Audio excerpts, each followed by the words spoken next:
Yo, it's 11 on the dot, so we're gonna get straight into it. Before we start, let's get the energy right, you know what I'm saying? For this kind of live video, live presentation, you gotta get the positive vibrations up, you dig? So let's enjoy this for a few minutes as folks come in. And thank you for coming through if you're here. If not, it's all good. I'm gonna keep presenting this until it's made apparent and clear.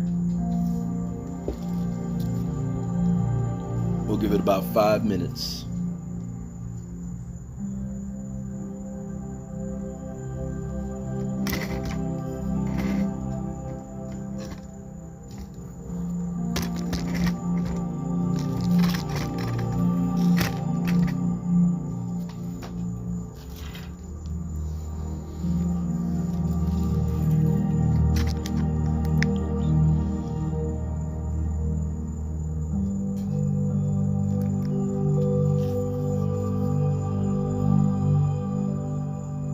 It's what you call point of view. And by the way, go and follow facebook.com/point of view films. Hang on, let me see.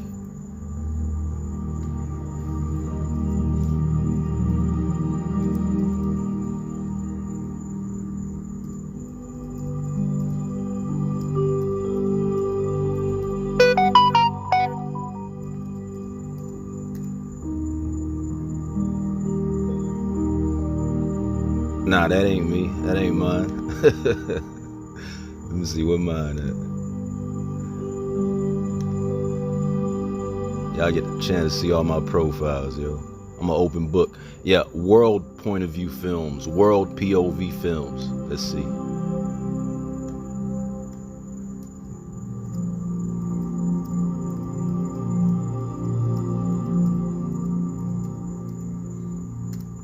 That's just another side quest right there. You see, we monetize everything, you dig? Nah, this is Point of View Films. So again, I've just found a way to connect every part of my life into some kind of asset that I suspect will have some value at some point. Point of view. You dig? Anyway, 2 more minutes. Let the vibes work themselves out. Let the frequency make you whole, ground you. You dig? If you're just coming, once again, since we're looking at the point of view, go ahead and follow and subscribe to World POV Films. Right there. Let me zoom in a little bit for you.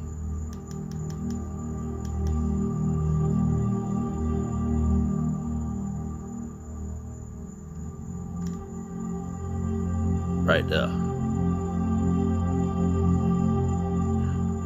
Show them some love.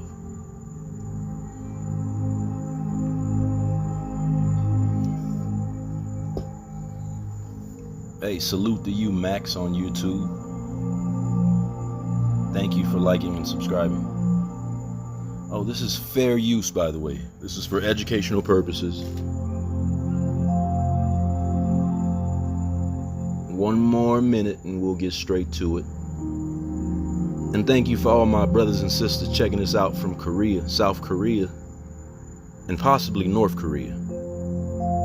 But salute to y'all. And of course, my brothers and sisters in Japan,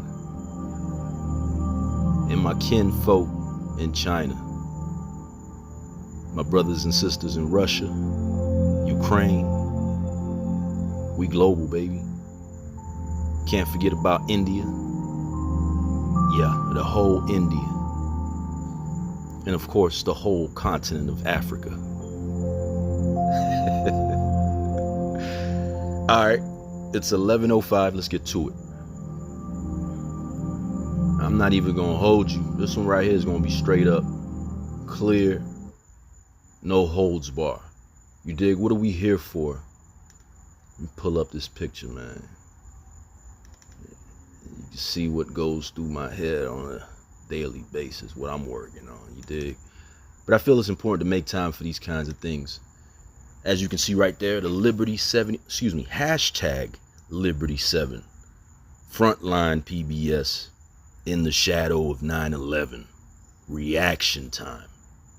This one came out a while back, I think about a couple years now, and I saw it, and quite frankly, you appreciate great journalism, and you just sort of compartmentalize it. You put it aside and say to yourself, wow, it sucks that these brothers had to go through that, and especially considering how they got out, and these are gentlemen that are trying to get their lives back in order, and unfortunately just got caught up in a situation where it appears that the leader in the group, and I won't give too much away, the leader in the group may have gotten them into that kerfuffle.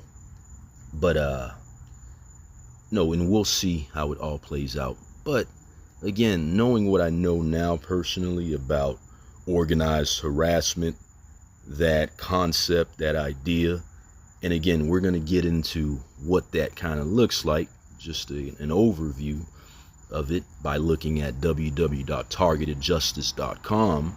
And also, again, I'm mentioning the case ad nauseum until it gets etched into people's minds. Case number 423 CV 01013, USDC, Southern District of Texas, Houston Division. This case lays out the entities, the groups that it appears for a long time now have been doing things to engineer the circumstances that play out. So what does that mean? For example, these guys got into trouble, and look, I'm all about individual accountability. That exists too. So I can't say 100% that this is going to be the case with this scenario, the Liberty City 7. But there have been instances in which individuals, for one reason or another, decide to take it upon themselves to coerce, to nudge, if you will, other individuals down a plight of complete destruction. So if that means that they're going to be labeled a T word, we know what T word means. If that means that they're going to be pushed to a point where they're going to respond negatively, violently, we know what that means.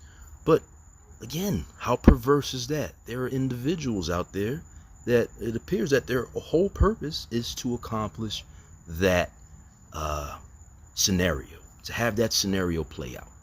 Now, you take your time and you reflect on it. I'm not here to make you change your mind or look at things my way. You put it together. What are the implications if, let's just say hypothetically, if what I'm saying is true, and according to the case that I mentioned, it is an organized apparatus. Before this particular filing took place, and thank you for everybody checking out through Hip Hop Legal and Hip Hop Lawyers, but before that filing occurred, the individuals that were being targeted and harassed could not put into words what they were experiencing. And for that reason, a lot of times they were brushed off as being crazy, just completely nuts. And the schizophrenia angle is something that these same entities use. They weaponize these designations as a way to discredit the individuals that have been going through these things. And it's just mind-boggling that this has happened, because this case was filed in 2023. Because again, it's 423 CV 01013, USDC, Southern District of Texas, Houston Division. This case was filed and was ostensibly brushed aside.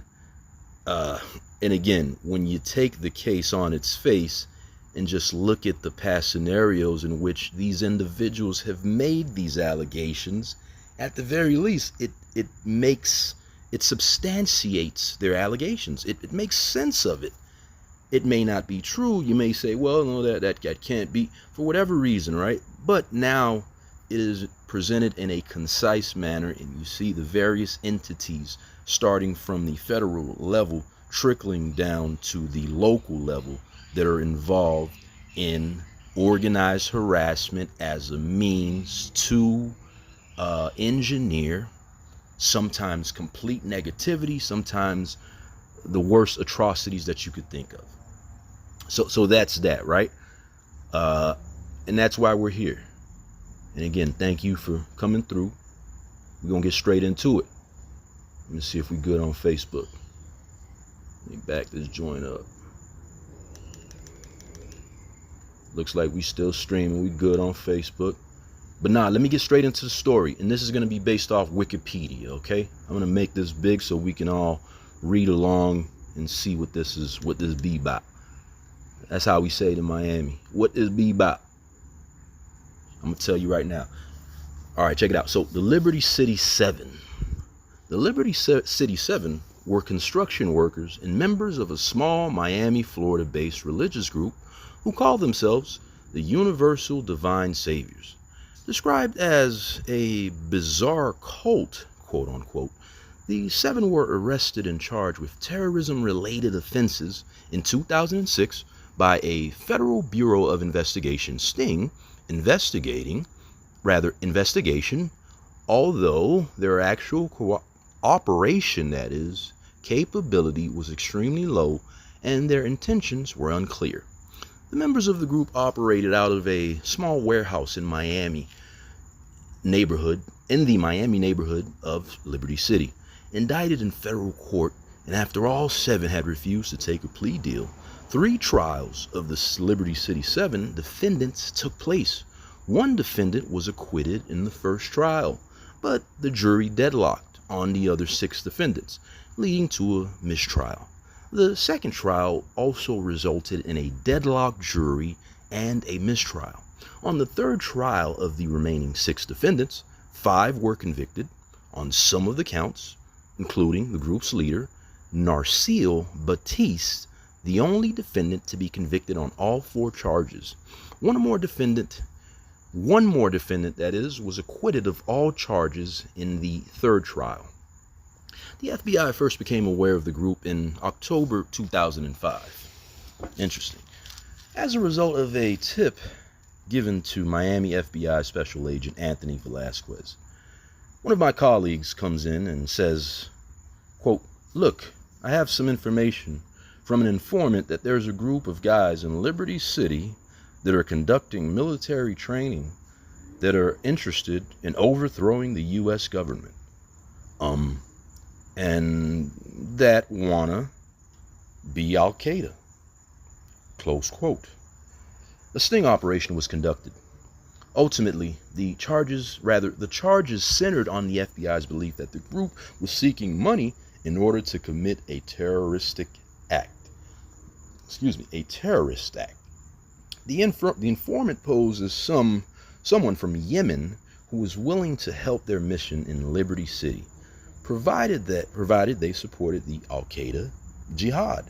The FBI agents represented themselves as representatives of Al-Qaeda and persuaded Batiste to provide plans for a stated intention to destroy the Sears Tower, now Willis Tower, in Chicago, the FBI field office in Miami, and other targets. Deputy Director of the Federal Bureau of Investigation, John S. Pistole, described the group's plot as more, quote, aspirational than operational, close quote. The group did not have the means to carry out attacks on such targets. The group had no weapons and did not seek weapons when they were offered. The group had no communication with an actual Al-Qaeda or terrorist operatives. Rather, the plan was to scram the money given to them by the informant.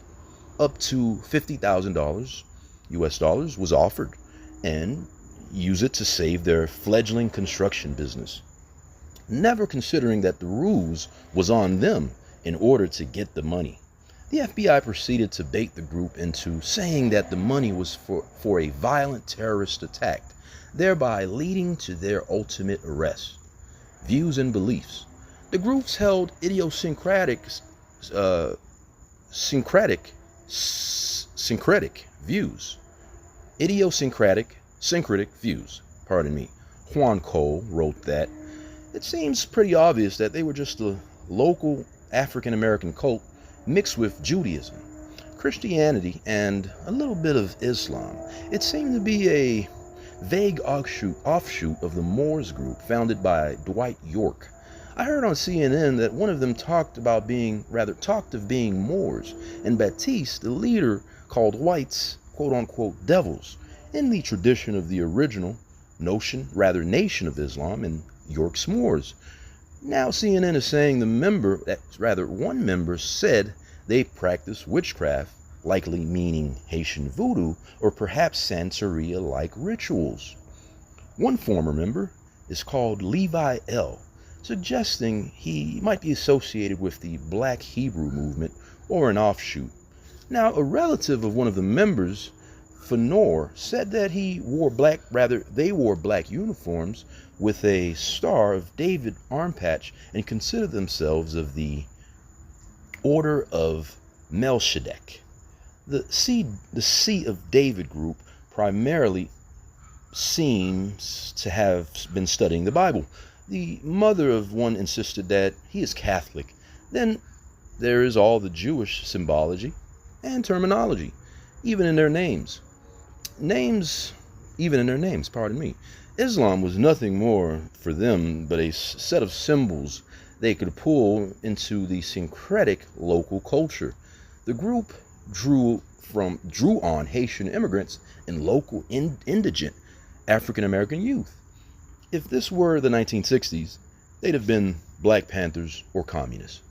Followers wore uniforms wearing a Star of David and met for Bible study and martial arts practice. Members. Baptiste was the leader of the group. He married, and he and his wife Minerva have 3 boys and a girl. Baptiste's relatives describe him as a Moses-like quote-unquote figure who roamed his neighborhood wearing a robe and carrying a crooked wooden crane as he recruited young men, based his teachings on those of the Moorish Science Temple of America. Baptiste once drove a FedEx truck in Chicago and was a member of the Volunteer Guardian Angels, an anti-crime group. His father, Narcisse Baptiste, sister, and 2 of his brothers are Christian ministers. His mother, Audrey Baptiste, died in 2000. According to the indictment, Baptiste told an FBI informant posing as an Al-Qaeda member around December 16, 2005, that he was organizing a mission to build a quote-unquote Islamic army in order to wage jihad against the United States with his quote-unquote soldiers to destroy the Sears Tower. He requested a list of materials and equipment needed to wage jihad, including boots, uniforms, machine guns, radios, and vehicles. Around December 22, 2005, he provided his quote-unquote Al-Qaeda representative with shoe sizes of his quote-unquote soldiers and received military boots a week later. Around the same time, he requested radios, binoculars, bulletproof vests, vehicles, and $50,000 cash. On February 19, 2006, in a meeting with the Al-Qaeda representative, quote-unquote, along with Patrick Abraham, he expressed interest in attending Al-Qaeda training during April and gave further details on the mission to wage a full ground war, quote unquote, against the United States in order to, quote, kill all of the devils we can, close quote, in a mission that would, quote, be just as good or greater than 9/11, close quote. He requested a video camera for the trip to Chicago. Around March 10th, 2006, he, along with Legenslin Limerin, met with the FBI plant in Miami-Dade County, Florida, and swore fealty to Al-Qaeda. Around March 16th, 2006, along with Patrick Abraham, Stanley Fenor, Nodmar Herrera, Burson Augustin, Legenson, Lemerin, and Rothschild Augustin, Batiste met with the quote-unquote Al-Qaeda representative, swore an oath of loyalty to Al-Qaeda, and discussed plans to bomb the FBI building in 5 cities. At this meeting, Batiste took possession of a video camera and promised to, quote, obtain, quote, good footage, quote unquote, of the Miami Beach FBI building. Pardon me, folks, I'm getting a little parched here. I got to get some water in a second. But around March 23rd, 2006, Batiste asked the FBI informant for a rental van for himself and his conspirators to take reconnaissance footage of the FBI building. Around March 24th, 2006, Patrick Abraham drove Batiste by car by the FBI and the National Guard buildings in Miami-Dade, Florida. Around the same date, he traveled with the quote-unquote Al-Qaeda representative to purchase a digital camera. Around March 26, 2006, Batiste and Bernson Augustin provided the FBI informant with photographs and video footage of the FBI building and the James Lawrence King Federal Justice Building, Federal Courthouse, Federal Detention Center, and Miami Police Department buildings. They met again around April 6 to discuss the photographs and footage.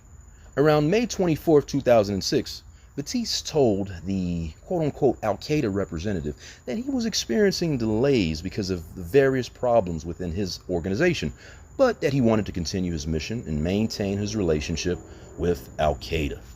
Investigation and arrest. On June 22, 2006, a grand jury indicted the 7 men. They were arrested during the FBI raid on the rundown warehouse in Liberty City, Miami, which the group met. The 7 were arrested on June 23, 2006. Attorney General Alberto G.R. Gonzalez, that is, at a press conference that day said that the men had been taped promising to, quote, promising to fight a, quote, full ground war against the United States, close quote. The 7 men named in the indictment: Narciso Batiste, a.k.a. Brother Naz, a.k.a. Prince Mana, considered the ringleader; Patrick Abraham, 29, a.k.a. Brother Pat; Stanley Grant Fenor, 33, a.k.a. Brother Sunni, although actually nicknamed Sonny; Rothschild Augustin, 25, a.k.a. Brother Rot; Burson Augustin, 24, a.k.a. Brother B; Naudemir Herrera, 25, a.k.a.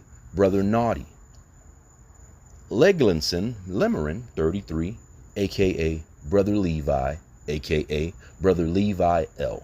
5 were U.S. citizens, 1 a legal immigrant from Haiti, and the last an illegal immigrant originally from Haiti. They were accused of planning to levy a quote-unquote full ground war against the United States. Also involved was Charles James Stewart of the Moorish Science Temple in Chicago, a convicted rapist who was paid through the FBI informant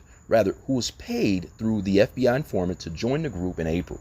He subsequently shot one of Batista's followers and then became a witness against him and his supporters. The 2 FBI informants, both Middle Eastern born, were known as CW1, a Miami resident who had previous arrests for assault and marijuana possession, and CW2, who had worked for the FBI for 6 years and was awaiting approval of his petition for political asylum in the United States. Narciso Batiste, that is, also known by some as Prince Nas, 32, is a father of 4 and a martial arts enthusiast who had been a member of the Guardian Angels in Chicago. We read that already. The indictments accuse the 7 men of being a domestic terrorist cell who plotted to blow up the Sears Tower and the FBI building in Miami and had contact with Al-Qaeda to attempt a bombing of Sears Tower. Although no links to outside terrorist groups were alleged, nor any weapons found, the arrests were the subject of a high-level press briefing in Washington, D.C., hosted by the Attorney General, and made headlines in Europe the following day. The director of the FBI, Robert Mueller, remember that name, cited the incident cited the incident in a quote-unquote major executive speech in Cleveland that afternoon entitled, quote, "Protecting America from Terrorist Attacks, the Threat of Homegrown Terrorism," that is, close quote. According to the indictments, the group had been infiltrated for nearly a year by two paid FBI informants posing as Al-Qaeda members. The warehouse they were in had been wired for surveillance and provided rent-free by the FBI since January, and members of the group discussed the terrorist plots with the undercover agents present while smoking marijuana.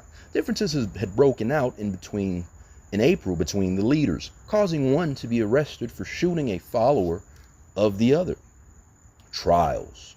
All 7 were denied bail since their arrests. Their trial began on 2nd October 2007. With the threat of up to 70 years in prison if convicted on all charges, and ended on December 13th, with one defendant acquitted and the jury unable to reach a verdict for the other 6, for whom a retrial was scheduled for January 7, 2008. On April 16, 2008, the federal judge in the case declared a second mistrial for the 6 remaining defendants after the jury had been deadlocked for 13 days. The presiding judge over all 3 trials were Joan A. Leonard. The first trial began on October 2, 2007, in the United States District Court for the Southern District of Florida. Prosecutors presented evidence drawn from 15,000 FBI recordings, including one in which Narcisse Batiste said they would make sure no one survived destruction of the 110-story Sears Tower, and another which features ceremonies in which each member of the group swears allegiance to Al-Qaeda and Osama bin Laden. The defense claimed that the men played along with the talk by the FBI informants of terrorist plots in the hope of obtaining money, and they never constituted a credible terrorist threat. In the second week of the trial, 2 of the jurors were dismissed after a police counterterrorism pamphlet, was found in the jury room. The defense rested its case on November 20th, 2007. The prosecution alleged that although the defendants did not have the means to carry out a terrorist attack, they, open quote, were a ready-made terrorist cell here for Al-Qaeda, close quote, who sought to use their attacks on the Sears Tower to spark an insurrection, topple the government, and bring out the destruction, of the United States. The first trial ended on December 13th, 2007. Lemerin was acquitted of all charges, and on the other 6, the jury deadlocked, leading to a mistrial. The defense argument was that the men were playing along with the FBI agents in order to con the money. On December 13th, 2007, after 9 days of deliberations, the jury acquitted Lemerin, who had left the group and moved to Atlanta months before the arrest, but were unable to reach a verdict on the other 6. The judge declared a mistrial, and the jury for a retrial was scheduled to be picked after January 7th, 2008. Following Lemerin's acquittal, he continued to be detained pending a deportation proceeding in which the same charges were re-examined. Deportation is considered a civil proceeding where double jeopardy protections do not apply to a lower standard, and a lower standard of clear and convincing evidence is used rather than reasonable doubt. After being detained by immigration authorities for 3 years in Georgia, Florida, and Louisiana, he was deported to Haiti on January 20th, 2011, while his appeal to Atlanta federal court was pending. The following April, Lemerin was not permitted to return to the funeral of the 15-year-old son he had fathered in the United States, who remained in the U.S. and was struck while trying to push a stalled vehicle off the highway. Second trial ended on April 16, 2008. When Leonard declared a mistrial after the second jury reported that they were deadlocked after 13 days of deliberations, a third trial ended on May 12, 2009. While following 2 weeks of deliberation, a jury acquitted Nadmir Herrera, who was convicted the 5 remaining defendants. During the deliberations, 2 of the jurors were replaced. Ringleader Batiste was convicted of all 4 charges brought against him. Abraham was convicted of 3 of the 4 counts against him. Fenor, Augustin were convicted on 2 counts of providing material support to terrorism. The 5 were sentenced on November 20th, 2009 by Judge Joan Leonard after a 3-day sentencing hearing. Narcille Batiste given 162 months in prison, followed by 35 years of supervised release. Patrick Abraham, given 112.5 months in prison, followed by 15 years of supervised release. Stanley Grant Fenor, 96 months in prison, followed by 15 years of supervised release. Burnson Augustin, 72 months in prison, followed by 10 years of supervised release. And lastly, Augustine, 84 months in prison, followed by 10 years of supervised release. Press coverage of the arrest. The arrests were announced on June 23rd at a high-level press briefing in Washington, D.C. by the Attorney General Alberto Gonzales, the Deputy Director of the FBI, John S. Pistole, and an Assistant Attorney General, Alice S. Fisher. At the press conference, the Attorney General and the Deputy Director took questions from reporters.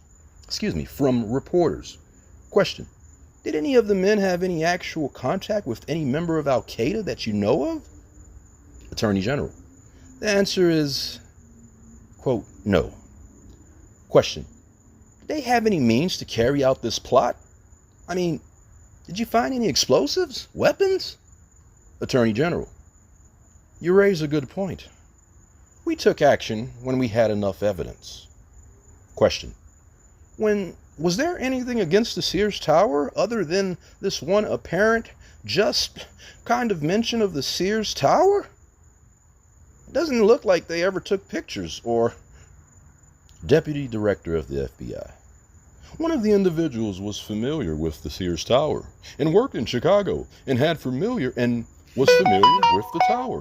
But in terms of plans, it was more of an aspirational than operational. He assured the public that the men posed no actual danger because their plot had been caught in, quote-unquote, its earliest stages, and that the group only source of money and weapons would have been the undercover FBI agent.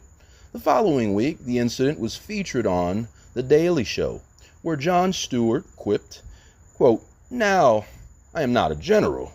I don't have any association with any military academy, but I believe that if you're going to wage a full ground war against the United States, you need to field at least as many people as, say, a football team?" Close quote.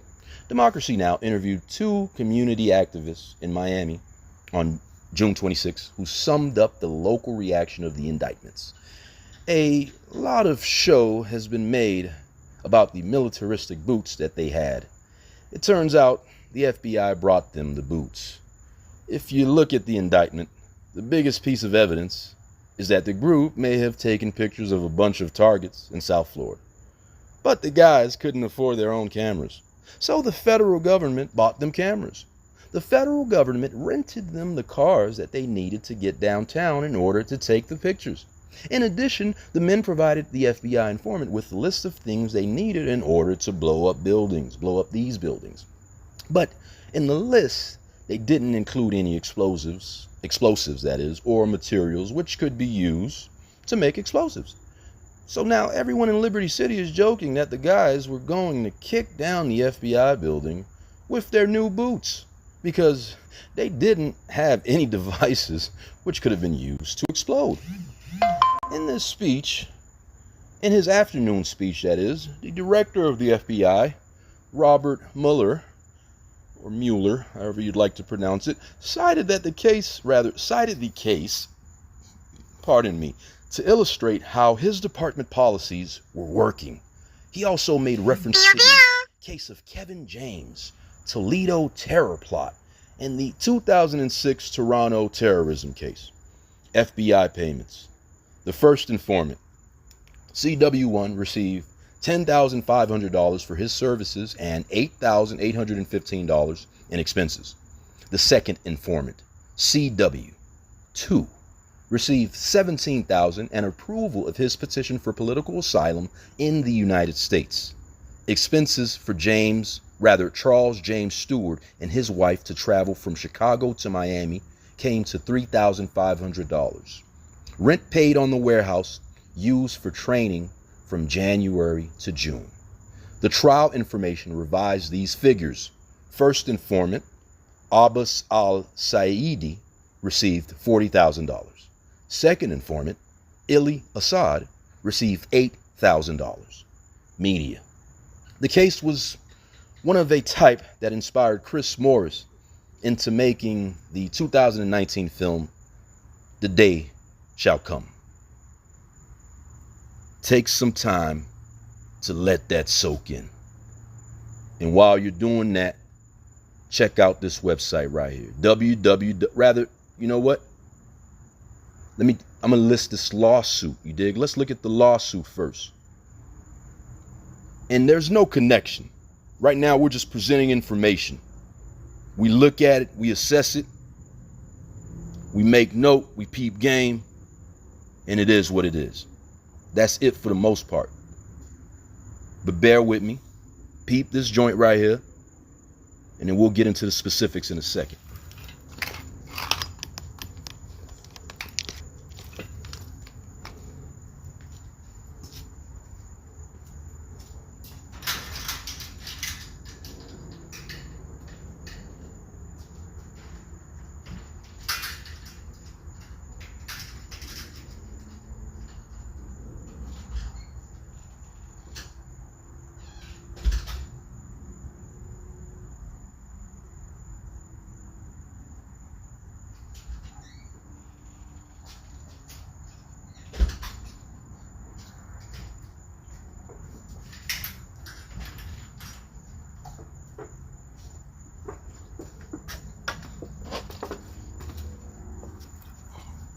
Hey yo, I'm back. I'm back. All right, check it out. In the United States District Court for the Southern District of Texas, Victoria Division. And mind you, this case was actually moved to the Houston Division. That's why I always state the Houston case number. But initially it was filed in the Victoria Division. So that's where you might see a bit of a change as it relates to the case number. Because in this scenario, this case number is actually 623CV00003. All right. And what are we looking at? Targeted Justice Inc., 501c3, a Texas corporation, Dr. Leonard Bear, Dr. Timothy Shelley, Karen Stewart, Winter Calvert, Armando De La Torre, Jasmine De La Torre, JD, Deborah Monhunger, LM, Lindsay J. Penn, Melody Ann Hobson, Anna Robertson Miller, Yvonne Mendez, Devin Delaney Fraley, HF, Susan Olsen, Jen Kong, and Jason Faust as the plaintiffs. Against who? Well, remember this was back in 2023. We're talking Merrick Garland in his official capacity as Attorney General of the United States Department of Justice, located at 950 Pennsylvania Avenue, Northwest Washington, D.C., 20530. Then we have the Federal Bureau of Investigation, 935 Pennsylvania Avenue, Northwest Washington, D.C., 20535. Then we have Christopher Wray in his official capacity, that is, as Director of the Federal Bureau of Investigation and in his individual capacity. Then we have Charles Cable Jr. in his official capacity as the Director of the Federal Bureau of Investigation's Terrorist Screening Center and in his individual capacity. Then we have the Department of Homeland Security, located at 245 Murray Lane, Southwest Washington, D.C., 20528-0075. Then we have Alejandro Mayorkas, in his official capacity as the Secretary of the Department of Homeland Security and in his individual capacity.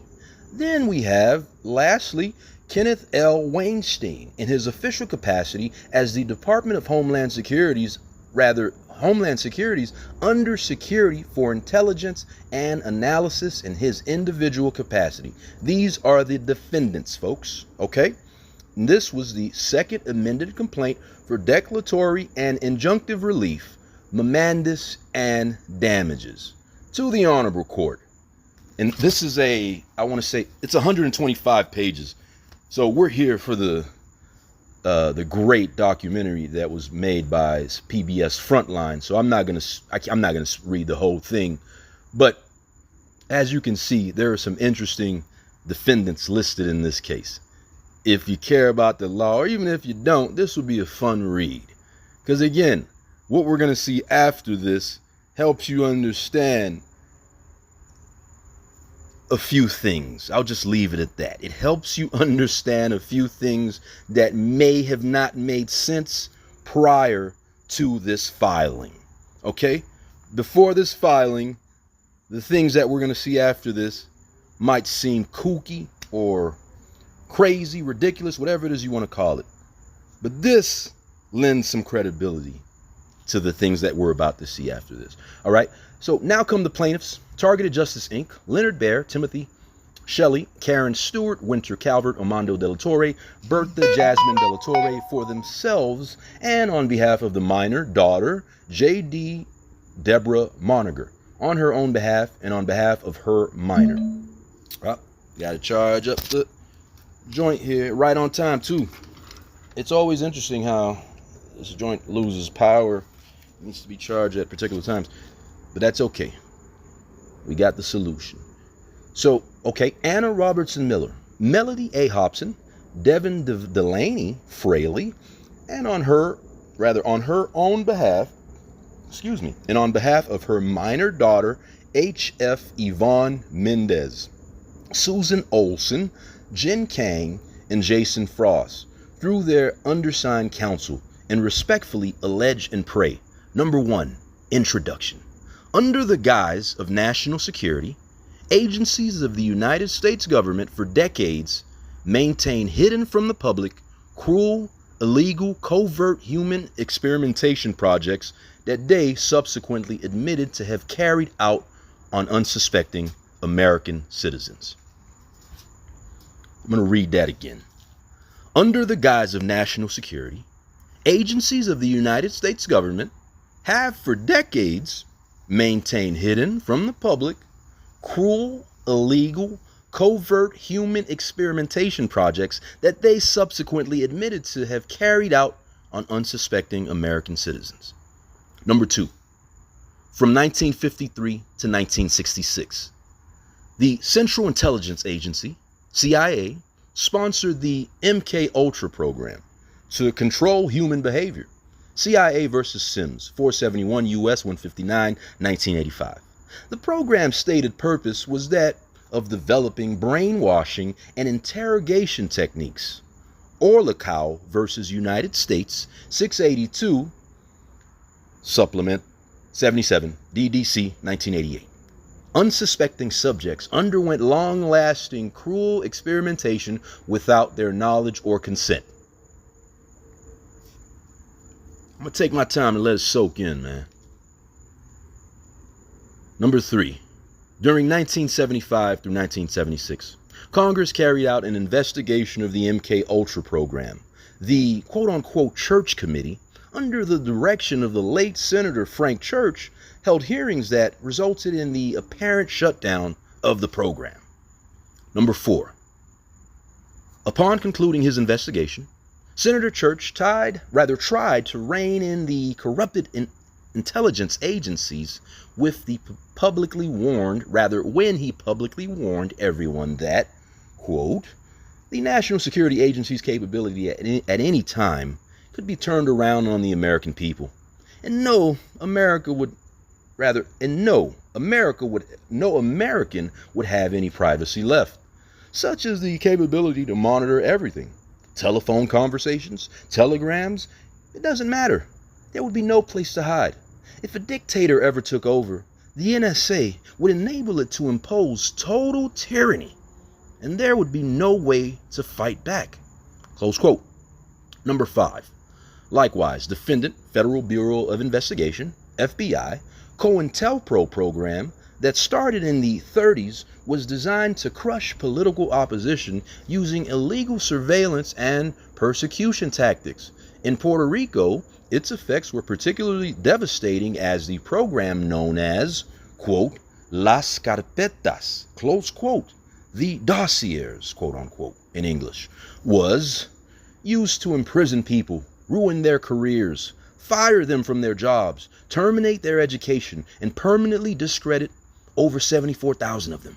It was used to control the politics and society of Puerto Rico through fear, intimidation, and outright blackmail. See also Noriega versus Gobernador, 122 DPR 650 1988 WL 58739 PR 1988 PRENG 580 739 22 PR Office Transaction 613. Number 6. In the year 2000, speaking before Congress about the COINTELPRO in the quote-unquote Las Carpetas, defendant FBI then Director Louis J. Freach admitted in a House Appropriations Subcommittee hearing that, quote, the FBI did operate a program that did tremendous destruction to many people, to the country, and certainly to the FBI, close quote. Freach then vowed to, quote, redress some of the egregious illegal action, maybe criminal action that occurred in the past. Close quote. Emphasis ours. Number 7, assessing the destruction of so many lives that the FBI's COINTELPRO program caused in Puerto Rico, the island's highest court expressed. When a person's dignity and reputation be unlawfully touched by the government simply because he exercised his fundamental rights as guaranteed by the Constitution, his innermost being must have an avenue for redress to repair the damage done to his dignity and honor. In our democratic system of government, it is incumbent upon the courts to address such claims and to design remedies to mitigate the irreparable harm caused to a citizen by reason of the government's outrages. Noriega v. Gobernador, Supra, emphasis supplied. Number 8, no single individual at the defendant FBI or the CIA was ever criminally responsible for the obliteration of so many lives perpetrated under, let me read that again. No single individual at the defendant's FBI or CIA was ever criminally, I want to say that was charged, but let's say responsible for the obliteration of so many lives perpetrated under any of these two programs. Number 9, today defendant FBI and DHS jointly collaborate with other illegal covert human experimentation and persecution programs, a hybrid behemoth that combines MK Ultra and COINTELPRO, quote unquote Las Carpetas, labeled with the nondescript moniker of the program, quote unquote. Its global scope aims to control and destroy opposition. Hundreds of thousands of American citizens and lawful U.S. citizens, such as plaintiffs and targeted justice members, have been subjected, that is, on a continuous and uninterrupted basis to this illegal, quote-unquote, program, funded with billions of American taxpayer money. Number 10. Plaintiff requests that this court take judicial notice of the fact that the Committee on the Judiciary of the House of Representatives convened on January 10th, 2023, led by Representative Jim Jordan, currently leads the effort to investigate inter alia defendant FBI's abuses in the weaponization of the government against U.S. persons. Number 11. Defendants have announced they will engage in an effort to hide from plaintiffs and this court the evidence germane to the claims set forth in this case by alleging secrecy or national security concerns. while disrespectfully dismissing the merits of the complaint as, quote, baseless allegations and conspiracy theories. Just like their predecessors tried to sweep MK Ultra and COINTELPRO under the rug. Number 12. Defendants cannot hide evidence under its exclusive control germane to plaintiff's claims under the guise of secrecy because of Executive Order 13526, provides that, quote, in no case shall information be classified, continue to be maintained as classified, or fail to be declassified in order to conceal violations of law, inefficiency, or administrative error. Ergo, defendant cannot erect the wall of confidentiality to cover up their blatantly illegal, unconstitutional, and criminal conduct. Number 13. On April 26, 2011, former FBI senior special agent in charge, Ted Gunderson, RIP, stated in an affidavit under penalty of perjury that thousands of innocent victims have been targeted by an illegal government ongoing, active, nationwide rogue criminal enterprise that is active 24 hours a day within the United States, whose increase in scope, intensity, and sophistication was made possible by the new communications and surveillance technologies. See Exhibit 1, plaintiff's request that the court take the judicial notice of this statement under penalty of perjury, filed within the case Labella v. Federal Bureau of Investigation, 11 CV 0023, NGGLB, EDNY, March 16, 2012. Number 14. Pursuant to Mr. Gunderson, individuals in this nefarious program are referred to as quote-unquote targets. I'm going to read that again. Pursuant to Mr. Gunderson, individuals in this nefarious program are referred to as targets, quote-unquote. They are subjected to illegal and unconstitutional phone taps, illegal rerouting of business and private phone calls for harassment purposes, surreptitious entry into home, office, vehicle, virtual surveillance in the home conducted by illegal placement of miniature remote wireless cameras, often accessible through the internet, illegal internet spyware, illegal GPS tracking, often through their own mobile phones, regular fixed and mobile surveillance, mail misdirection, mail theft and tampering, financial and employment sabotage, slander campaigns, poisoning, assaults, and murders, illegal setups on drug charges and other felony charges, amongst many other civil rights abuses. Number 15. Technological advancements. Let me take some time. I'm getting a bit hyped up. Pardon me.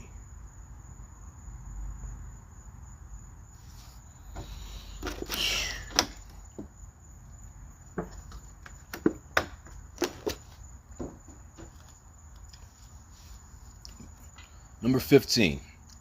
Technological advances have been incorporated into the illegal organized stalking and surveillance, including the use of microwave weapons for inflicting physical and psychological torture.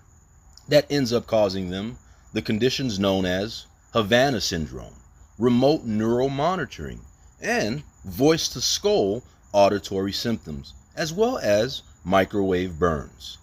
Number 16.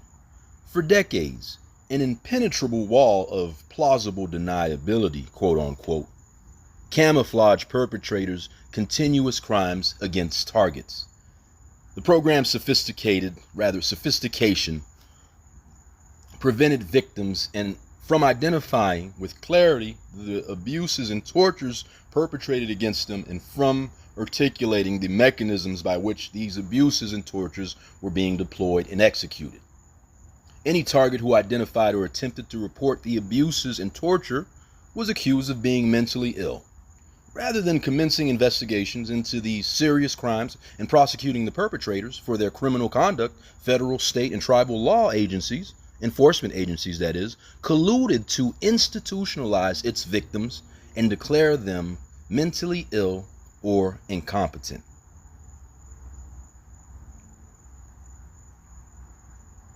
Number 17. Plaintiffs and TJ members, hundreds of substantially, that is, similar accounts counteract the program's cornerstone, plausible deniability, quote unquote, that allowed its unchecked, continuous, and uninterrupted operation for decades that persists today. Number 18. Defendant FBI, Ray, and Cable are the gatekeepers of the targeted individual program that obtains its experimental subject roster from two secret unconstitutional subcategories embedded within the terrorist screening database. That's the TSDB. The TSDB's only source of legal authority is Homeland Security Presidential Directive 6, HSPD-6, Exhibit 7. HSPD 6's unambiguous stated purpose is to, quote, develop, integrate, and maintain through accurate and current information about individuals known or appropriately suspected to be or have been engaged in conduct constituting in preparation for, in aid of, or related to terrorism. Terrorism information. Close quote. Number 20.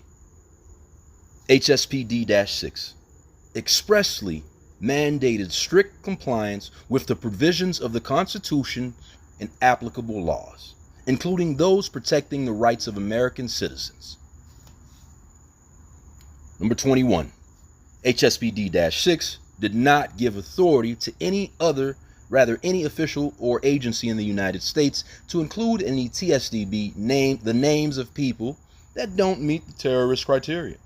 Despite this, defendants Ray and Cable, acting under the color of law, including and or maintaining names within the TSDB names that belong to non-investigative subjects, NIS, such as plaintiffs and TJ members that do not meet the required terrorist criteria. Number 22. The stated purpose of intra-agency operation under defendant FBI's umbrella in charge of crafting, that is, the TSDB, the Terrorist Screening Center, the TSC, was, quote, to ensure the American government screeners are working from the same unified set of anti-terrorist information and will provide a comprehensive anti-terrorist list when a suspected terrorist is screened or stopped anywhere in the federal system. Exhibit 8. Emphasis hours. Number 23. Despite the clear and limiting text of HSPD-6, defendant FBI had admitted that the TSDB contains names of people with no ties to terrorism. In a statement given under penalty of perjury in El Handy versus Gable, 391 F Supplement 3D 562 EDVA 2019, revised 993 F3D 208 2021, former TSC Deputy Director Timothy Groh expressed that the TSDB contains information of individuals who constitute a, quote, an exception to the, quote, reasonable suspicion standard, close quote, quote, who are not considered known or suspected terrorists, and are not screened as such. Exhibit 2, emphasis hours. Number 24, Groh's specific words. Exhibit 2 were the following. Additionally, the TSDB includes identifying information of certain individuals who are not categorized as known or suspected terrorists. Emphasis hours. You know what? I can go on and on, but I don't think you guys came here for this. The first couple of lines pretty much said it. So, again, it's just information. What is this saying?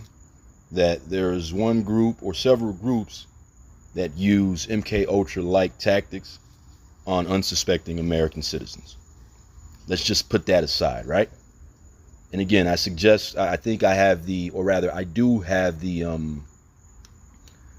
the scribed document on. It should be on the wall or wherever it's at on your screen. I got it as a link. You can go check out the PDF there, or you can just look up the case.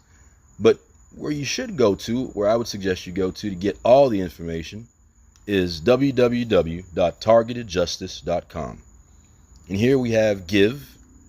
If you can support these folks for the work they've done, God bless you, man. Nothing comes to me. I'm not even affiliated with them like that. But I just stumbled upon this whole thing. And again, I peep game. And I start making the necessary moves to make sure we all good. You dig? So, show them some love. Give them something. Right now, I can't give them nothing, man. They got me under economic sanctions. That's what it feel like. You heard? But it's okay. We're going to push forward. Anyway, check it out. So, Targeted Justice, a 501c3 organization fighting for freedom, peace, and restorative justice for targeted individuals. Targeted Justice is the world's leading information resource for targeted individuals, Havana syndrome, and anomalous health incidents. All right? Apparently, they have a newsletter with 21,000 plus subscribers. So, maybe you should subscribe to that as well. Plus 165,000 plus page views each month. So we're going to try to run these numbers up. Let's get this website to 1 million. Because first of all, let's just educate folks. Make sure they peep the game. Make sure they get an opportunity to try to peep game. If they can't peep it, then that's on them. But let them see the info. You dig? So let's check out this quote here. Defenders of transparency and the people in the House and the Senate should immediately form a committee to thoroughly investigate abuses within the intelligence community modeled after the 1975 Church Committee. Kash Patel, Government Gangsters. TI World Documentary. Let's see. Wow, this is a documentary. Maybe I can show this at some point. Let's see if we can get a little bit. It's about 17 minutes long, but you can check that out. Go check them out. We'll get to it at another time. All right, look, let's get to the point though. What is a targeted individual? TI. Targeted individuals are victims of government weaponization, selected by the deep state, usually FBI, DHS, or CIA, to unwillingly participate in an experimental CIA torture program. 75% of victims do not realize they are targeted. This program was developed under the CIA's MK Ultra project and is designed to break down the individual and quote-unquote neutralize the person using psychological, physical, and emotional stress. The ultimate goal of this program is to control the entire population through intimidation, fear, and threats. Conservatives, political activists such as J6ers, whistleblowers, scientists, and Christians are some of the main targets of the program. However, many people are randomly chosen. Family and spousal relationships are usually destroyed as part of the psychological torture that ensues. Targeted targets are victims of lawful, are illegally harassed, stalked, and surveilled. For full description of the implications, click the button below. Now we can click it. Let's see what's on this main page first. All right, okay, so here we go. And there are some active campaigns that folks can join. As you can see, this is all the social media. Become a digital warrior. So that's what we're trying to cultivate here, man. Some digital warriors. Some literal ones, too. You heard? But, you know, we gentlemen at first. We gentlemen, we ladies at first. Hopefully it never gets to that. But check it out. Torture of, and as you can see that, let me zoom in right there. Let me zoom in.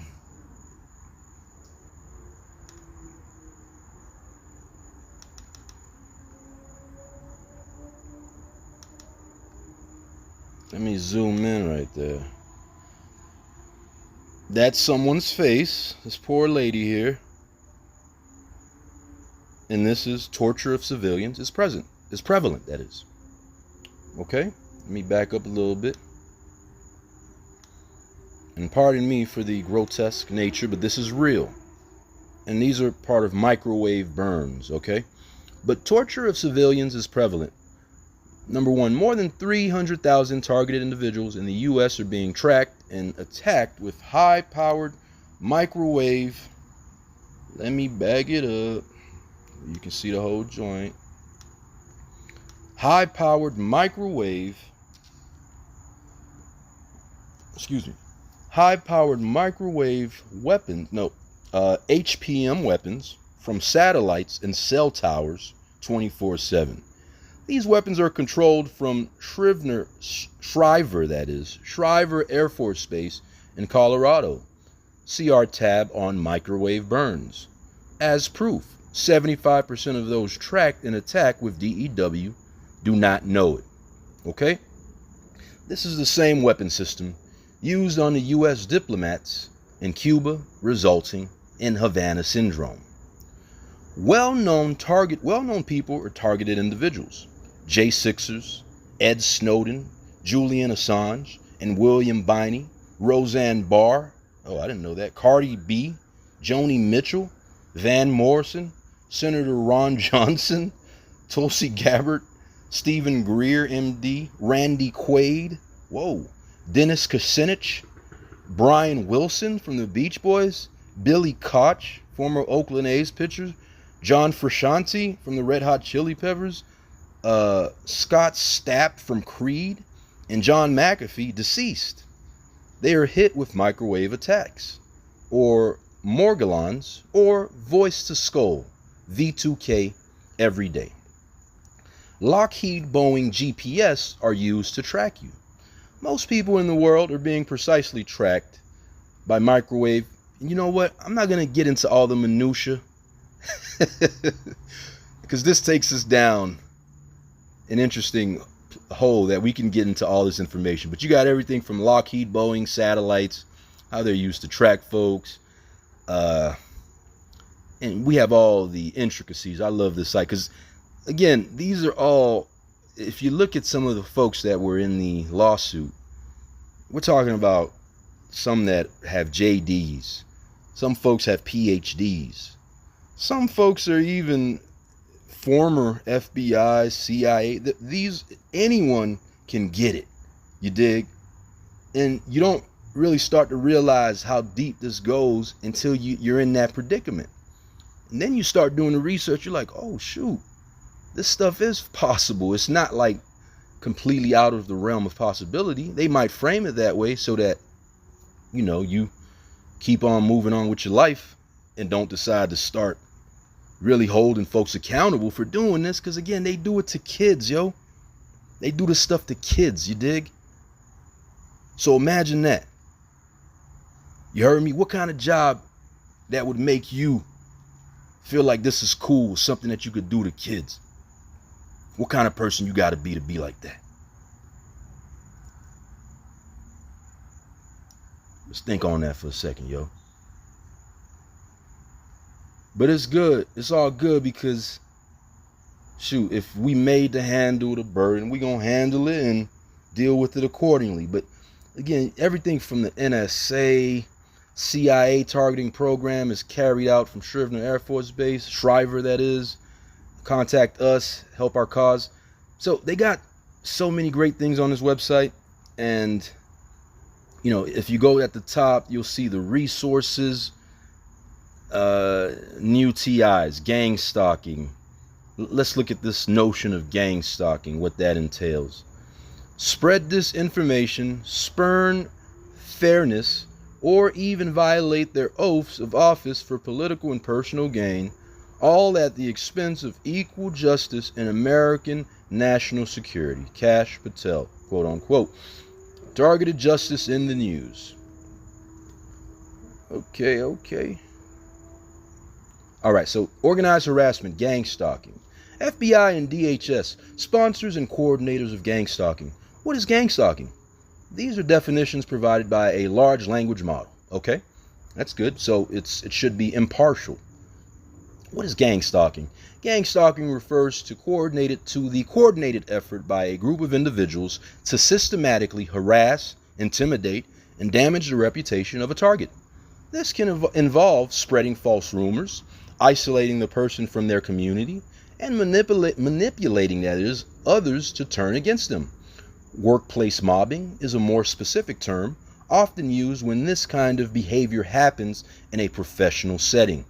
It's a situation where a person is targeted by colleagues or higher ups who engage in behavior to undermine their credibility, spread lies, and ostracize them.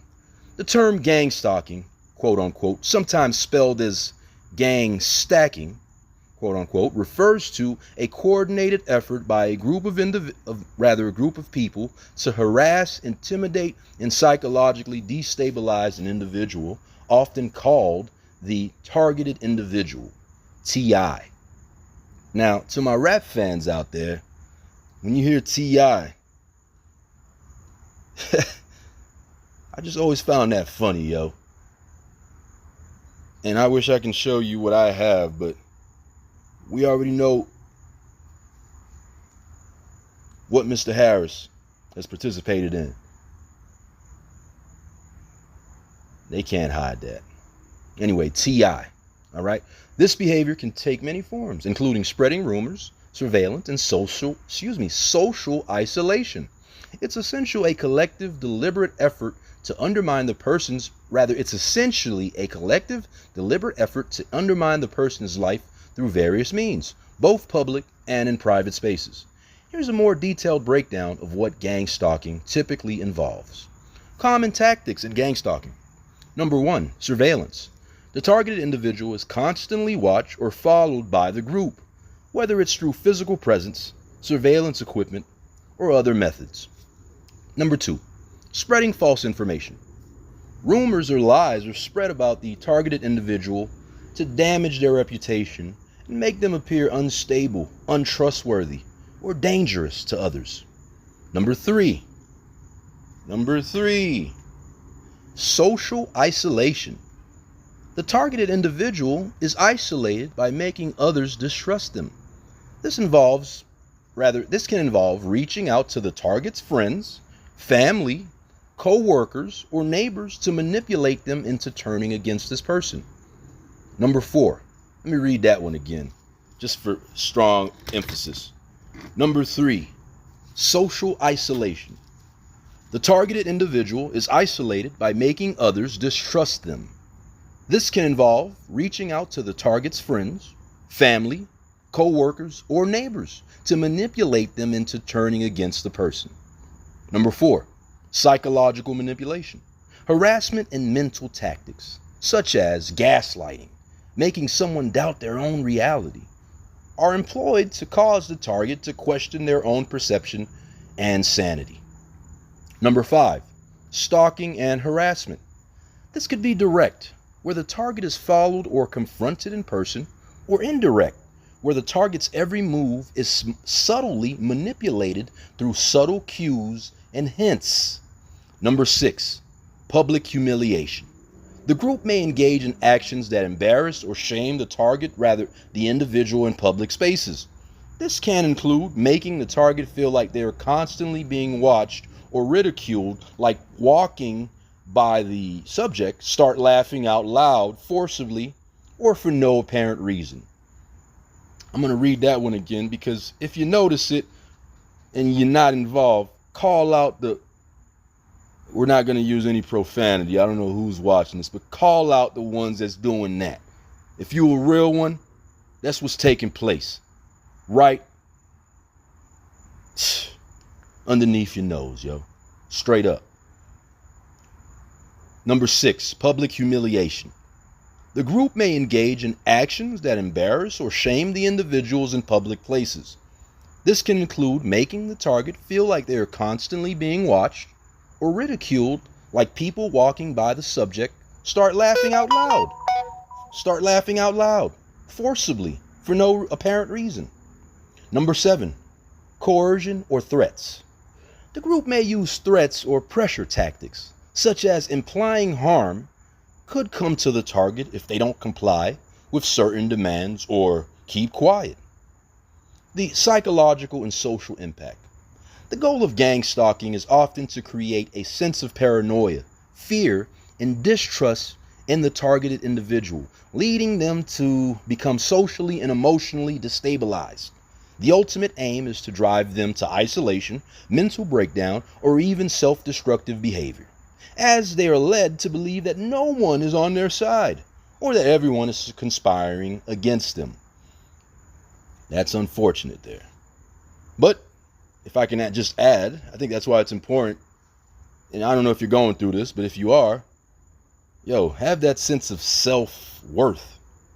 You dig? And that's why I think it's important to find things that, make you, give you, motivate you to do, something that isn't just for you, per se. Working outside of yourself, being able to provide service. Just have that mentality. And then, look, it's the journey, man. It's all a movie. You heard? Shoot, either you're going to be a bystander and an extra in your own movie, or you're going to be the main joint, the main attraction. So F what the extras doing. Don't even pay attention to them. Matter of fact, the camera ain't even looking. You know what I'm saying? You just walking through. They just there, trying to get shine, trying to get on the main screen. The main screen is your attention. Don't give them your attention. Simple. Or it's a bit complex, but anyway, I've put it in terms that could be perceived as simple. But again, I have a level of empathy for folks that are going through this because I know what it's like. I know what a lot of these things feel like. But anyway, these covert operations are run by the deep state fusion centers in each state, and many police departments are involved worldwide. It is funded by the CIA under the black budget with the intention to silence or neutralize a person who is often a whistleblower. Pardon me, I just burped. Often a whistleblower or political activist. Such operations have little to do with criminal gangs, as they are operated by official government-funded agents. Private organizations such as InfraGard, Citizens Corp, and Neighborhood Watch are often involved. The database of targeted names is held in the FBI's terrorist screening center called the quote-unquote watch list. The watch list now holds approximately 1.5 million names worldwide. Federal Judge Anthony Trenga ruled that the watch list is unconstitutional because the FBI could not provide any evidence that the names were, quote, known or suspected terrorists, close quote. So let's just put a star next to that point right there. I think that's an important point for us to sit back and just ponder on for a second. When I'm thinking about these things, I think about the idea of it stands to reason, right? Because that's what it is. It's like, is this reasonable? Like, if you were in that predicament and you wanted to, because, it's either you're for it or against it, right? But let's say you're for this watch list being around. And, reasonable minds, such as this very honorable judge, federal judge Anthony Trenga, comes along and says that, the list is unconstitutional because they can't provide any evidence that some of these names on this list are known or suspected terrorists. And again, you're in a position where you want this list. It stands to reason that if you want the list, that maybe in your mind, as a human that is fallible as all of us, your ends is to continue to go to work and to continue to do your job, right? So maybe you might decide to employ different tactics, and maybe it's just maybe you decided, or you just sort of turn the other way when you see these tactics happening. And what tactics am I talking about? The reverse engineer game. The nudge game. This is a game that's been played since the beginning, man. If we really get into it, we could roll back the whole thing and look at it from the time that I say drugs were labeled as illicit. And then obviously going into the 1970s when we developed the prison industrial complex. I think at some point, again, very smart individuals, what I've learned is that on the side of righteousness and justice, you got very smart individuals. And God bless them. The majority of them, I think, are there to do things the right way and to really stand on that righteousness platform, you dig? They gonna stand on that. They ain't gonna get their hands dirty, because shoot, as soon as you get your hands dirty, shoot, you become dirty. And then what separates you from the dirty that you going after, from the criminals, quote unquote? But some people don't see it that way. To each their own. And look, there are some instances where some might justify getting their hands dirty. It is what it is.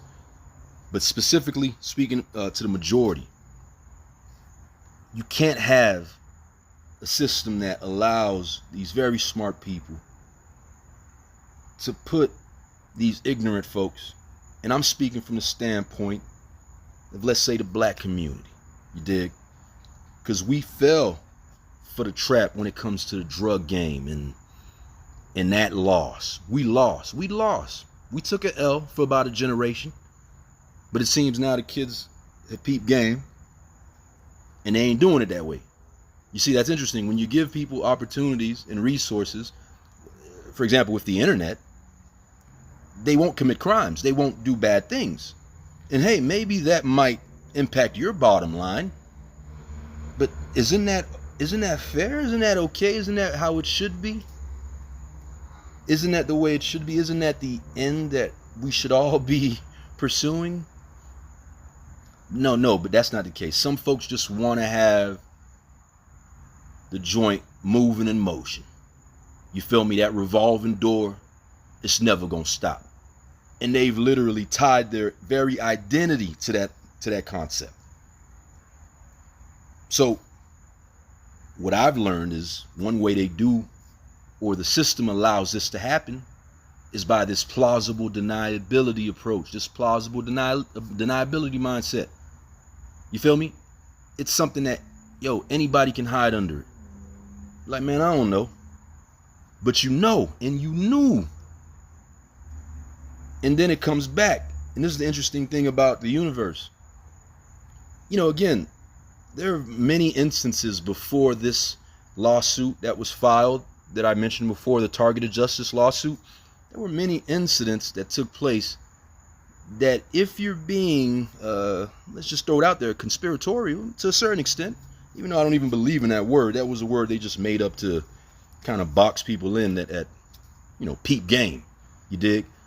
But if you sort of subscribe to that, you'll say, man, there might be a lot of situations that took place where people done spazzed out, wild out, did some crazy shit, and it was because of this sort of scenario. Shoot, you got them on a list, whether it be this terrorist list, whether it be a local list, whether it be a detectives list, whatever it may be. You want to keep that revolving door spinning, you dig?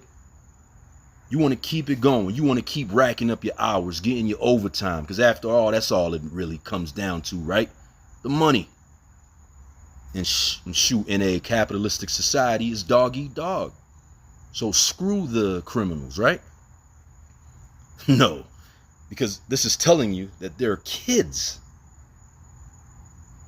that have fallen, that have befallen this terrible scourge, that have fallen to it, and that have been taken advantage by it. So again, it starts with one person just looking the other way. Nah, it is what it is, man. But then it matriculates, it turns into something like this, what we're looking at now. And here I am trying to present it, and maybe I'm just speaking to the void.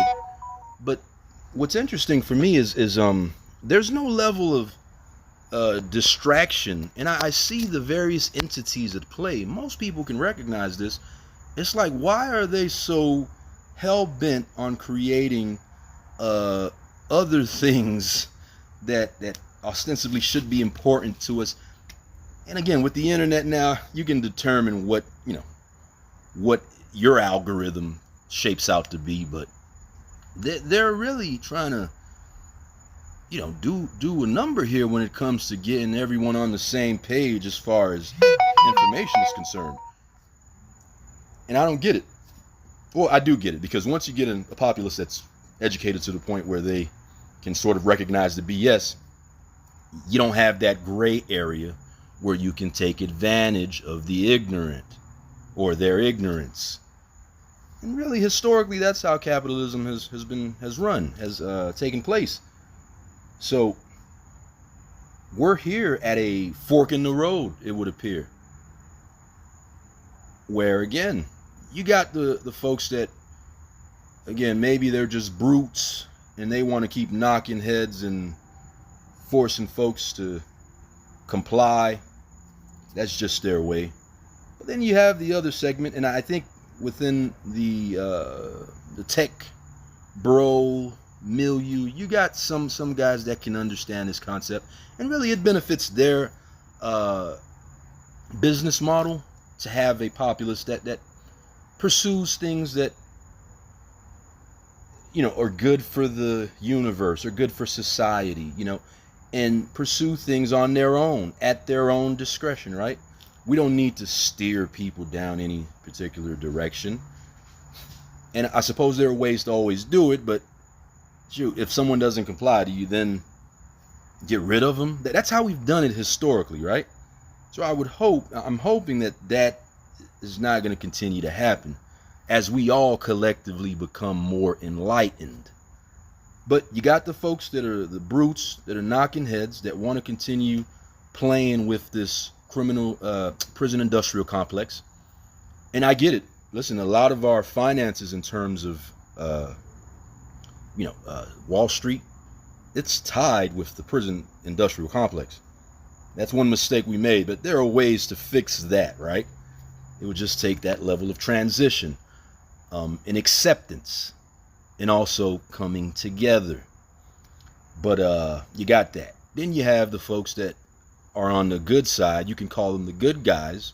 Maybe they're a bit more enlightened, and I think they understand that, if we can do things a little bit better, let's try to do it better, right? We can't call ourselves lovers of democracy when we sit back and look the other way when another American, like, having that distinction should put us in a special category.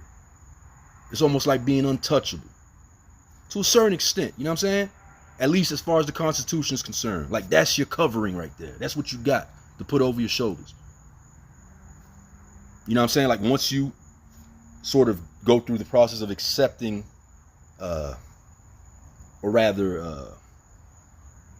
growing closer to your country, that is, becoming a citizen or maybe serving for your country, there are different ways that you do it.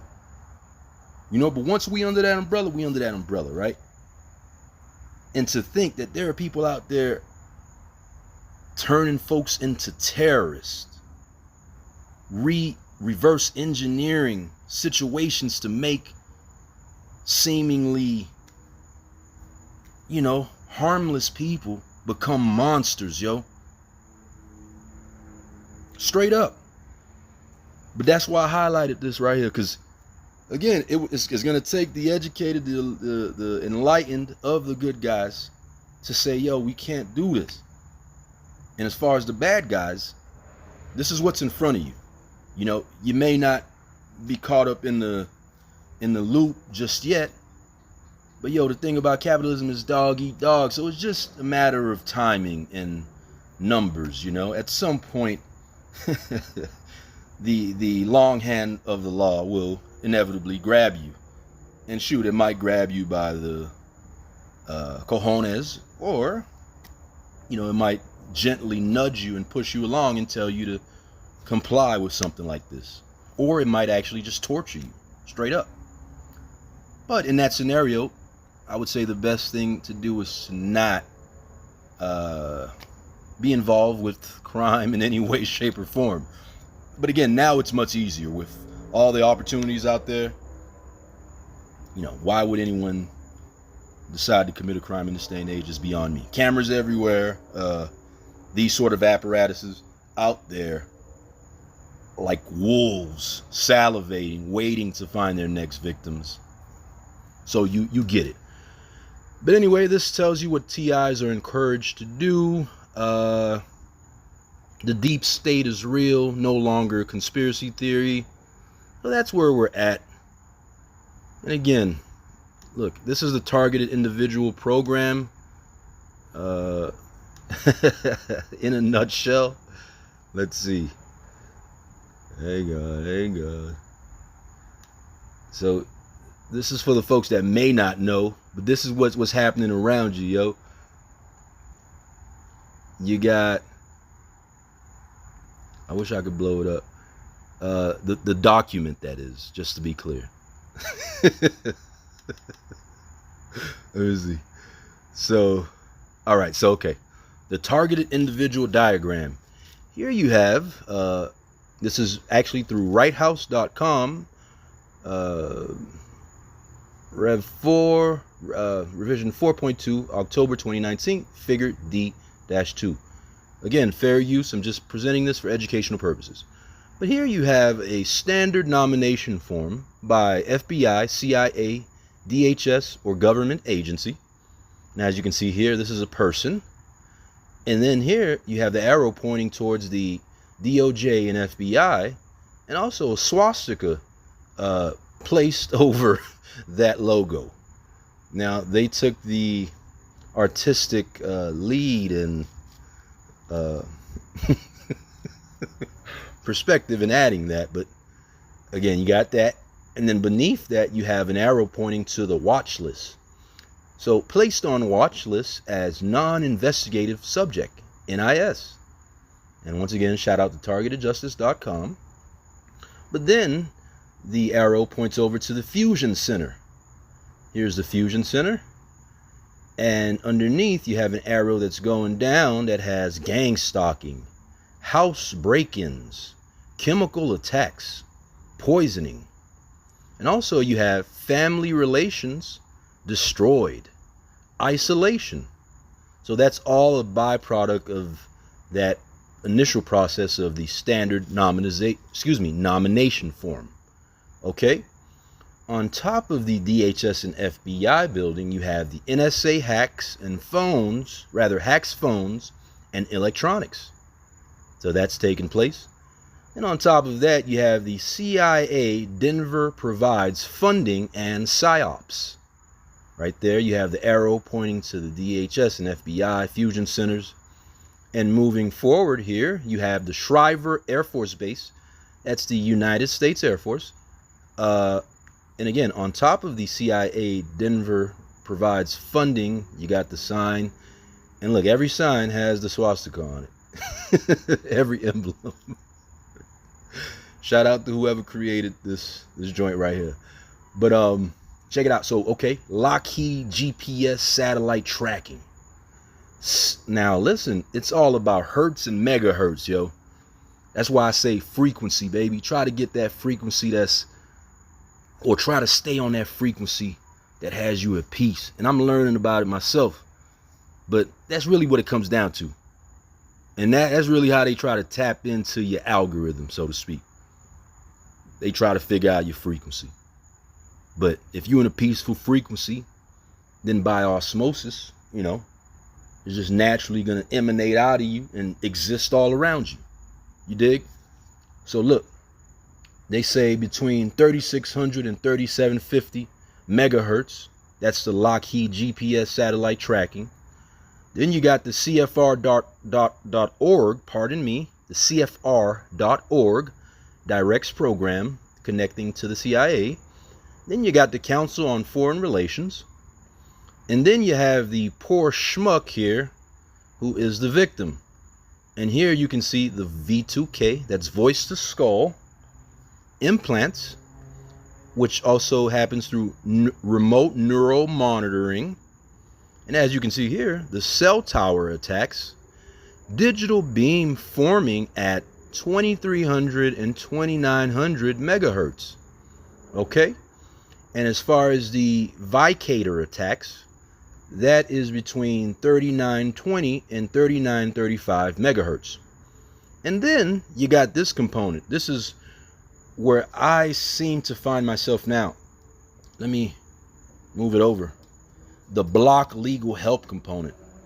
Now this is where it's going to come to a head, because someone like myself, I believe in the law, and I've always believed that that's really something that we should all rely on in terms of getting our comeuppance, right?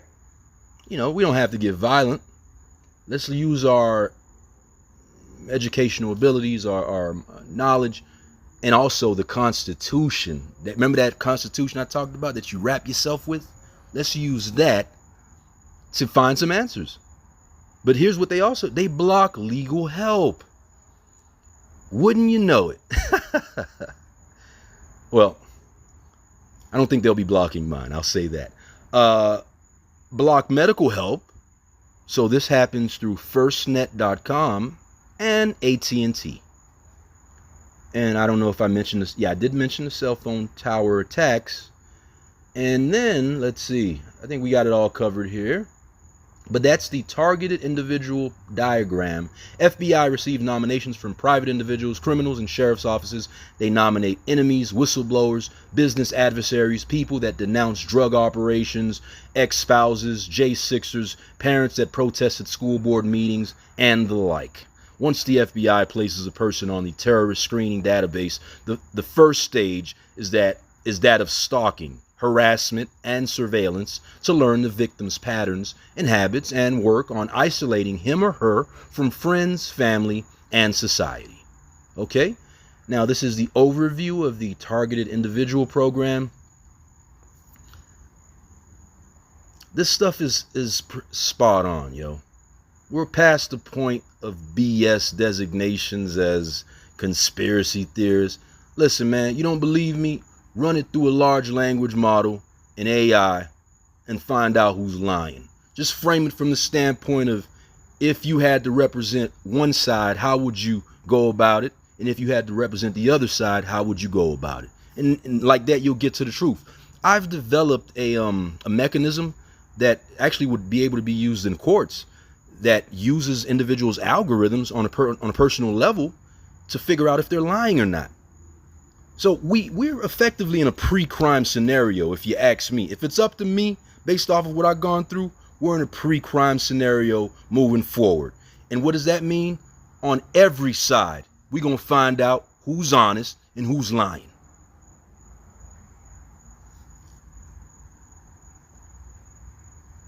Anyway, there's so many great things on this website.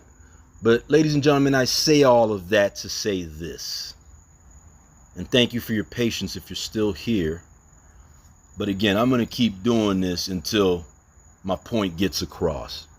And really, it's better to do this instead of the other things that other individuals have done. What have they done? You put one and one together. Now, let's get into the joint here. Shout out to Frontline at PBS Official. This documentary is called In the Shadow of 9/11. It's the full documentary. Make sure to subscribe, as you can see I just did there, to Frontline PBS.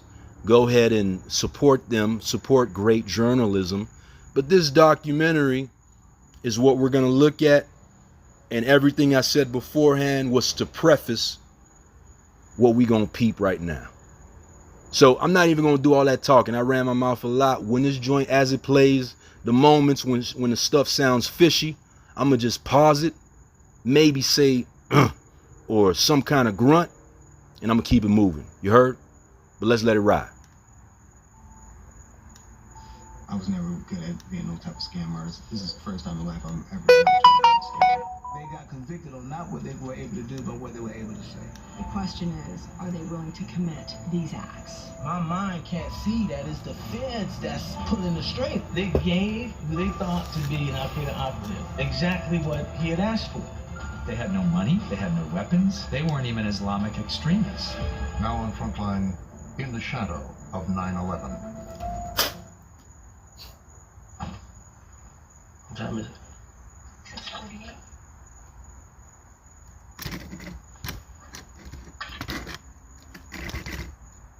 I think he's just gonna be so happy to be a free man.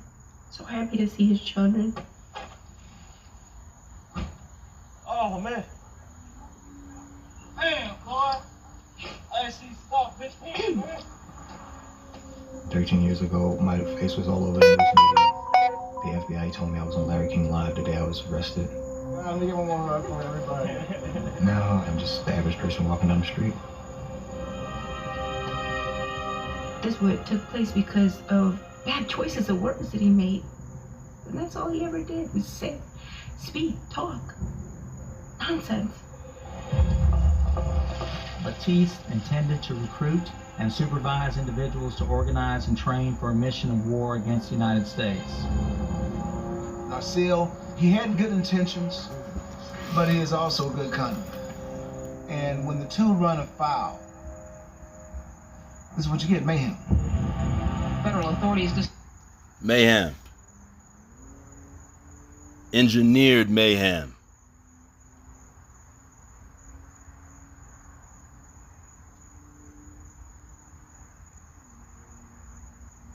Controlled mayhem. Orchestrated mayhem.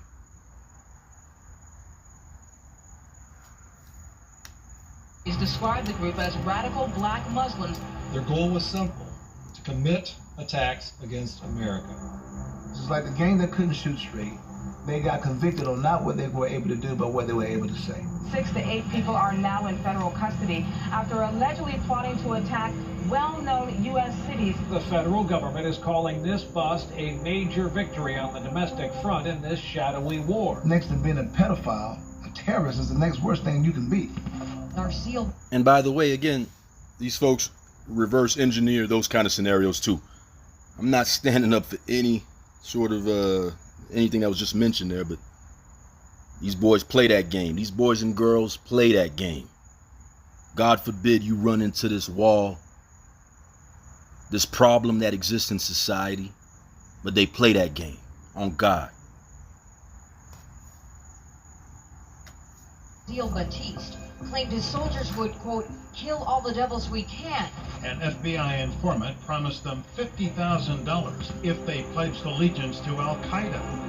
Federal Bureau of Investigation, they invented the players, they invented the theme, they invented how it was going to go down. They wrote the script. They wrote the script, orchestrated mayhem, reverse engineered, and overlooked, brushed aside with plausible deniability. The good thing and the interesting thing, we're living in a time, again, with the LLMs, we can go far back and reconstruct every task force, every sort of... Matter of fact, again, I've created Pre-Crime Institute, by the way. If you're watching this, you should go and check out facebook.com/Pre-Crime Institute. That's PRECRIME Institute, INSTITUTE. We're gonna fix the wrongs. You either come along or you fight it. And I can understand why you'd want to fight it. But again, the universe, you're in battle with the universe at that point. Because like I said, you know, different incidents happen, man. Different people have been alleging these things for years. But before this documentary, they were looked at as completely ridiculous, as nuts. I mean, and even after this, some folks be like, whatever. Like it's nothing, right? Even after the targeted justice filing, even after the website, even after, again, you see millions of individuals that are literally saying that this is taking place, it's still brushed aside. But somehow, again, these things sort of work themselves out where it comes at the perfect moment. And that's where it depends on your belief system, where you stand. But the algorithm has a way of infusing the solutions along the way too. What I can say is that brute force, the traditional force that has been used, especially on the part of the state, does not beat out what the algorithm, what the universe, what God has already, set in place. You know what I'm saying? We can get into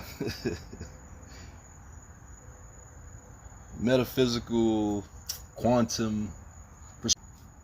They wrote the script. They conducted surveillance.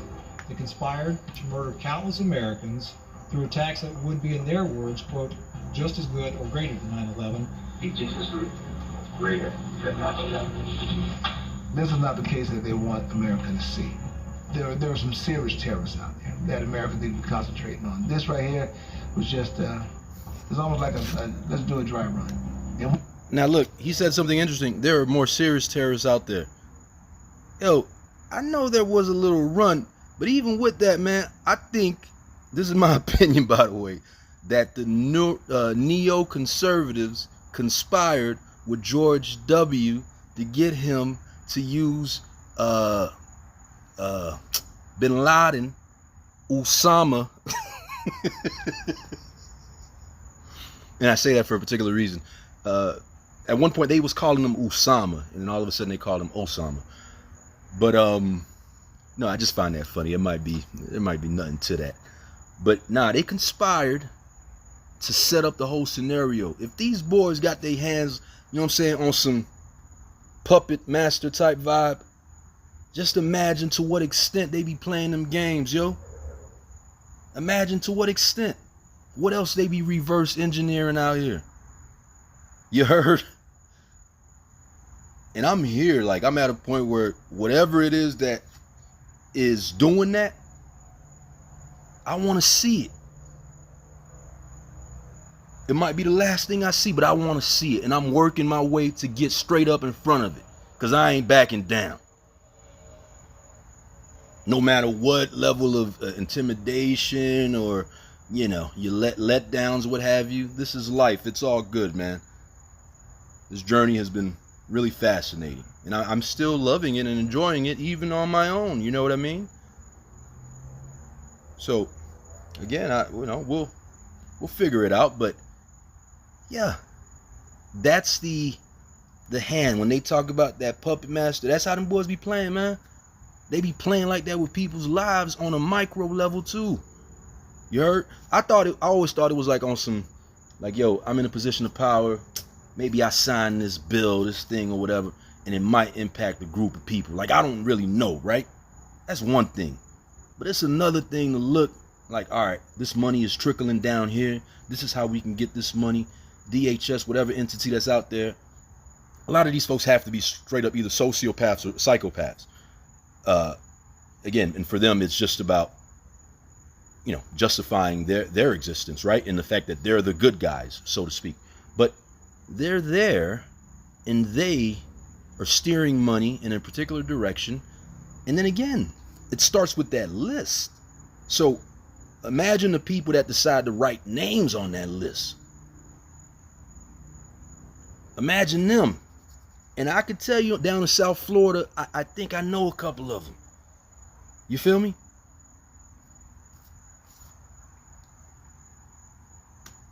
If we can convict somebody as lazy and sorry as this crew was, then we can convict anybody.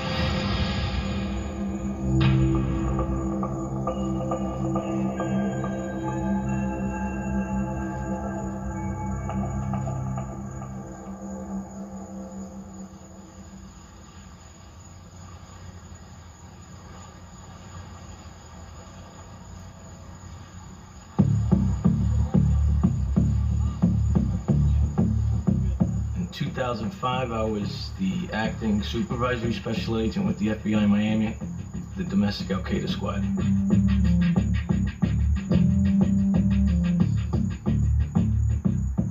I was born in the Bronx, my brother and I. Both my parents became addicted to heroin, which wasn't very unusual for that period in American history. My father had been arrested a few times. He was involved in the credit card ring, Another time he was arrested for narcotics. Coming from that experience, you're always looking for an angle because everybody has a hustle. So I graduated. Now, I'll say this, he's right about that. South Florida historically has been a cesspool for that sort of mentality, a hustler's paradise, right? Everybody about getting money. And the thing is, with that, you got the good guys looking to gaffle up the dummies that's thinking it's sweet and that they can get money or they can do X, Y, and Z without having to pay. You feel me? And that's a lesson that sometimes you got to learn. You got to go through it and you got to learn. But it ain't sweet like that. It's never been sweet like that. I graduated high school. How, I don't know, but I did. Spent 9 years in the military. Went to school at night. And then I put in an application with the FBI. FBI calls 9 months later and I end up at Quantico. Got out in 92, ended up in Miami. And you wake up and 10 years have gone by. And then 9/11 happens. On September 10th, if we would have saw a movie on the events that happened on September 11th, we all would have left that movie theater and said, that is a phenomenal movie, but it could never happen in the United States. And on September 11th, it did. And what did they use? They didn't use bombs or weapons. They used box cutters and complacency. And also plausible deniability. Again, if you look at the true history of how that took place, a lot of these people weren't, again, some folks just looked, it appeared that, again, that they might have like wanted the joint to happen. I hate to say it like that, but yo, there were just certain missteps that took place on the part of certain agencies in terms of letting dudes move around, knowing that these dudes is on that, but not deciding to, keep a close eye on them.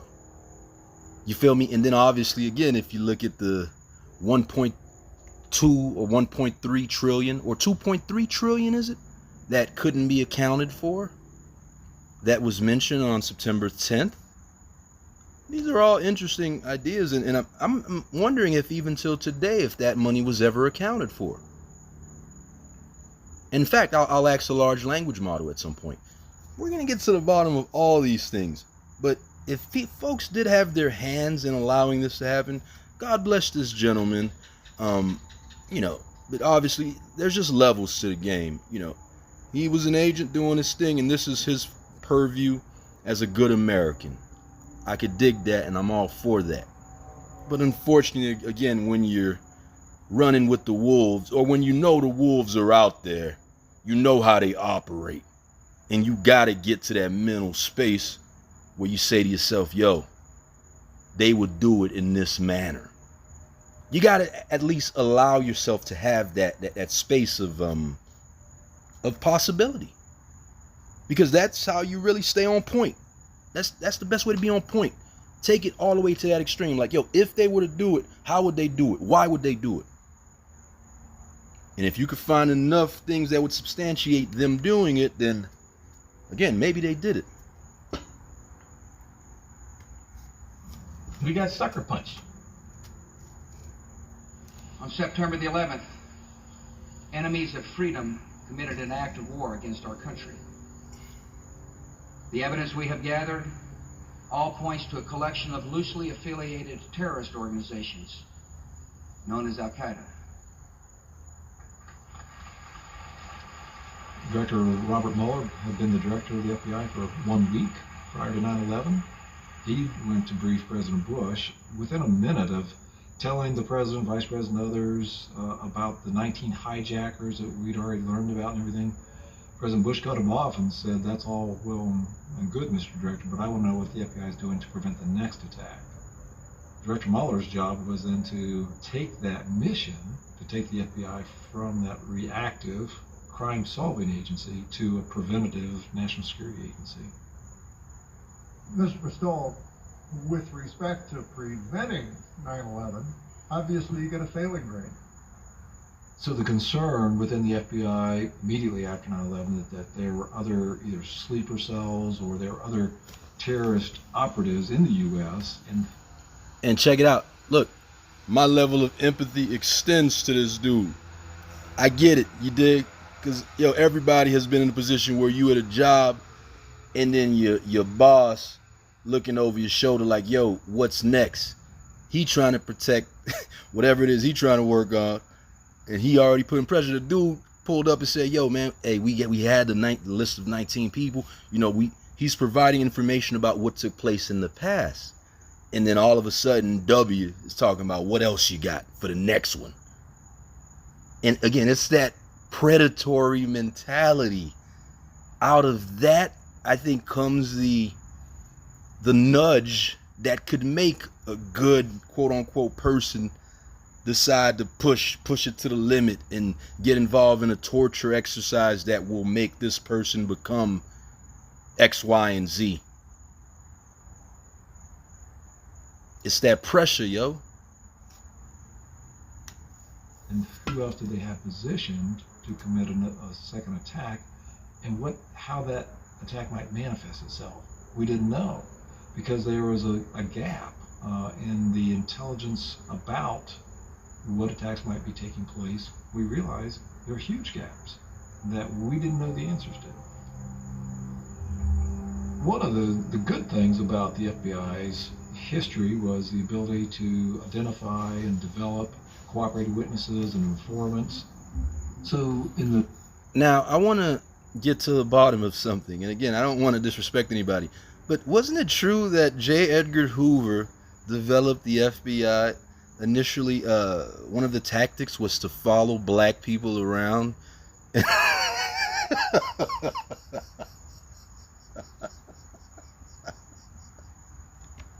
I heard it like when the G-men, see, I know my history. It was the G-men at first, dudes in suits and whatnot, right? It was like, yo, you got to go practice how to trail people. So shit, excuse my language. These black people out here, they ain't got no rights anyway. So screw it, just go follow them around. Get your step your spy game up by using the black folks as test subjects. Now I'm laughing at that, but yo, that history is there for that part too. Them boys have done that. Believe that. You dig? In the decade after 9/11, let's say, there was a great focus on developing human sources of information about attacks, potential attacks. And so let me just kind of give you a little, I'm sorry, I keep stopping. But look, what you got this place that's a cesspool of hustlers trying to get it how they can, right? And then within that, you got a lot of, South Florida historically has been the place for people that have tried to, change their life, that they ratted on the mob up north, whatever it may have been, and they found a space down here to mix amongst the cultural mosaic and just, you know what I mean? It might be under witness protection, whatever it may be, but they low key out here, man. So you got a lot of that. And then, like I said, you got the hustlers that might have been selling a little bit of work, nothing major, but then they end up getting caught up. So then they got to work it off by becoming an informant.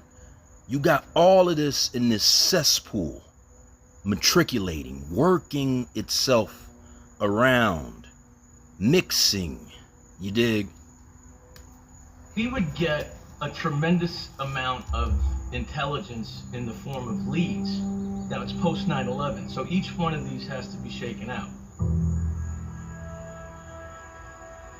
One of my colleagues comes in and he says, look, I have some information from an informant that there's a group of guys in Miami, in Liberty City, that are conducting military training, that are interested in overthrowing the U.S. government, and that want to meet Al-Qaeda. Now, mind you, back then, What is Al Qaeda? First of all, I guarantee if you ask them dudes to define what that word means, back then they probably couldn't have. So maybe it should have been a little bit more specific. But then again, the blanketed term, and if they're framing it in that manner, they're clearly idiots. So you're sitting back in your position of authority, you're like, yo, man, we got these idiots here, but damn, they making it sweet. Because your lick, when you're the good guy, if you will, your lick is to continue to provide bad guys. Your job, where you get your promotions, commendations, what have you, is to keep providing bad guys. But what happens when the bad guys aren't really as bad as it says they should be, or rather you'd like for them to be, or the system would like for them to be, and also there aren't enough bad guys? Well, again, you start to reverse engineer bad guys. This was, like a unicorn.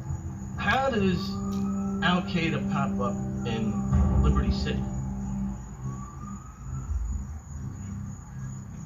Some areas were high drug trafficking areas, and there were shootouts all the time. Hey, that's the Poke and Bean projects, which actually doesn't look like that anymore these days. The whole dynamics are changing. I just wanted to add that, which is a good thing, folks. The group were part of this hybrid religious militant organization. They do military type training. Now you have to get the full history too, and again, I'm sorry for continuing to pause it, but remember, South Florida was also known for there was another sect that ended up getting wrapped up by the feds. I forget their names, but there was another cult down here at some point, like in the 90s, that started wilding out, and then things went left, bodies start, appearing, and then the feds came through and shut the whole joint down. So you got that, right? You got that history there, and I suspect it's that history that drove them boys to want this situation to be the way that they presented it. It's like, yo, we've had this already, man. We've already gotten these guys before, so hey, this might be the second version of it. Yo, we might be able to get the commendation, the promotion, just like them boys did when they was doing it. You know what I'm saying? Just like Sarge was when he was doing it. Shoot, forget these dudes, man. If they want to act stupid and put themselves up, then shit, excuse my language, they the lick. We gonna put this into motion, and let's see how this joint play out.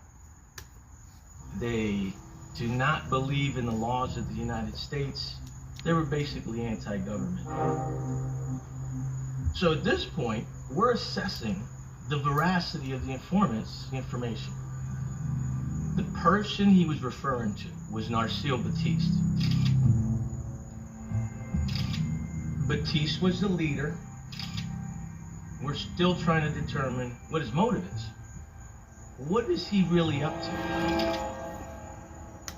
Hey, because the cops is watching, the streets is talking, you was unfaithful, you family ungrateful, you niggas ain't loyal, niggas ain't lawyers, and everybody saw you, and ain't there to... Yeah. Shout out to Wheezy F, baby. I just wanted to say that. But yo, so they wanted to find out, what is he really up to? Now that line alone is very damning, especially as it applies to my plight. But I'll just put a virtual asterisk next to that notion right there. You got no right to be trying to figure out what someone is really up to unless they're actually up to something. You can't box somebody in a corner and then figure out what they're up to, like they're some animal. What if somebody did that to you? Anyway. I wanted to be an actor. It was interesting to see myself intrigue people over a character.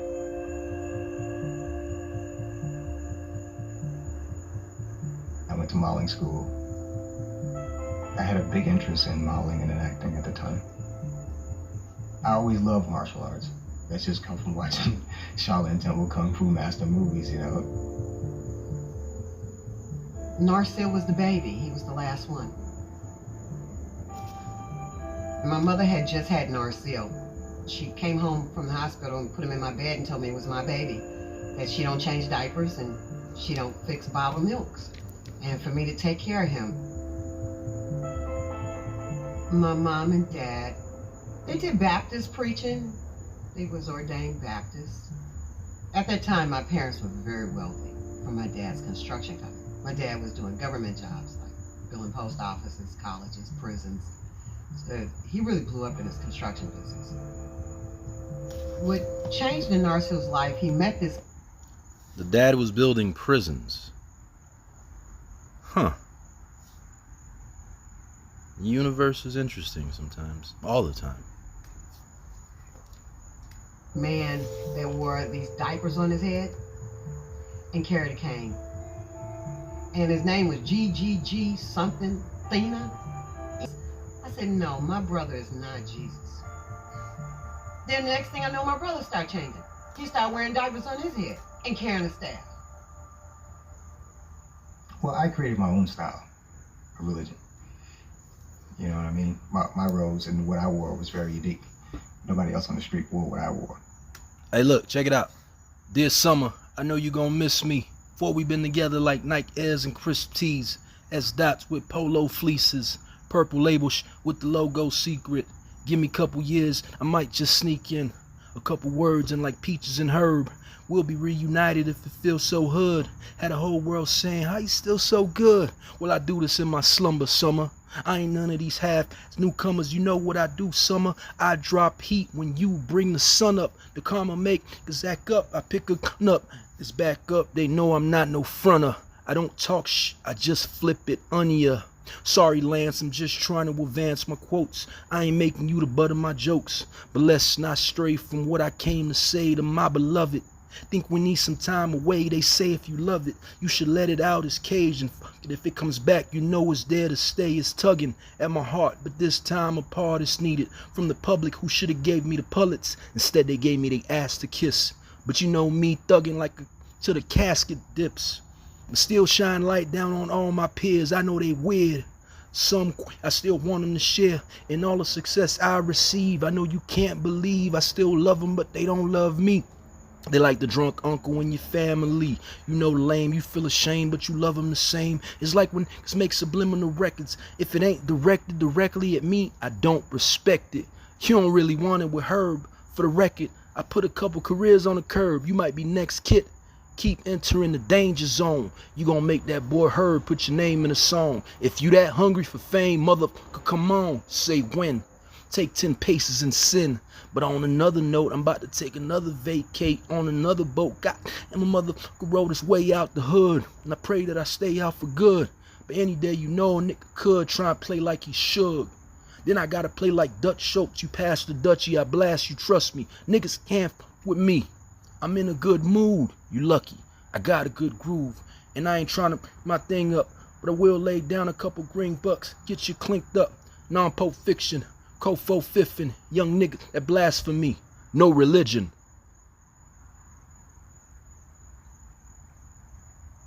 No religion.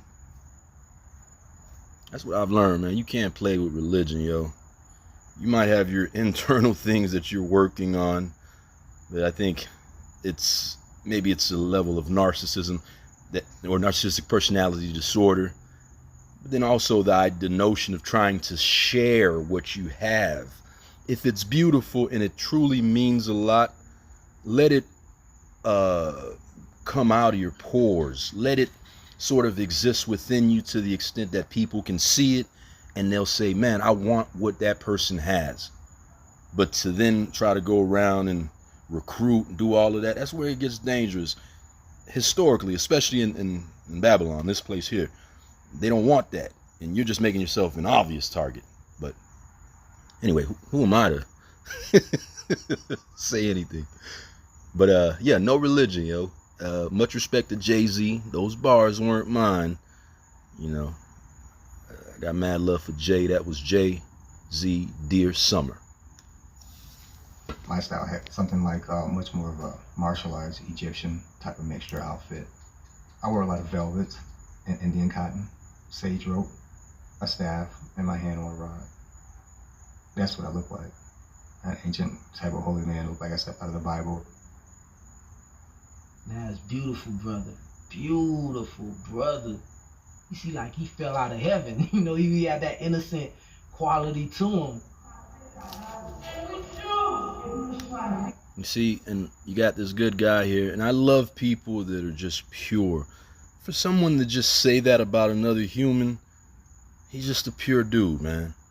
And again, unfortunately, he ran into someone that, you know, again, being that shepherd is not an easy thing to try to pursue, you know. And why would you ever attempt to be like that? You know what I'm saying? Like, again, that's what comes along with it. You got to take care of people around you, the good people. He's talking about the dude fell out of heaven. This dude, Stanley Sonny Fenor, in my opinion, he fell out of heaven just from having that perspective. You got to be a pure person to just see that in other people and not think of how you're going to get yours or this and that. You've actually seen that goodness in someone. Yo, you got it in you. You know what I'm saying?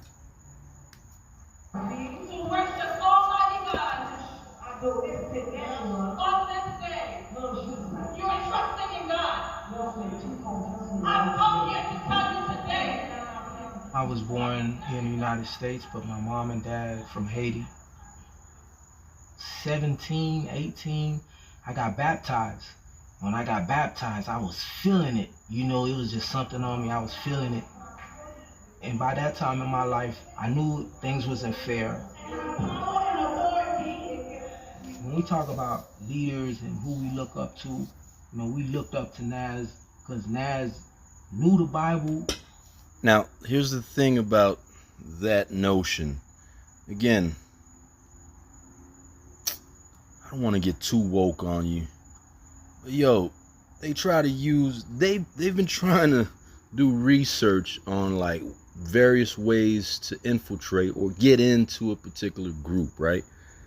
And interestingly enough, the Haitian community in particular, and the Caribbean community, in a major way, Christianity is really, in spirituality also, because even mystical perspectives, these things are very prominent within these communities.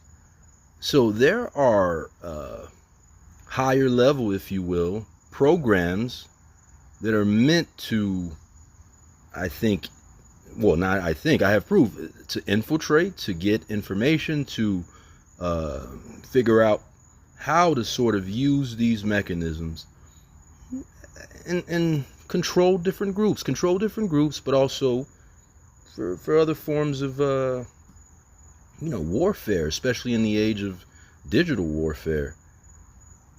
But again, the Haitian community, and this brother appears to be Haitian, the Bible, Christ, spirituality, mysticism, these are all big things. And oftentimes these things are more important, or rather they trump and they dominate a culture more so than facts or science. So just wanted to put that out there. But that's just my opinion, by the way. Spoke it, and he really was about it. He grew up, real close to God. So we always was searching. So when he smiled, it was something that he had that was almost innocent. He wasn't spoiled. He was like the rest of us. Nas was perfect. There was no street in him at all. I was like 19, 18. I was the youngest one out of everybody. And I was still going to night school, trying to graduate a high school diploma. Nas was black activists wanting to help out the community. That's what you got off the top. He was really savvy when it came to the Bible, decoding it or making the Bible in layman's term. making it to a point where I could understand it. He asked me to read a passage or something he realized I couldn't read. And he was like, okay, it's all right. You can start right there. And pulled me to the side later. He's like, how old are you? I was like, I'm like 19. He's like, you really should work on that. And I'm like, well, we're learning how to read. And I was like, yeah, I know. It's like, if you want, I could help you sometimes. I said, okay, cool.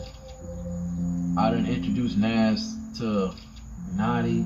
I done introduced Nas to my brother. Pat knew Sonny. Sonny brought Levi. Eventually, they did become my followers. They joined the temple, and they agreed to give me the head position as the high priest of the temple. And that's, again, I want to point out, like, who are you to have followers?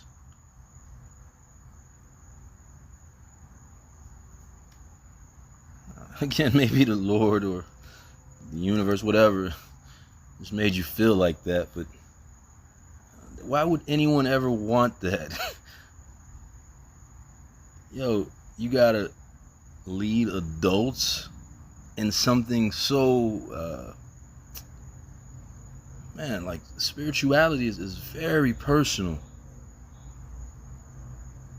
You know, you might find you have your issues at certain points. So to be quick to try to give yourself that title, that's something I would caution against. But anyway.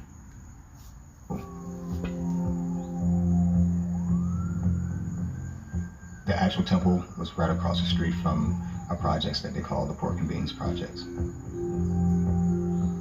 There's a lot of gun selling, drug dealing, and a lot of violence that goes on at drive-by shootings. So we rent the warehouse, but it was supposed to be a temple. A temple. We had Bibles, we had Quran, we had certain books. The Hare Krishna, we had certain books. It was everybody was welcome to our table. That was the whole one thing about why we called it a temple. Because we were saying a temple is where you actually get into your temple and pray. We wasn't Muslims, but we had to understand the religions of the world and how they related to the people that we're gonna talk to. So, And look, let me be a little cynical here. You got to put yourself in the position of them crackers, yo. Them crackers, they probably listening to this or getting the rundown, getting read into this whole situation, and they probably thinking, yo, these dudes are perfect for prison. You feel me? Come on, man. You know, and like I said, I don't know if the youngin's still on that, but yo, don't be going into no warehouse kind of scenario where you cooped up with a whole bunch of dudes, everybody broke, you know what I'm saying, trying to pursue righteousness. I mean, if it's 100% righteous, that's one thing. And yo, if you can decipher that, if you can discern that, go for it. But make sure you get yours in terms of you having that thing that you can step away from the group and have to yourself, and then continue to pursue and go after to better yourself, and your situation, financially, economically, spiritually, obviously physically. You got to be able to do that, I would say, more than anything. Again, that whole group dynamic, it makes it easier for you to be typecast and put into a box. And that's all them crackers like doing. They like putting people in the boxes because that's really the easiest thing to do. You know what I mean? So don't let them put you in a box, like literally and figuratively too, you know? 99% we study the Bible. The temple was called Moore Science Temple of America and Universal Divine Saviors. It sounded cool. Man said the whole reason I came to Miami was to make all you guys Moorish Americans. Man, Moorish Americans. You may not have heard of the Moorish Nationals. It comes from a black religious group that's been around for nearly a century. Most of its members obey the law, but not everyone. This man was arrested by... Hey, if I could be honest, candidly, the voice to skull things that used to happen to me would sometimes mention Moors. I always wondered why. I mean, there is something pretty divine and special in terms of the knowledge those brothers have. But, you know, it really doesn't work out here, because coming up against the state, as you can see, that's what's going to happen to you if you try to bring in that more talk. But I feel like these dudes have been also using voice to skull to try to reverse engineer that more mindset. And yo, it's almost like they've been literally mentally trying to steer me down something like this, yo. This is the matrix here for me, through my point of view, literally. But yo, that's what happens to Moors in this country, and I knew that, so that's why it never worked. But just reflecting back, I'm like, oh shoot, I know I used to always hear the term Moors in my head for some reason. I thought it was connected somehow to my plight in dealing with organized harassment. But here it rears its ugly head. Sure enough, it stands to reason that something like this would be used, that the agency or entities that are trying to reverse engineer my plight, their larger goal is to maybe create another version of the Liberty City 7 in South Florida or somewhere across the United States. You see, terrorism has really dried up, it would appear to me. You know, thank God for all the good folks that are able to really be proactive and stop things from happening. I'm sure that that's happening for sure too. But again, what happens when you run out of terrorists? Do you then start creating them? And in a pre-crime scenario, it stands to reason that that would be the prevailing thought. But of course, to combat that, we have a slew of different ideas and initiatives that can definitely combat that. By police in Fayetteville, North Carolina, but his wife claims the arrest was illegal because he is a member of the Moorish nation. He was telling me the Moorish Science Temple is like indigenous people to America, and we have sovereign rights. And I didn't understand what none of that was. I was like, what the sovereign rights? Yeah, you know, and it's interesting, they make fun of that notion. It's not as funny, especially like in my plight right now. I've actually developed something that speaks to the necessity of having this kind of dynamic or creating that within your surrounding area. Because if the state has decided that they're not going to address what you're going through, and they're allowing you to be, they're allowing you to be hurt. Again, the state is the one that's a part of this, that's facilitating this.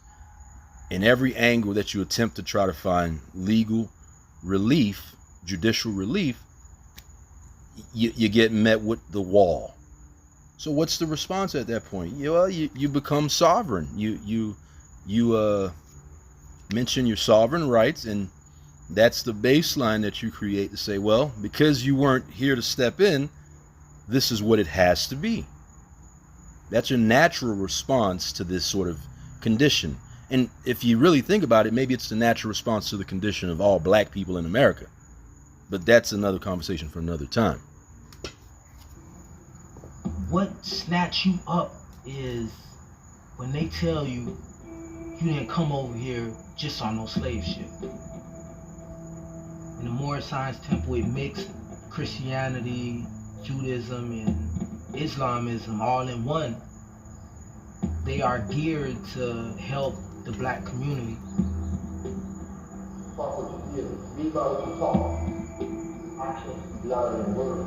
So we sitting down just building on the Bible and talking about making a great change, and can we do it? Can we actually, change not just our condition, but the condition of our moms and dads and cousins and community? And like I say, it's good to build, but sometimes building as a black man in particular that is somewhat lost and trying to figure things out, building can be weaponized. And by building, I mean just hanging out with a group of other black men. This country still isn't comfortable with that idea. If that's happening, they want to know why you guys are hanging around each other, because maybe you're going to come up with a plan to try to get them out the way. And the reality is that's how they feel, because if they had to experience what we've been experiencing and our ancestors have been experiencing, they would have been decided to buck. You dig?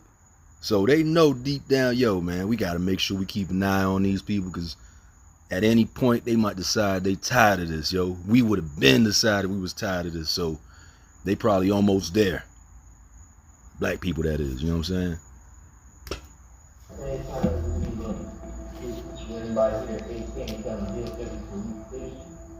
You know, you can't come into the community and you ain't no strong man.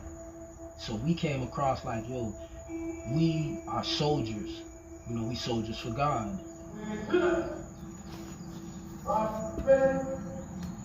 Hell no, boy. Hey, listen. It's best to be a gentleman. A classy gentleman. Be a classy gentleman for God. Militant. Again, you just make yourself the easiest target, because that's what they're looking for. You feel me? So, and I'm laughing. You know, God bless these brothers, and I apologize for laughing, because I'm sure they've gone through an arduous and difficult journey. But thank God that they're here. I believe all of them are still alive, so thank God for that. But, you know, just kind of looking back and reflecting on maybe how things could have been done differently. And again, hopefully somebody gets a chance to see this at some point, and hopefully it helps you in some way, you know, so that you don't make the same mistakes. And that's, I think, where that's true virality. That's really going viral right there. And we'll let the dimensions determine how that happens.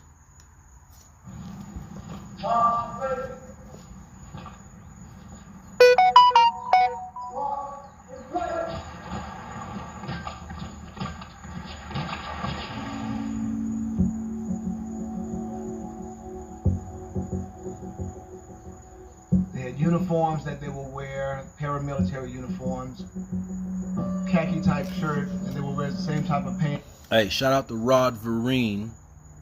They say you're a good dude. I don't know him personally, but I think we friends on Facebook. But yo, salute to you for making it on the PBS Frontline. But nah, he was Sonny Fenor's attorney. Rod Vereen, Esquire. Pants. This is the Morris Star, you know, for the religion. And then, of course, them living in America, they have the American flag. And what was so ironic about this whole thing is that the government tried to paint them is that they were un-American. You know, we brought in experts to tell us, hey, what flavor of Kool-Aid is this? Because we haven't seen this before. Now, I wonder who those experts are.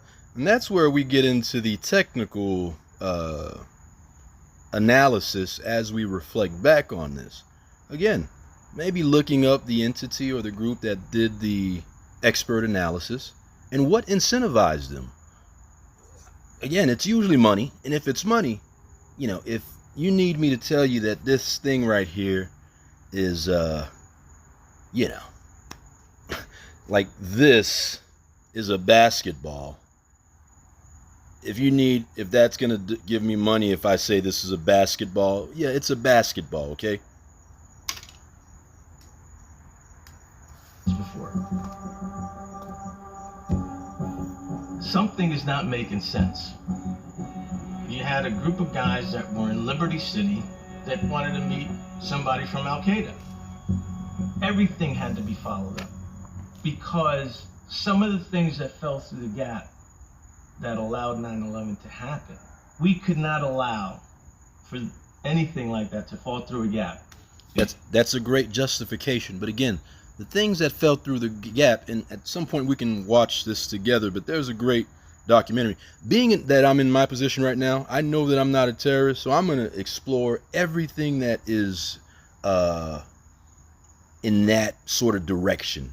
Like, I'm going to go there, because shoot, what else can they do to me? You feel me? So I'm just analyzing intellectually because I want to be a beast. So I want to figure all this stuff out. But we gonna do it together if you'd like to. But yo, there's a great documentary on YouTube that talks about everything leading up to 9/11. The CIA let a few of them dudes move around almost as if they wanted the joint to take place. You feel me? And it might have been individuals on that level that was trying to make it happen like that way, or it might have been just a directive coming from the top. You heard? Because them boys, they wanted to go and find a way to get the things that Saddam had. They wanted to get them out of his hands. They already knew W was bloodthirsty because he felt that his pops ain't finish off the situation with Saddam. So they had to figure out a way to lead up to that. And that's how they got there. But now this dude talking about couldn't let things fall through the gap. I get it. That happened, but falling through the gap in this scenario, it's a bit much, right? Because again, these guys they've already signed themselves up. Anyone looking objectively would say that, man, these guys are setting themselves up to be food, to be taken advantage of by the prison industrial complex. Again, gathering as a group, militant gear, meeting in clandestine locations. You know, you got to look at it from the standpoint of how is this being framed when someone writes out their report. Remember, the report, again, people can't write as fast as they think, so it's very to the point, and if you want to convey the point faster, there are ways to do that. So if you want your boss to sign off on the overtime hours that you could potentially get from doing surveillance of these guys, you're going to write it out in a way where that happens. Again, I had never heard of the informant, Abbas al-Saidi. Abbas had worked at a convenience store, in a medium to low income neighborhood. He started out as a snitch initially for drugs. New York City has its own intelligence unit, which was focused on terrorism.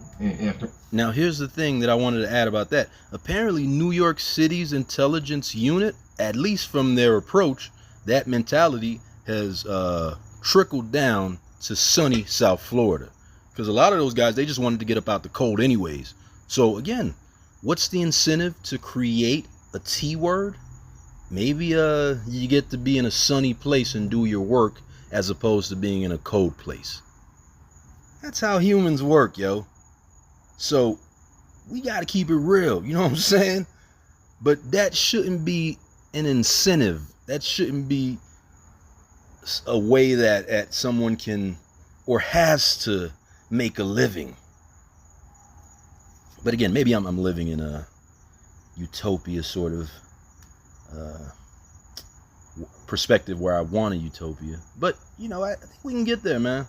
I think we can get there, and especially for me on a personal level, because everything that's happened to me, it's not personal. It's never been personal to the extent that I want to go after any individual person. But it sucks. But hey, listen, life sucks at certain points. And I think the worst part, what really gets me mad, is when not only you've been tortured, literally, but you're being tortured by them taking your story and essentially shoving it in the dirt as if it never happened. So then you come off as if you're lazy and you've been lying and whatever it is, a narrative. Because you can screw me over, and it is what it is, man. I'll let the universe deal with you. But then let me tell a story. If you don't care, matter of fact, if you think the way I'm telling the story isn't good, turn off your stuff and beat it. Go do your own thing. I'm not paying attention to you, but don't then try to suppress what I'm doing. Really, that supports my point that you're just a hater and you know that what I'm saying can get you into trouble. And so you got to do some backhanded grimy-ish. After 9/11, they found this young guy from Yemen who's pretty street smart to be somebody that they could use in their investigation in New York. At some point in time, there became a threat that they considered to be a threat against him. They encouraged him to move out of New York City, and ultimately he moved out of Miami.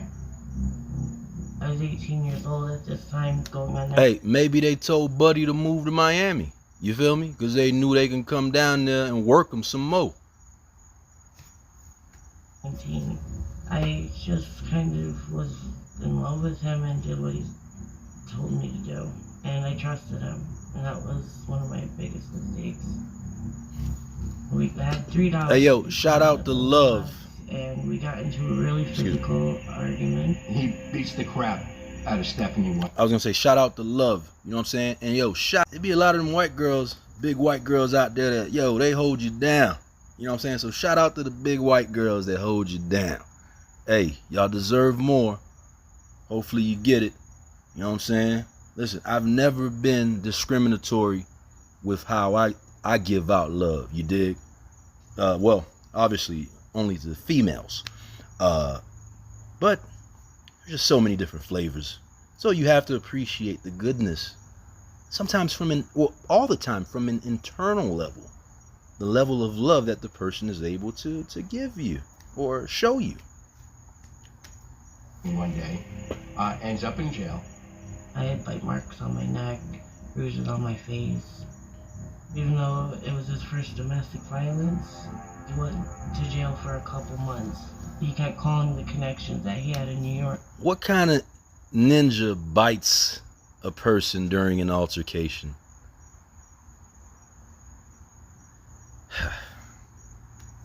He reaches out to the lieutenant in New York. Hey, can you help me out? I'm in jail, yada yada, tells him the story. The guy says, look, I can maybe, reach out to the FBI and see if they might have an interest. And an agent comes and visits him in jail. He told me that when he came out of jail, that the FBI was waiting there to go to work. He found the brothers, and that's all he needed to do the job. I used to go to the corner store and see him all the time, and he was extra friendly. He would try to act black so much, smoking weed in the store, blasting Tupac. I'm like, dang. Nah, listen, hey, sometimes the Habibi dudes be on point, you know what I'm saying? They be allies. But yo, this right here show you how the game go.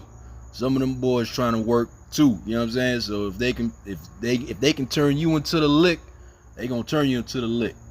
Shoot, they already came through and took over your community by running that store, you feel me? And they already getting that economy. So they might as well get you out the way. You know what I'm saying? And again, I'm not saying this as a blanketed term. I'm saying it in jest to a certain extent. But this guy's pointing out how Buddy was smoking weed and playing Pac, trying to ingratiate himself with the brothers. You gotta be careful with that too, yo. Everybody wanna be black until it's time to really be black. Damn. I was like, this dude's wild. He's like, what's up? I'm like, man, what's up? I used to go to the store all the time buying guards to smoke. The weed that he had, the marijuana he had, was great substance. And it was the kind of substance that I really enjoyed. So my friend that worked there would... Now listen, these boys purporting to be Judy, and I'm sorry, fellas. But these are religious guys that smoke high-grade weed. They don't know what they want to be. Rastas, Judaism, I don't know. Yo, and that would have been a red flag for myself, quite frankly. Again, you can do those things on your own. Doing them in a group is never a good idea. You know what I'm saying? So, I'm just kidding, man. Would get it for me. One day he seen me with Nas. He's like, oh, you know the brother. He switched it up. Now he's like all Muslim. He's like, yes, brother. He's not even using it. He's not smoking. He's not using the N-word. He's not cussing. He's all Muslim now. He's a Muslim now. I'm like, what happened? He seemed very religious, but he seemed very street. Like, street hustler. So that's why I related to him in a sense, because he had game. He had street vibe.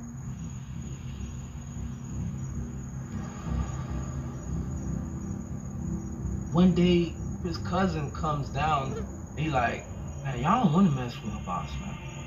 And then we couldn't get it because he ain't thinking about no FBI, no police. Or, like, man, y'all want to mess with him, man. He dirty. I remember him saying, a boss is working with the police. I was like, what? He said the boss was involved in setting people up with law enforcement. And that if he ever gets a chance to, he'll fabricate a story on me. There you go. Hey, listen. The warning. Now that was a clear and present, obvious warning. But again, hindsight is 20/20.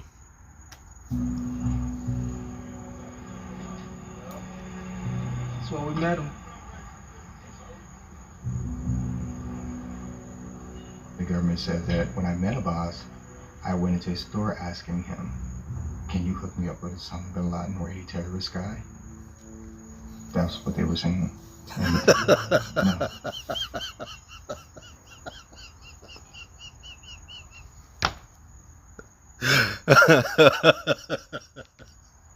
You gotta have some deep-seated hatred for this country to go after September 11th and then try to figure out if you can find someone that can connect this guy.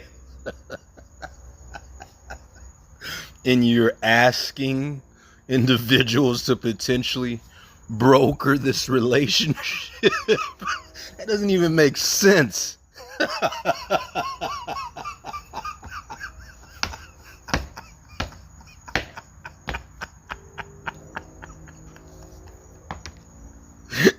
Yo, that's like saying, yo, hey, I want the death penalty. Do you know anywhere that I can get the death penalty now?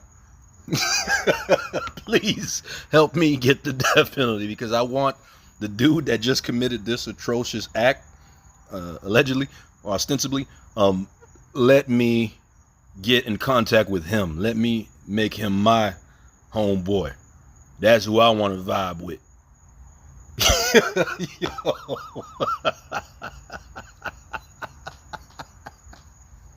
Nah, but these crackers play dirty, yo, because look how they presented it, man.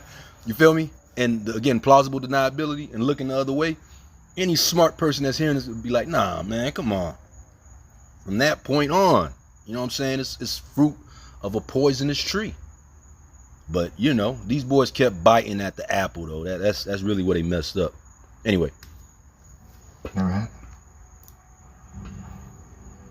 What the informant initially said. I met a guy who has a group. They want to overthrow the United States. They want to meet an Al-Qaeda operative. And they want to align themselves with Al-Qaeda.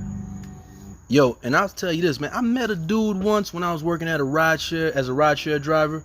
And again, this has been all throughout my PSYOP / organized harassment, gang stalking, the whole joint, right?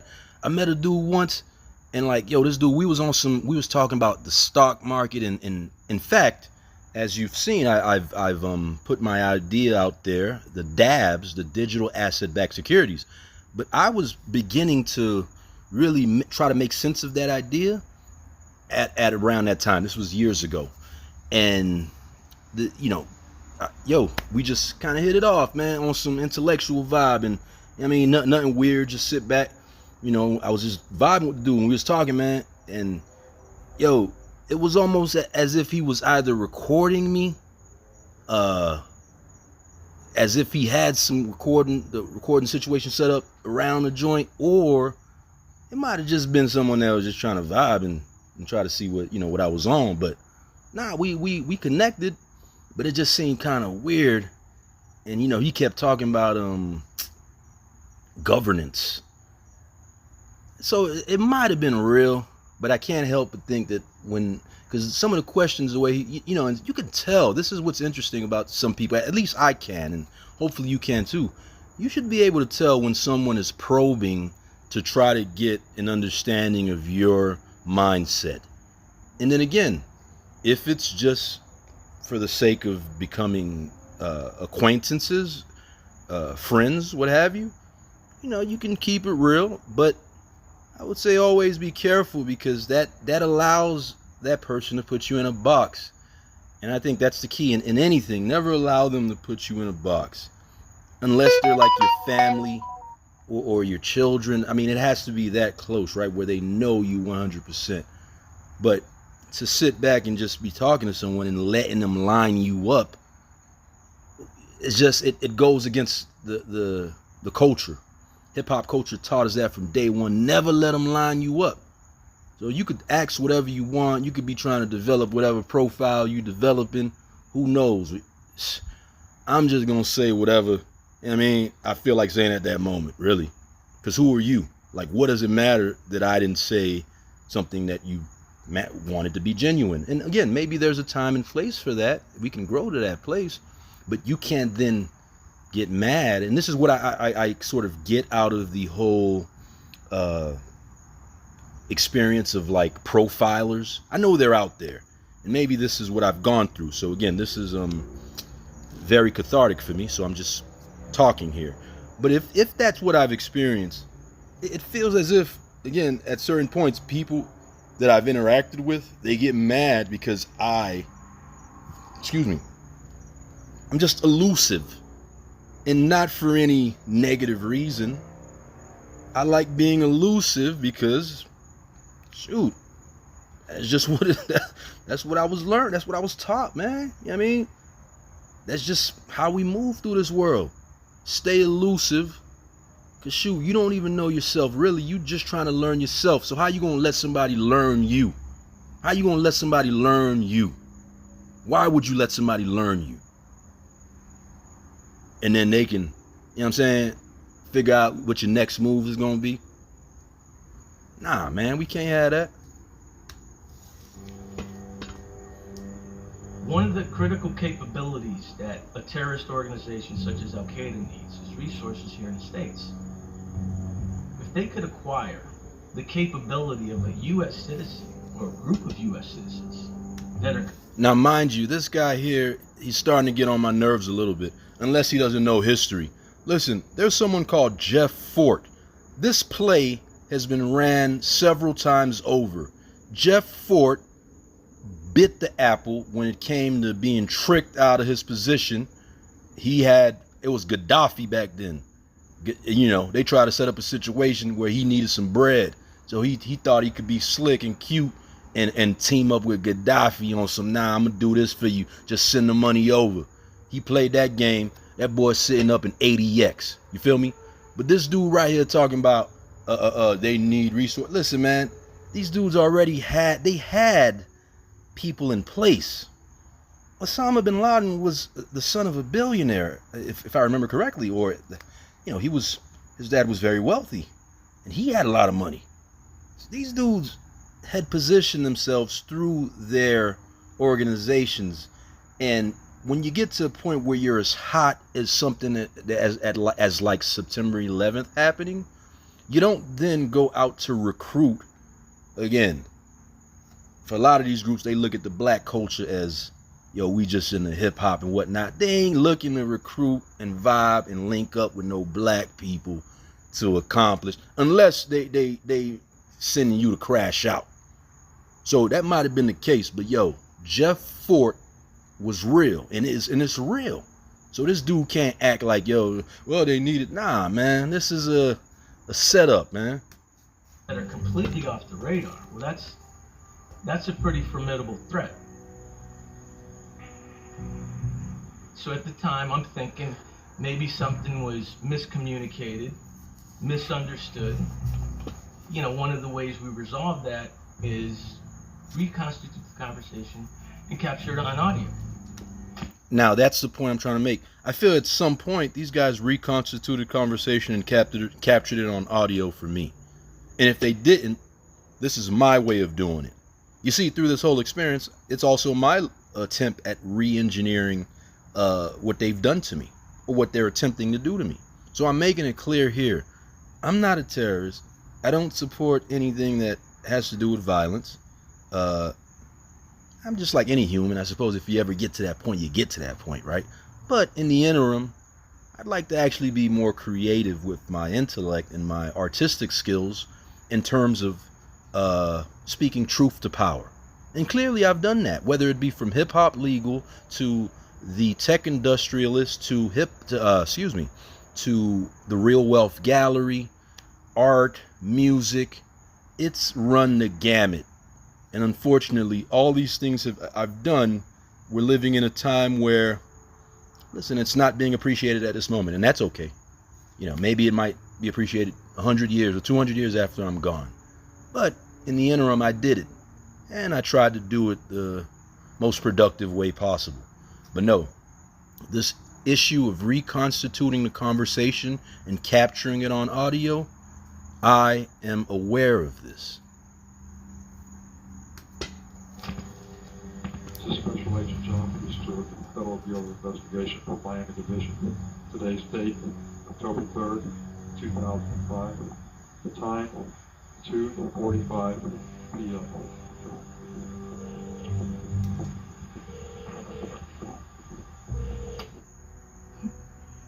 It was just one of the worst, I guess you could say, things that could have ever happened to us in our life. Because this cry from this man for Narcio to help him turned out actually to be what actually set everything for us in turmoil. The turning point between me and a boss is when I went to the store. I seen ICE there, Immigration Custom Enforcement. Our boss was rampaging back and forth in the store. Brother, I'm in a lot of trouble right now. They're trying to deport me. Of course, being the man that Narcio is, he would want help at any given opportunity. Narcio had told him, if you need any help, reach out to us. And of course... Hey, shout out to the loving Latinas too. You dig? That boy was with this chick here. Yo, it's all good. You gotta appreciate love. You feel me? And just like with the And then from there started the nightmare.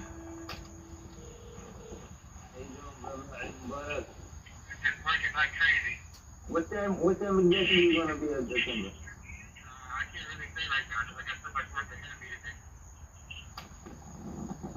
The phone calls of him calling me just increased.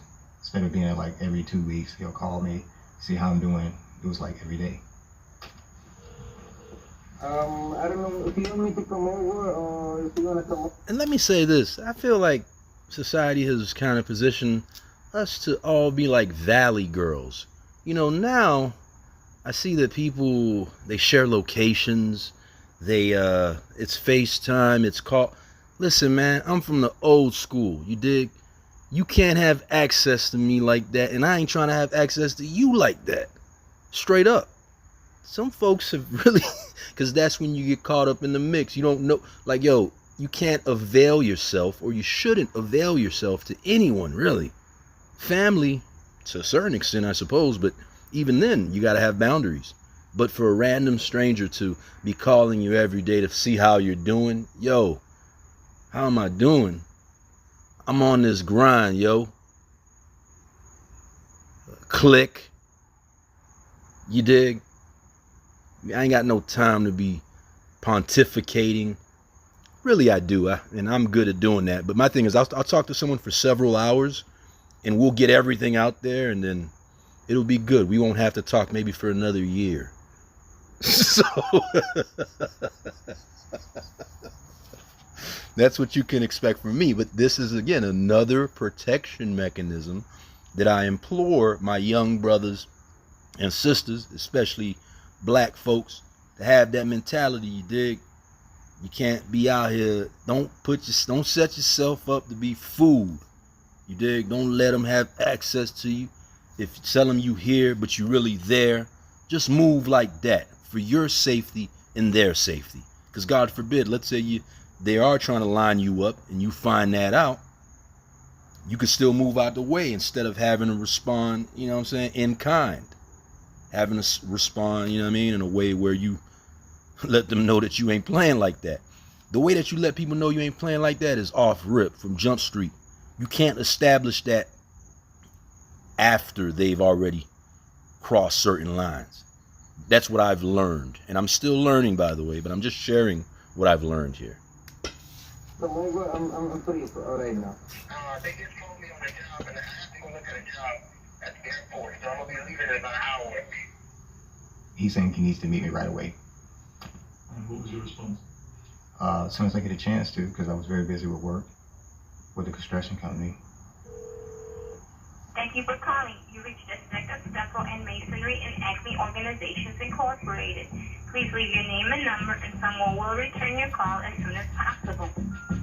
Aztec, Stucco, and Masonry. I love the name Azteca because the Aztec ancient Indians were master builders. So I adopted that. Pat was in the construction field. Sonny was in the construction field. Naz was a truck driver. I was doing security and a little side hustle. And we needed to make money. Pat was like, I have an idea. We gonna team up and, you know, let's put a small construction company together. We got the skills, we got the determination, we got the willingness, and there's the need. I'm coming home dead tired. Believe it or not, it's interesting. I'm presenting this perspective from my second person, or rather first person point of view.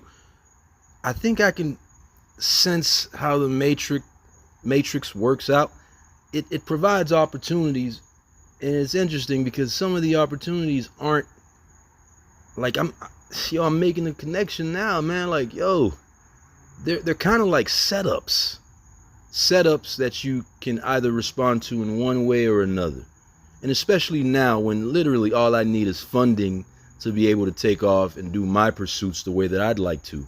But being that these folks are running me through this humiliation ritual, it would appear it's because they'd like for me to collaborate with possible opportunities that I've seen. So construction is one thing that comes to mind. But again, it gets dicey when you're like, they've set up a simulation that can go only a couple of different ways.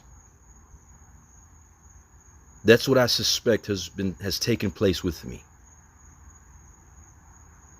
The good news is that I think when you play it all out, it's like and again, I've run these things through large language models. I've really used technology to try to make sense of all of it. But all the possibilities, and really what it comes down to is, what are you looking for, right? For me, it's autonomy. And so that will never change, and there are ways to get there. And it really just takes a little bit more sacrifice to do it that way. But playing the game on their terms, collaborating, this is why it gets a little dangerous. Again, we know the history here. They make it hard for black men to team up and work with one another to try to accomplish something. They literally show you how, this is what's going to happen. And then you're supposed to kind of leave it up to the people that you've surrounded yourself with. Sometimes, again, because of business, because of trying to make money. And those aren't the best reasons to keep people around. But you decide to team up with people that may not have the same principles that you do. And then they end up falling or setting up a scenario like this. I'm seeing this whole joint play out. It wasn't one real N-word in the mix to be like, man. I mean, because I already get it. They created construction and all of that. But at some point, somebody gonna be like, man, chill, bruh. We can't do that. Anyway, let's go. Tired. And man, I was happy. I was like, man, I'm doing something, change is coming. It was the first time in my life I was working towards my own business. I dived up. Yeah, that's the thing. A black man's plight in America, we all want autonomy. We want to all work towards our own. But that is something that plausible deniability and white supremacy has historically teamed up to really stop. And it's almost as if it's a group initiative. We got to make sure we know what these black men in particular are doing, and especially if they are in groups. And if they're individuals, we have ways to even put the magnifying glass further on them to try to stop them from pursuing things on their own. So they want to reverse engineer the group dynamics. But you can hear it in Buddy's perspective there, saying that, yo, he's actually doing his own thing, and that's what he wanted. You know what I'm saying? And he seems genuinely happy. That's what everybody wants, man. That in theory is what being an American should be about. But they take that away and they play with that with certain individuals and certain groups. I was all in. I had all my cards in the construction game. Sacrifice weeks without even getting paid. Wake up early and go to sleep late. And there's no money on the table. I'm not getting paid. But we had several instances where we were not getting paid, plus the investment we already had made in remodeling the temple. So we was at a financial distraught. I got a lot of people that don't want to pay me on time and stuff like that. I'm trying to finish this job so I can have your money, but and then it costs me so much money to do all that plumbing work inside. The biggest mistake he was consistently making was using other job money to cover other job because he underestimated his job. The number one rule in construction, every job pays itself. You don't use money from another job to cover bills in another job. That's bad business. And I'm kind of like in a jam right now. I have the means of paying. It's just that I'm just waiting to finish this project, and these people pay me. Now look. It became very overwhelming for him. Now look. Let's say, again, resources were readily available and not weaponized the way that they are. I'm sure this guy could have gotten some kind of funding to maybe position himself to not have to do or consider doing what he did. But no, that part gets weaponized. It's very difficult. They make you jump through so many hoops. In fact, it is called administrative burden re-engineering. They re-engineer and create so many burdens for you that you decide to say screw it. And then what do you do in that scenario? You try to find an easy solution. And sometimes that means crime. For him. Oftentimes he would just not sleep. Everybody wanted a better way of living. So he felt the pressure of all these families on him.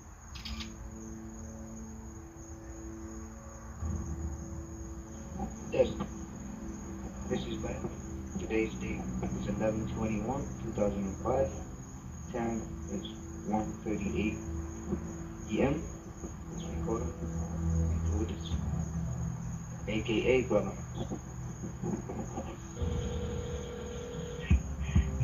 Hi. What's up? What are you doing? Yeah. How you doing? I think what's going on? Hey, it sounds like dude's trying to speak Arabic and on the Muslim tip more so than the dude Narcisse. Dude say assalamu alaikum, buddy say yeah.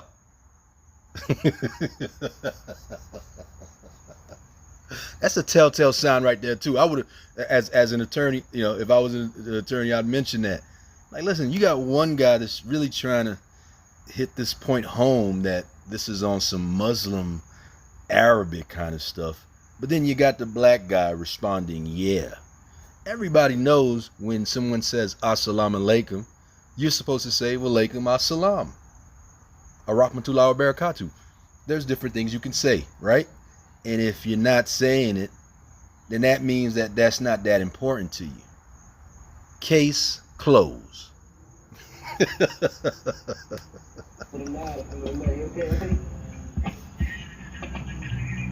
You see? Yeah, hanging in there. Yo, if it was a real Muslim dude, it would have been like inshallah. You dig? He would have called him Aki too, brother. But this dude ain't on that. He ain't on that.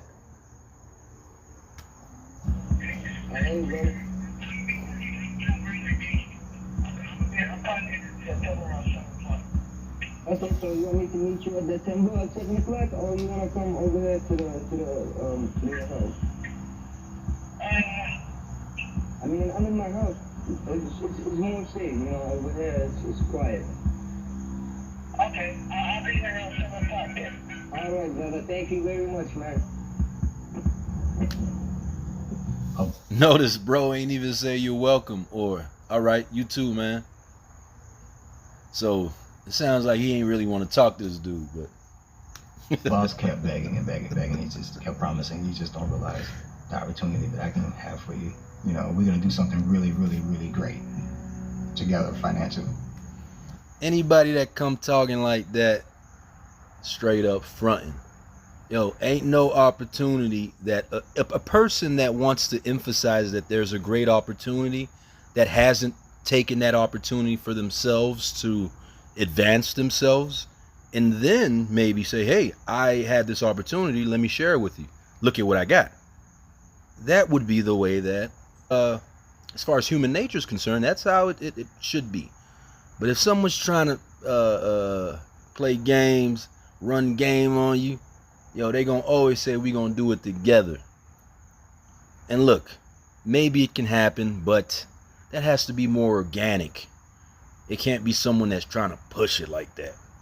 We're gonna do something really, really great. No, I'm gonna do something great. If you want to do something great, we can both do it, but I can only speak for myself.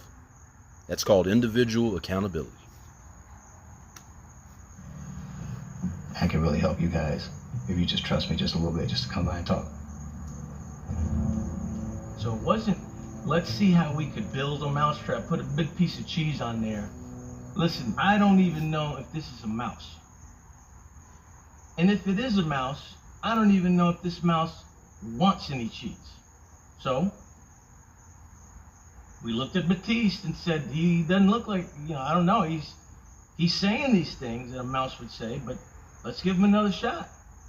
And then we had nowhere else to go but to put the piece of cheese on the trap. Now that's the interesting part that we need to kind of talk about there. Putting the cheese on the trap. Again, by way of plausible deniability. And what happens is, maybe somehow it was communicated that we got to put this guy in a position where he can't make any money. He has to determine where his next dollar is going to come from. Because that's what's happening to me right now, again. So what I think they do is collectively, the good old boys club, one whispers in the other's ear, says, hey, this is what's going to happen. And then they effectively create a stranglehold kind of scenario in which, like, yo, you just trying to get air.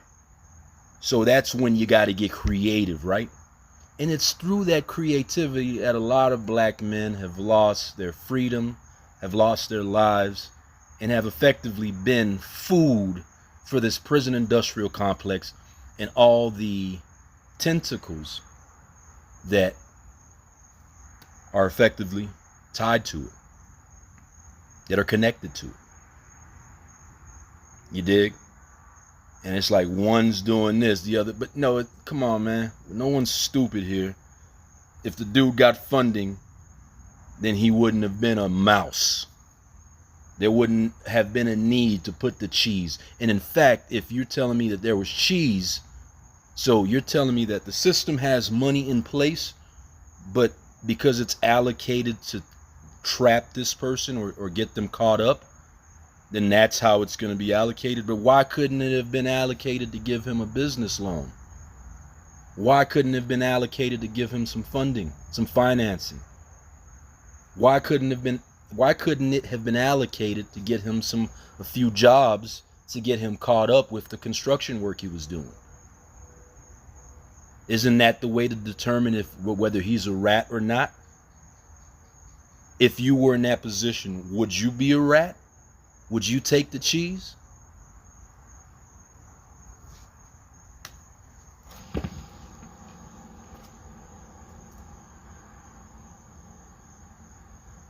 When you're sending an informant into a meeting, you're not giving them a script. You're giving them an outline with some objectives to achieve.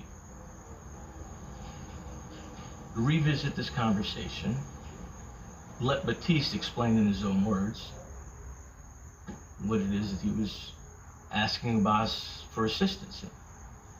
The outline for that was in the form of Abbas telling Narsil Batiste, remember you told me you wanted to meet an Al-Qaeda guy. Well, I got the guy. You see, I've had conversations. That's what I'm saying. It's funny I'm hearing this. I've had conversations where, and I like to do this. It's interesting. when you're talking to someone that's being disingenuous. Let me say this: the beauty of at least trying to be ingenuous or keeping it real, you dig, versus being disingenuous, is that you can spot the BS much better, much easier. So, you know, for me, when I'm sitting back and I'm interacting with someone,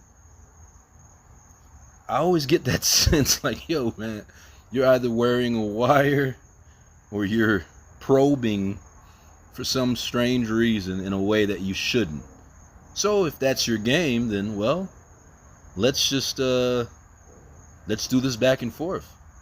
And I hope that when you're analyzing this audio, or whoever it is that you're going to present this information to, they say, wow, this guy must have known.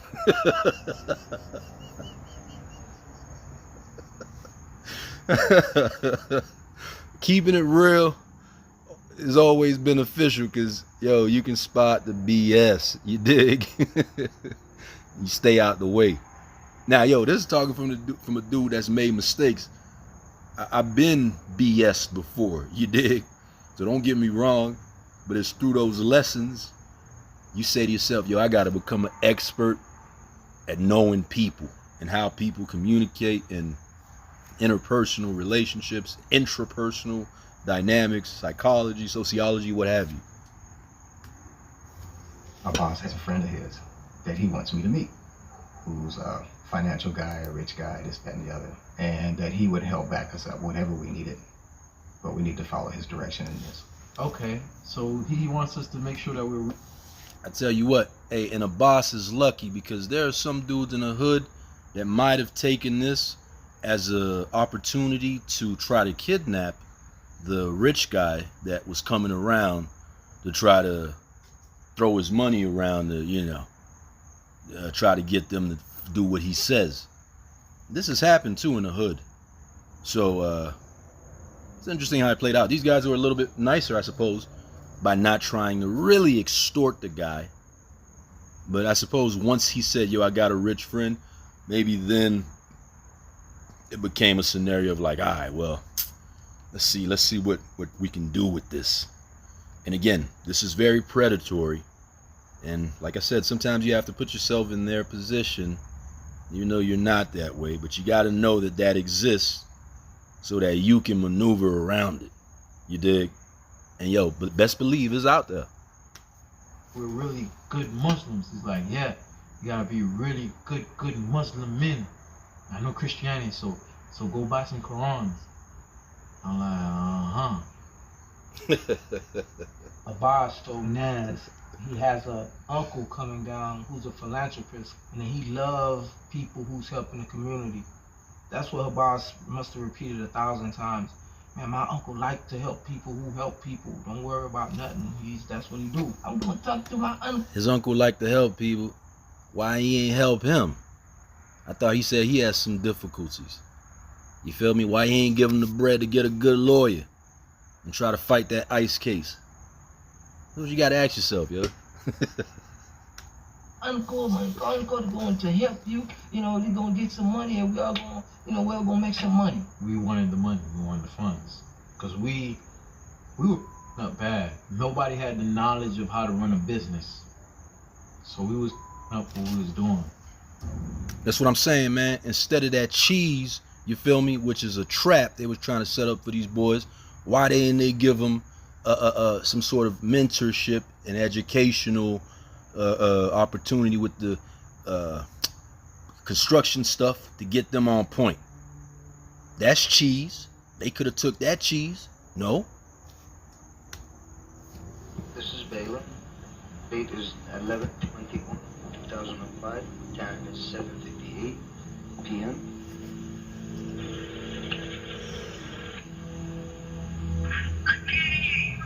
Hey, how you doing, man? That's Brother Naz, huh?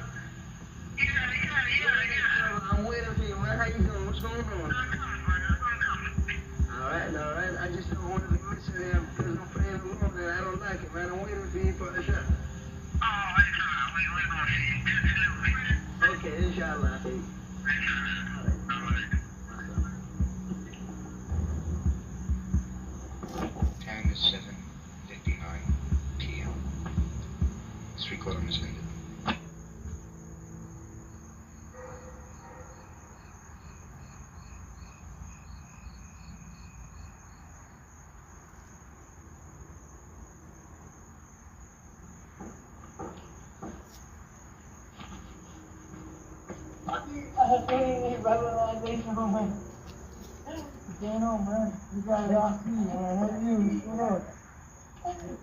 I'm trying to figure out that 24 jersey. Was that Kobe? Did Kobe change the 24 in 05? Nah. I think that was like 08. Kobe did that, right? I think Kobe was still 8. But nah, hopefully he ain't got no Kobe jersey on though. It's a disgrace. Rest in peace to Kobe Bean Bryant. Get there, we're still in our work clothes because we just left the job. Me and Patrick Abraham.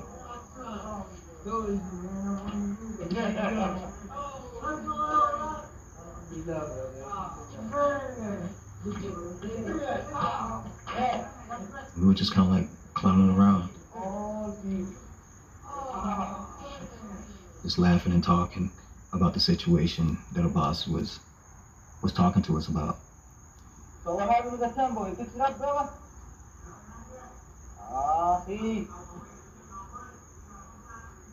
Our intention from the beginning was to put this to bed. He wants to meet Al Qaeda? Okay, tell him you got a guy. See what he says. Do you expect? Again, that's not how you put it to bed. And putting it to bed would mean that, hey, maybe we can't get our accommodation, our promotion, or whatever funding that's set up out there to get more overtime hours. So, I don't believe that for a second. Putting it to bed, again, would be ending the prison industrial complex by just steering money in different places. That's how you put it to bed. Expected response would be, well, what are you talking about? I don't remember ever saying that. Hey, brother, you remember the guy I told you about? I told you somebody was supposed to be coming over. Yeah, what happened? Still coming over. I was wondering, man. I'm not sure what day yet. They was asking me if I was able to send somebody to get him from the airport. So what about this guy? What do they need? He's a good mujahid. So does he know Bin Laden? I don't know, brother. Believe me, I don't know. Possible. But anybody that I work with, get to know Bin Laden. He could have said, hey, listen, I was a little out of my lane. I was off my meds, and I don't know what you're talking about. And then, yo, I'm thinking, you think Buddy might have been an agent, yo? On some deep cover type vibe? This dude, he tripping now, talking about, so he's asking, no disrespect, I know you out here, bro. You did your time, God bless you. And if I'm wrong, I'm wrong. I'm just assessing this as a passive observer, as a casual observer. All right? But why the hell are you asking if Buddy knows Osama bin Laden?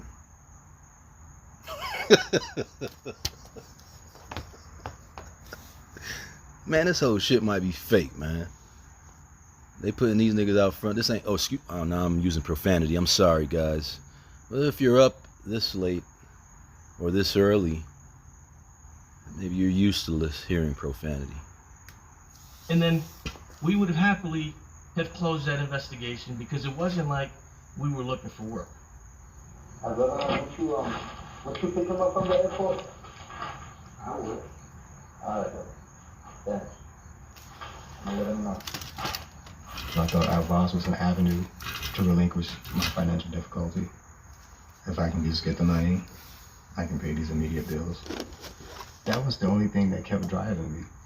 That if I get that one handful of money, then it's over with. Realistically speaking, $1 is good enough for me. Because that's $1 I don't have. Push forward with the mission. But I know one thing. Once I get at least $30,000 to $40,000 on this mission, But see, that's what I'm talking about. That's why this don't make no sense. Bro could have been like, yo, man, listen, I'm going to sign. Let's get a loan set up. I have X amount of jobs that are in front of me, and I will give you, or rather, I'll give you, let's do a promissory note or something where you can get this promise, that I'm going to pay you back, and I owe you, and it won't even have to get to a point of doing things for one another. I'm not even into that, dude. Just, you know what I'm saying? It doesn't have to be 40,000. How about we base it off a per job basis? My next job, I'm supposed to get 8,000. So give me 5 on the front end so I can do the job. Once I get the 8, I'll give you the 5. I'll keep my 3, and then we'll move forward in that manner. You couldn't have done that? This is where this is a little interesting. I tell you, Frontline PBS. Oh, by the way, the person that made this documentary was the same dude that made Finding Neverland. Now, I have my thoughts on the media's psyop that they run from time to time, but that's another conversation. Anyway, let's let it play out. Let's see what happens. But there's going to be an important point coming up that I want to point out, and it relates specifically to my plight. We can still look at this as a passive observer. I had no belief into fighting any jihad, holy war, or anything that's going on in the Middle East. And even though it was against my morals and values, I felt like if I can go through it and just get the money, then all of that would be washed away. We need to be organized. We have to have the plan ready. We need this amount of money, we need this amount of this. But if we don't come up with no plan, how can we get support?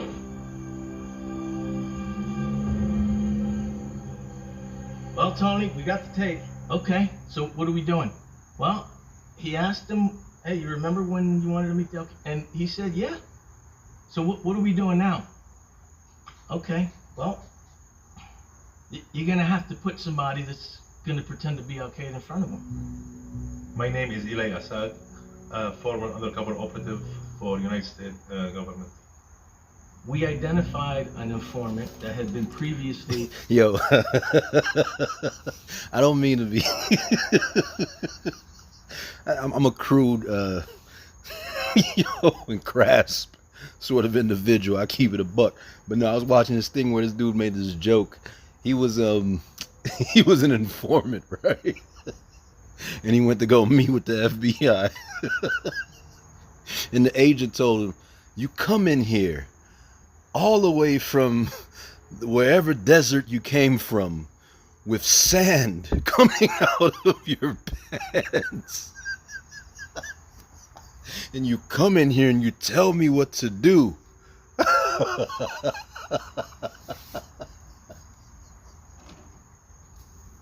It was very insulting. But the guy that was presenting the story, he kept a straight face when he was saying it. I'm like, damn, if somebody tried me like that, I would have got pretty mad. Or at least, felt offended. But he said it so matter-of-factly. And then obviously the guy that was telling him that was some white guy, shitting on him, excuse my language, for being a desert dude, you dig?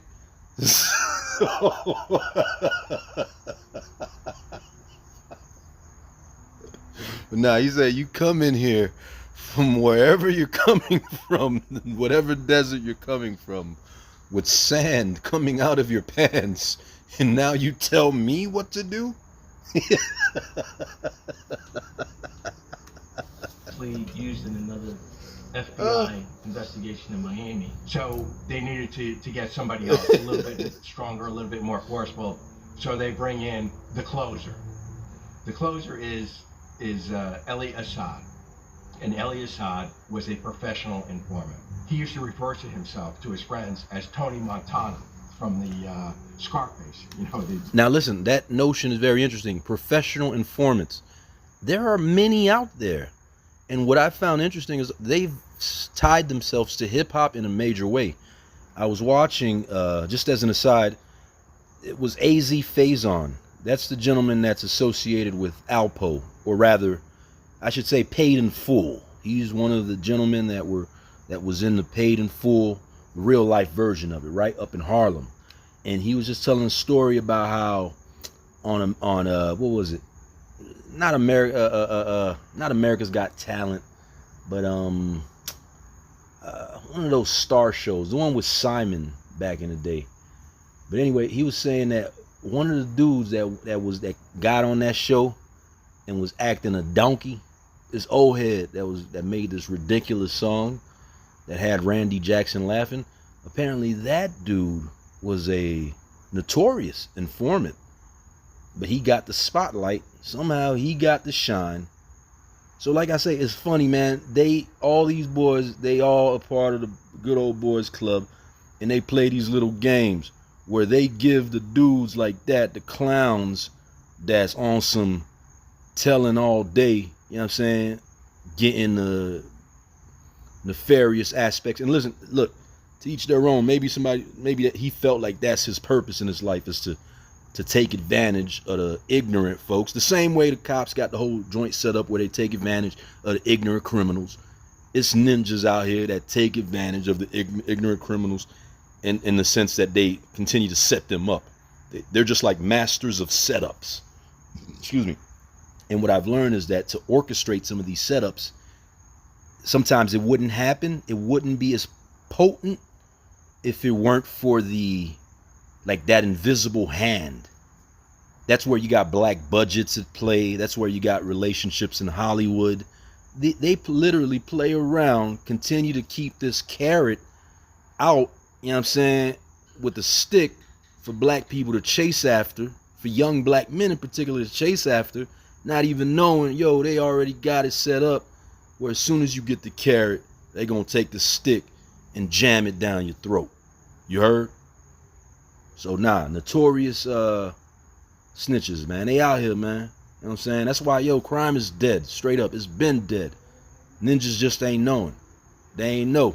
Shoot, I'm hoping that they know now. The evil character. Are we ready? Oh yeah, and they be using hoes too, man. Heavy. You know what I'm saying? They done infiltrated the black community with the sisters. They done gave them their carrot, giving them access. And of course, that's just how it go, man. Nobody want to be at the bottom. You dig? And historically, black men have been at the bottom. We are the perpetual whipping boys of this society. And the way that people make their bones, even the immigrants in this society, is to come and kick us in the rear end. If you want to prove you're a real American and you're going to support this thing to be a model minority, because, man, you ain't going to come through and take over white supremacy. Understand that. But we can position you as a model minority. But what you got to do to make your bones is kick a black man in his ass. That's how it go, yo. You ready? Hold on. Sure. Okay. When we initially got the information, we're looking at this and we're like, do we think that these guys really want to meet somebody from Al Qaeda? Common sense sort of suggested probably not, but let's see where it goes. And so we decided on using him because we did not expect for it to go beyond that first meeting. I'm good. I never lost a case. I never lost a case all these years, even sometimes when they have already ongoing cases where they feel they're gonna lose it, and they bring you to jump in and put it back on track.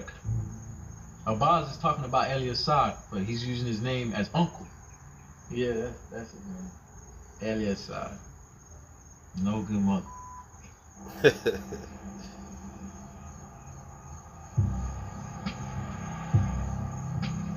We rented a hotel room, the Hilton, downtown Miami.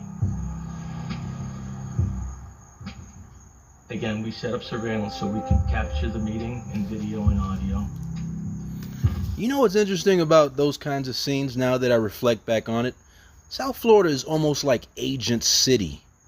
If I've literally put myself in the shoes of the agents, and I'm like, if they were setting this up, this would be the place where they set it up. And now, you think about Cop City in Atlanta. I suspect they setting up these Cop City simulation type environments all over the place. And so, yo, dudes could try to act like they, you know what I'm saying, hip to the game and they moving like it was 1984. But nah, man, you're literally walking in a movie. And again, you can either be the antagonist, the protagonist, the villain, or the hero. And I say be the hero.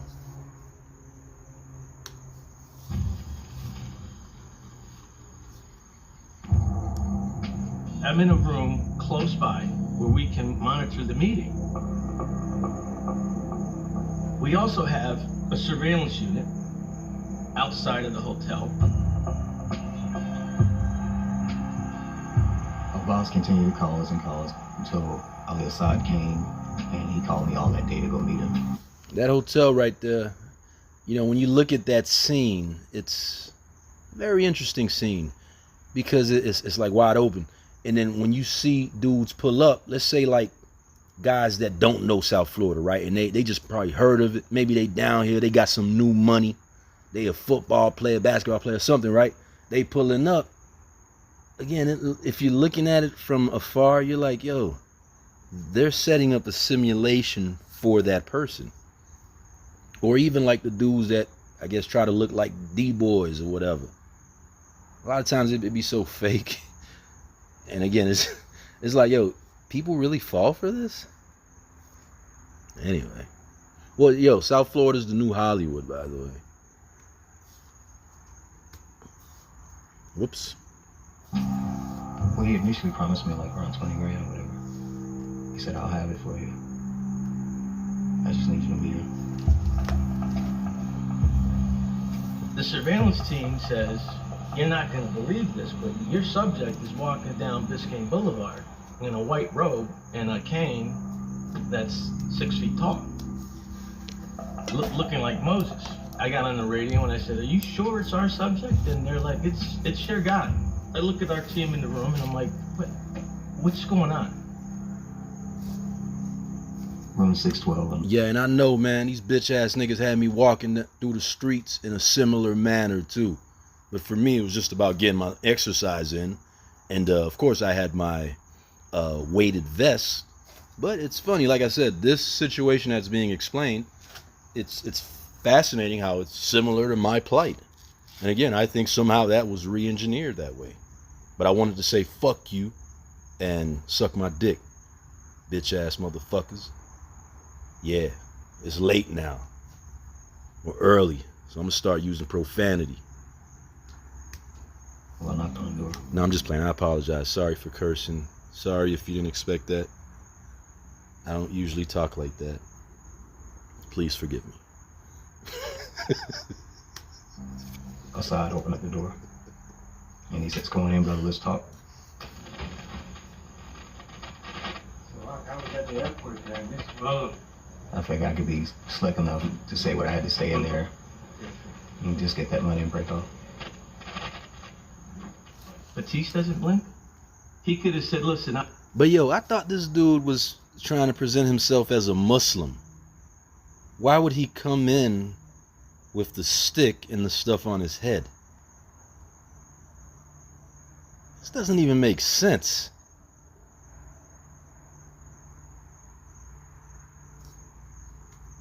and I was just joking. I'm going to a Halloween party. And fine. So, well, He's going to a Halloween party, but they said it was December. Didn't they say it was December 2005?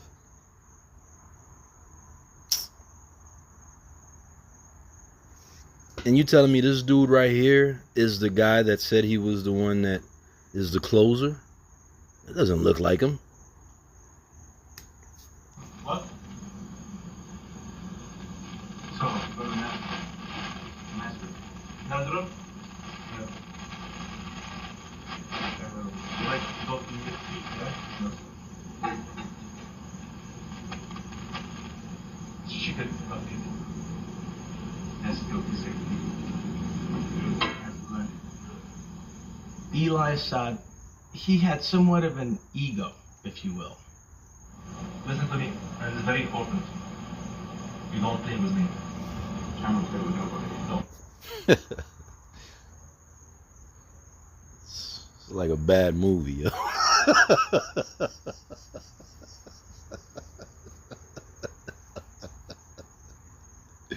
No, you don't tell me let's play. You don't test me. You are not capable of testing me. I think he,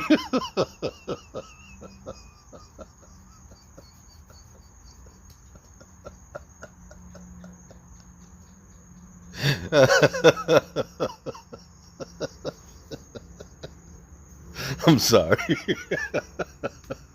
he sort of felt he needed to guide this conversation more affirmatively, and at times I think he may overdo it. You tell me what's going on with you, what you want from me. You're not here capable of testing me. You don't know who I am. You don't know who I am and what I'm capable of. You don't know. Right there, you should have walked out the joint. All right, sir, I apologize. I didn't mean to come off like I was testing you. You're right. I don't know who you are. It's probably best that I should go. You walk out the joint.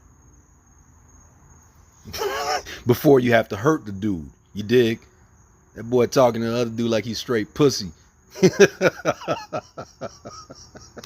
But nah, that's what it is. When you trying to get the money, you know, you might have been like, man, let me just play it cool. So I make Buddy feel comfortable. I'm capable of many things. Uh-oh. Many things. So, it's your choice. Tell me what's going on, what you want from me now. I was never good at being no type of scam artist. This is the first time in life I'm ever really trying to run a... Man, that boy lying.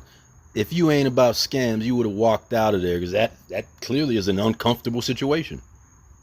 And again, no disrespect to you. I'm just giving my play here, you know, so don't take it personal. I know you did your time. Welcome home. You're a real dude for surviving, being away. But yo, you can't tell me you don't know about scams when you sitting back and Buddy putting that kind of pressure on you. If you just an honest dude, you're like, yo, I don't even know what you're talking about, man. I'm out of here. You already know you playing a scam, bruh. Run a scam.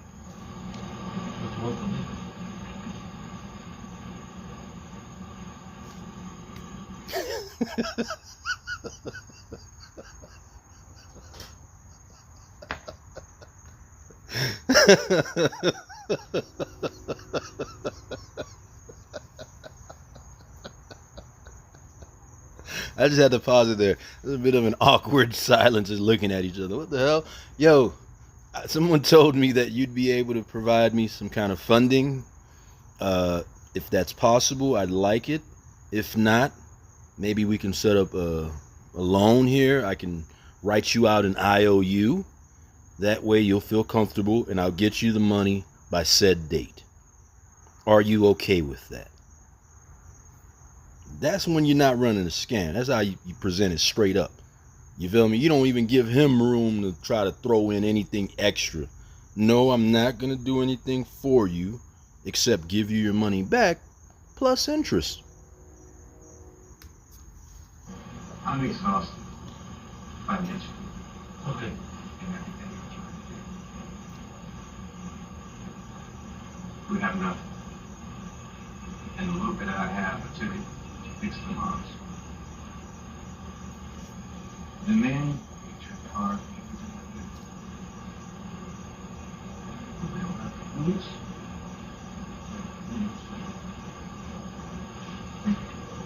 You don't have boots? You don't have what? No what? Uniforms. Uniforms. So, first point. First point. You want boots and uniforms. What else? We need a two. Like what? You see, that's what I'm saying. This joint don't make sense, man. I got a feeling this dude might have been on some deep cover. And no disrespect, bro. If I'm wrong, I'm wrong. You know, I'm just assuming based off of this. Which one is it? Are you running the scam to try to get the money? Or are you really trying to You know what I mean? And I wonder if sort of what comes with the position sometimes for some of these deep cover guys is to set certain dudes up, and then the time that you're doing inside, you still on. You know what I mean? You still undercover. Cause this dude, he didn't say, Buddy didn't tell him like, I need violence. What kind of artillery? You could have just kept that quiet. You could have just kept that to yourself. Or not even, like that shouldn't even been something that you mentioned. Give me a list what you want. Give me all the list what you want. Don't later on tell me I missed something. I want everything on the list. He was like, all right, so what do you need? I knew that I had to make something up right then and there. Of course, I was not prepared for any kind of list. I didn't bring any kind of list. Because there, again, I do apologize for continuing to pause it, but that's the problem there. You don't have to write anything negative on the list. If he's talking about a list, let's first establish that this is just a random list. So I'm going to write everything on here that I think would be helpful to my construction company. But he already threw in artillery in the mix. Anyway, look, hindsight is 20/20. because this is something I was just brainstorming on. So I wrote a whole bunch of crazy things down on the list. I needed knee-high boots, things that didn't make sense. Boots, knee-high, making boots. Science. This is what I'm asking. Knee-high boots. Yes, I put guns on there. I couldn't name them. He kept asking me the name from. I didn't know any name of guns, so I never owned a gun. Automatic hand pilot? What do you mean automatic hand pilot? This I don't understand. Machine gun hand pistol. Check it out. What if this dude worked it out with this dude to do this joint right here, and then maybe go sit down for a couple years? Nah, I ain't gonna get all into that, but this is interesting, man. This dude says he never loses the joints. This dude acting retarded, excuse my language, or mentally incapacitated to an extraordinary extent, quite frankly. But let's see, man. And pistols. Machine guns. Pistol or machine guns, two different stuff. They make them hand pistol. They make pistols. You like pistols? The list that he took, he tore up several times, and eventually there was a list that was made. And he was like, I'll go back and talk to our boss about everything, and we'll work on getting the money to you. I left the room. I felt a lot of fear. I felt like a big cavity was inside my chest.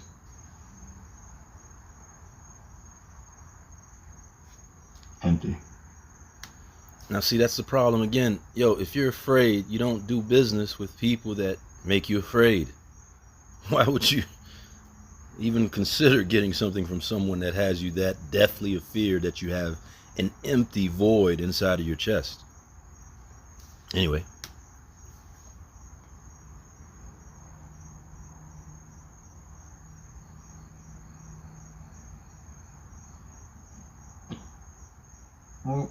We're in the room and we're like, okay, what happens now? So we went back to the bullpen and sat down and says, okay, guys, let's whiteboard this. What are we gonna do? Okay, we could go knock on Batiste's door and say, hey, listen, you met with somebody who said they were with Al Qaeda. Now, how serious are you? Because if you're not, okay, you need to knock it off. They could just go off and not do anything for another year or 2 years or 3 years. There aren't enough resources to commit to that type of, monitoring. He's lying right there. That's the point right there. Case number 423 CV 01013, USDC, Southern District of Texas, Houston Division, points to the fact that there actually are various entities out there responsible for monitoring.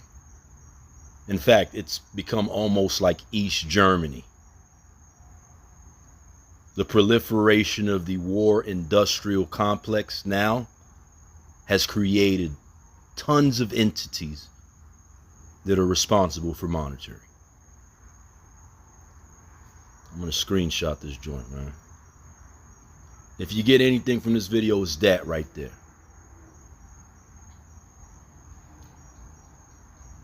Them boys have turned it into that's the lick. That's the new lick now. Make everybody feel like everybody's watching everybody. You feel me? That's the new lick. Keep everybody on ice, keep them scared, keep them afraid, make them feel like, or rather, not even make them feel like literally employ resources from the state. Yo, we talking about them black budgets or even regular budgets, man. Ain't nobody paying attention, man. Yo, when the pandemic hit, how many trillions of dollars was handed out, yo?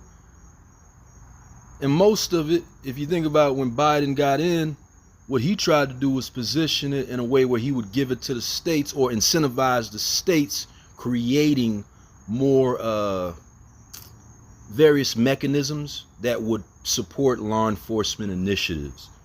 So that's what happened. A lot of that money was given to the states. The states used it as various ways to reinforce the state's power. And usually the best way to reinforce that is through fear and intimidation, naturally. So anyway, there are tons of resources that are committed to monitoring. Just want to make that point extremely clear.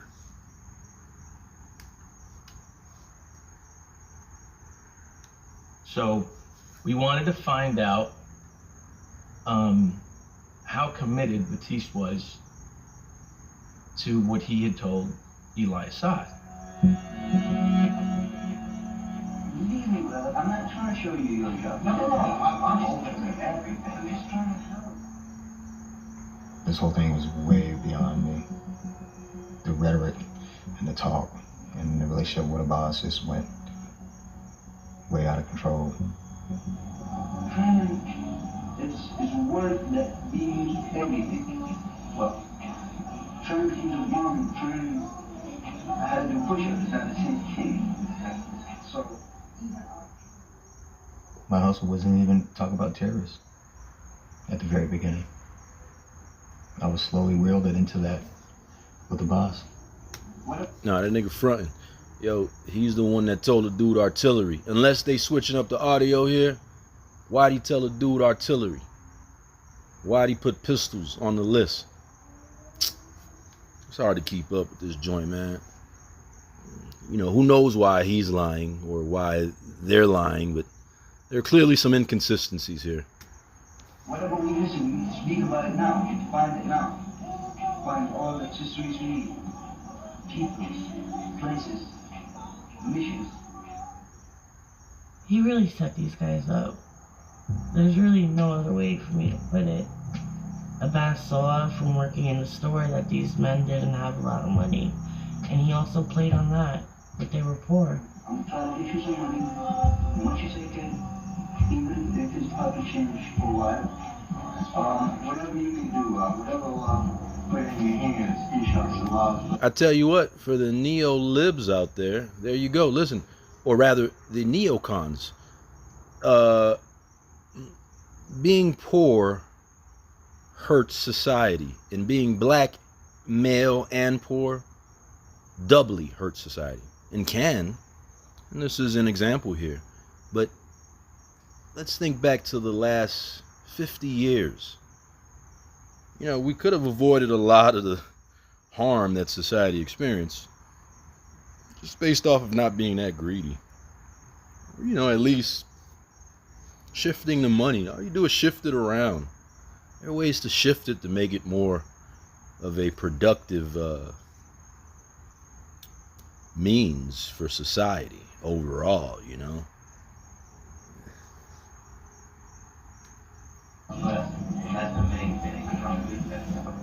they just kept getting pushed forward and forward and forward by Abbas, and Abbas was putting all these ideas in their head. It was like a big joke to him at home. It was, all he could do was laugh about it. He thought it was hilarious. He was like, I can't believe they think I'm really Al-Qaeda. It didn't matter if that's how he was going to get his money. If that's how the FBI was going to pay him. Whatever they think of in heaven is, they see it right up front of them.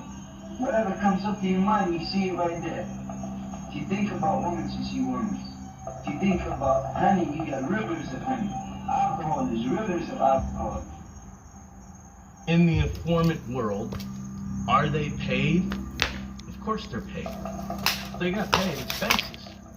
It wasn't like, hey, listen, if you get a conviction, you're going to get $100,000. That's not how we operate. That's for the mujahideen. All you mujahid, that's what Allah promised the mujahid. If you die for Allah, that's what's done for you. And then you go on.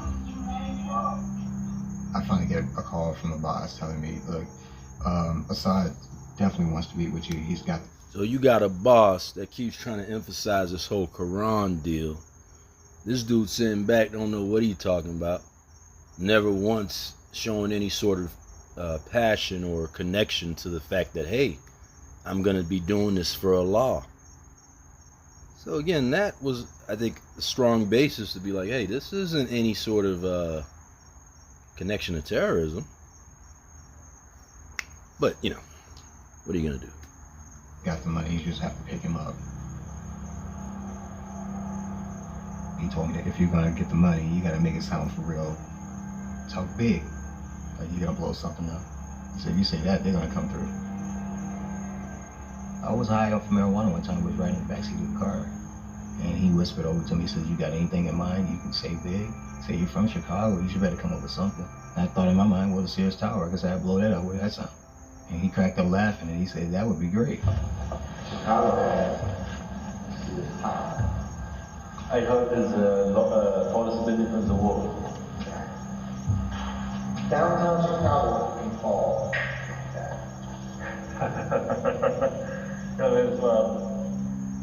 That was the basic motivation. It was, the whole thing was about who can stand a lot of the money. Did you think that people are wrong for you? Yes. Did I linger in that thought? No. What you are saying right now, in this moment, not the United States will remember. The whole war will remember. Agentic AI. For million years coming.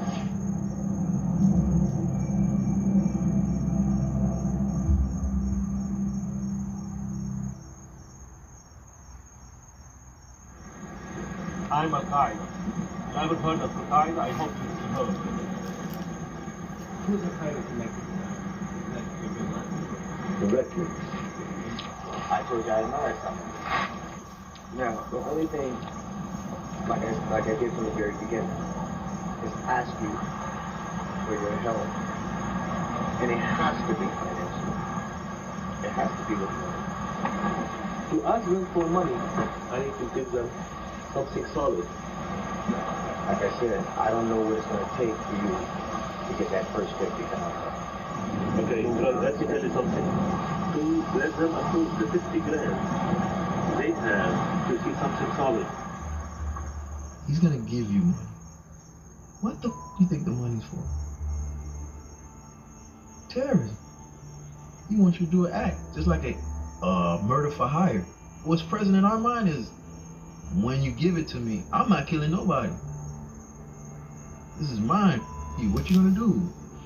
Because if you exactly, them boys just thinking about maybe running off on the plug. You know what I'm saying? But it sound like the other dude. Yo, he said he was scared that he had a something in his a void in his chest, but then he's gonna try to run off on the plug.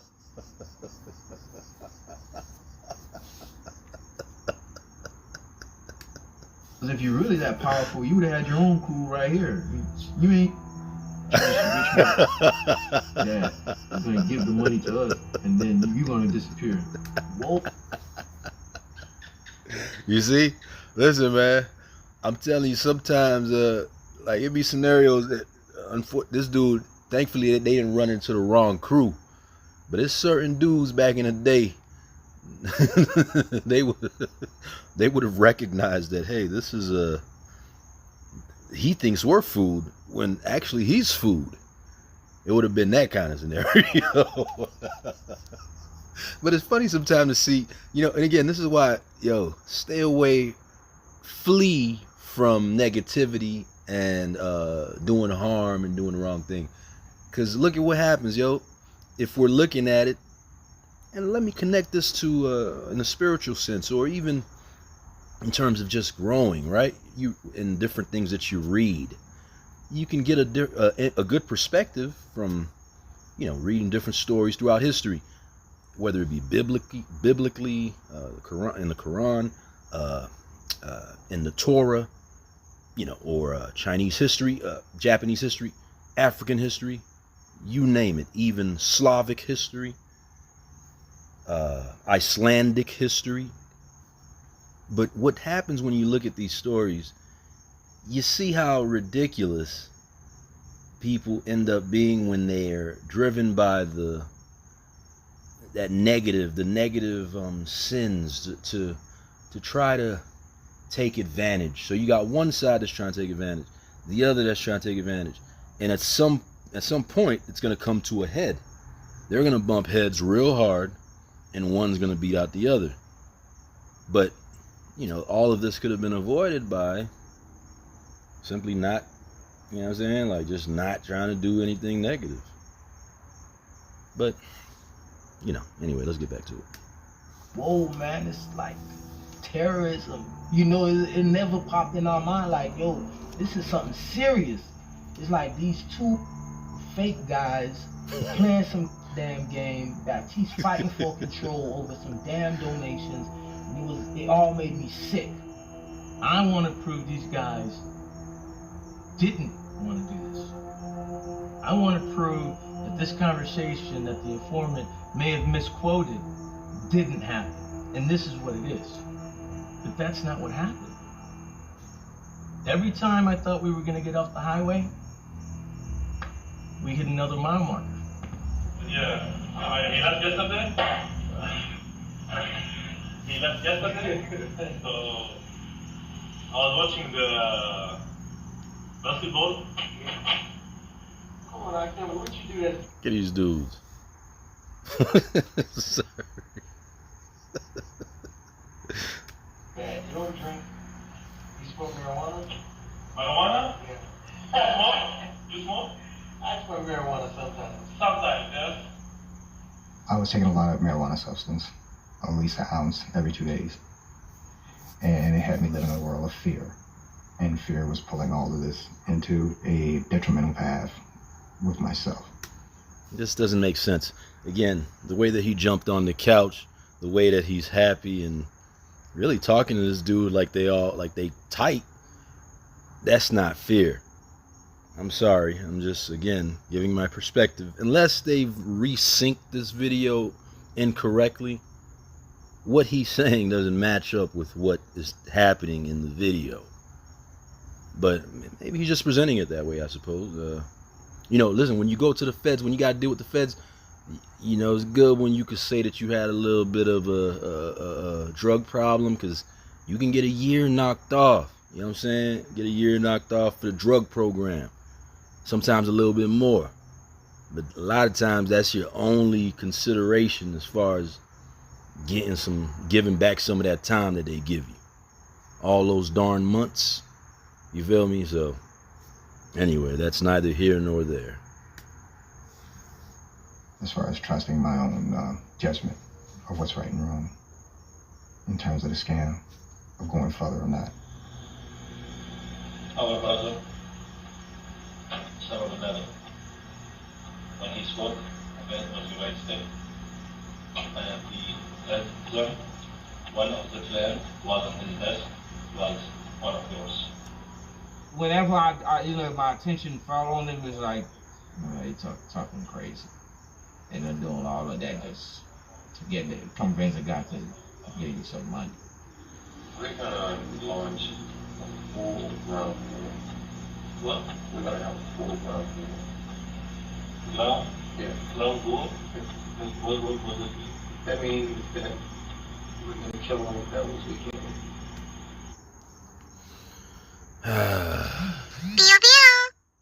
This is very interesting. Again, ground war. Like I said, I don't know if this tape's been chopped up, but this don't make no sense, yo. All right, I'm gonna stop. I pointed that out several times. Let's see what happens. I was just trying to get into Asada's head, you know, see what would make him happy. Because he kept looking at me like, you know, I need more, say something more. Never mind. We need horses. Horses? Horses? Why? Because that's Chicago, ain't it? Yo, I don't know if my phone is impacted by the NSO groups, Pegasus, but yo, man, it's been acting weird, man. Just wanted to put that out there too. This guy just make a crazy ass statement, and then less than 10 seconds later, he's in a basketball game.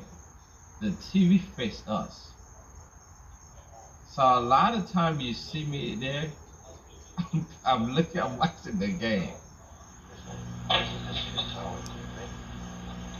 take this. Which one? I think it's the case. This is your stove. There's nothing wrong with that.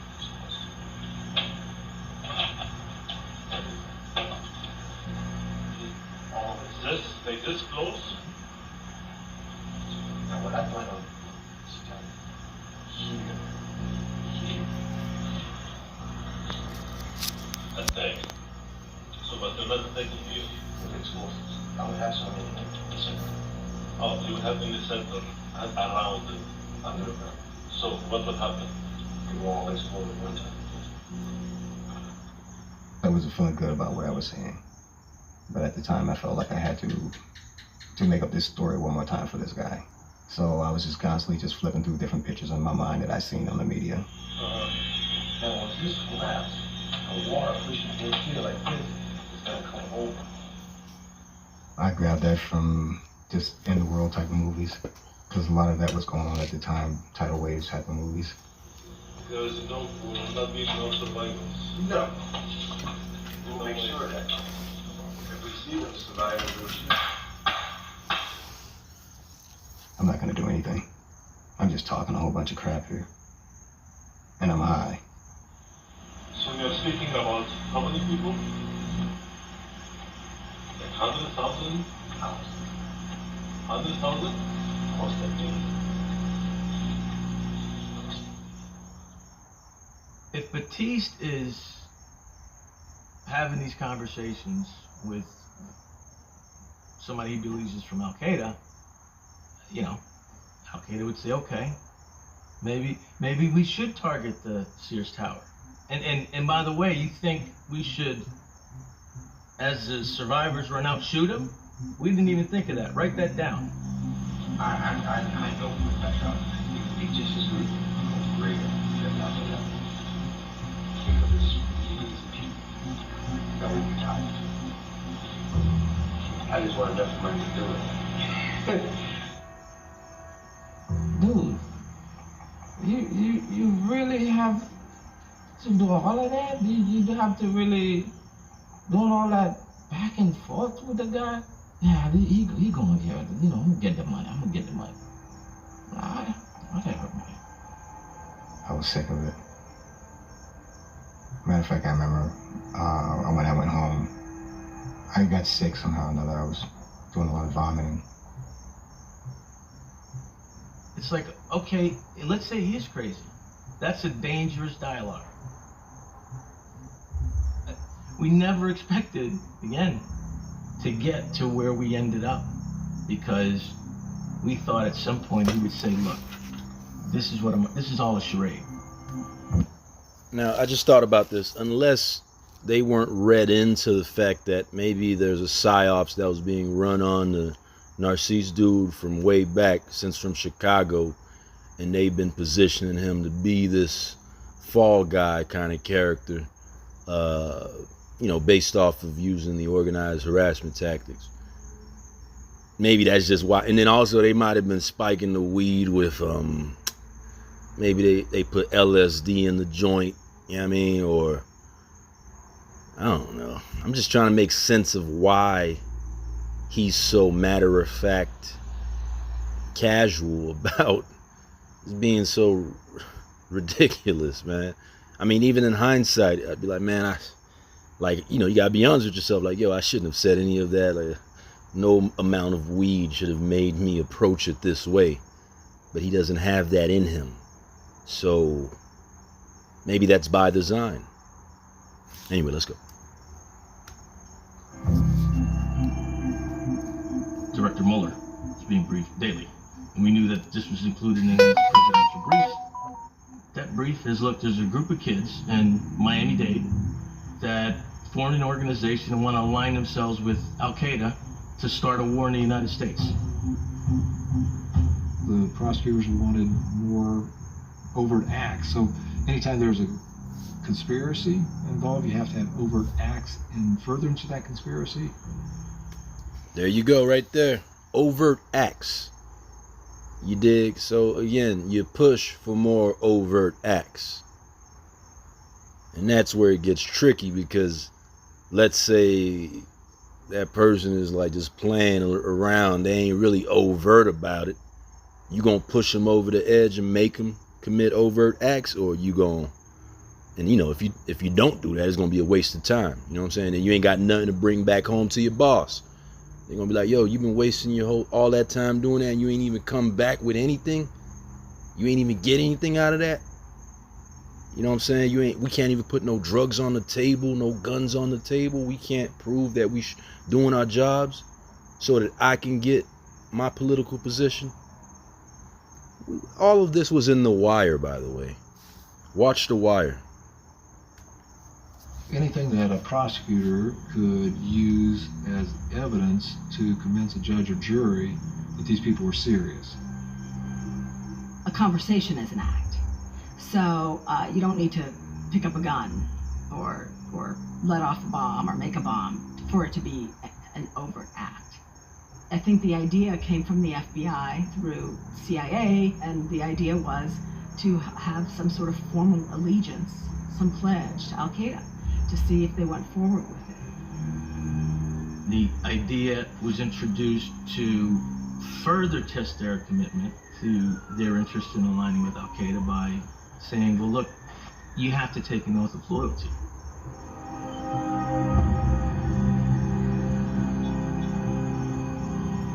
Assad came by the temple. He says, the reason why I hold back the money from you is because you don't have a commitment. I said, well, what do you mean? He says, we got to have some type of commitment between us. And he didn't call it an oath or any swearing allegiance to any organization or anything. He says, just a commitment. So he says, well, we have to meet and we have to discuss this commitment some more. And then we can proceed further. I drove to his location, and he got in the car and he pulled out this piece of paper and he says, this is the commitment or the oath that I need you to read. You repeat after me. So you are the leader of the group, and after the group is the brother. Yeah, but I have to read and you have to repeat.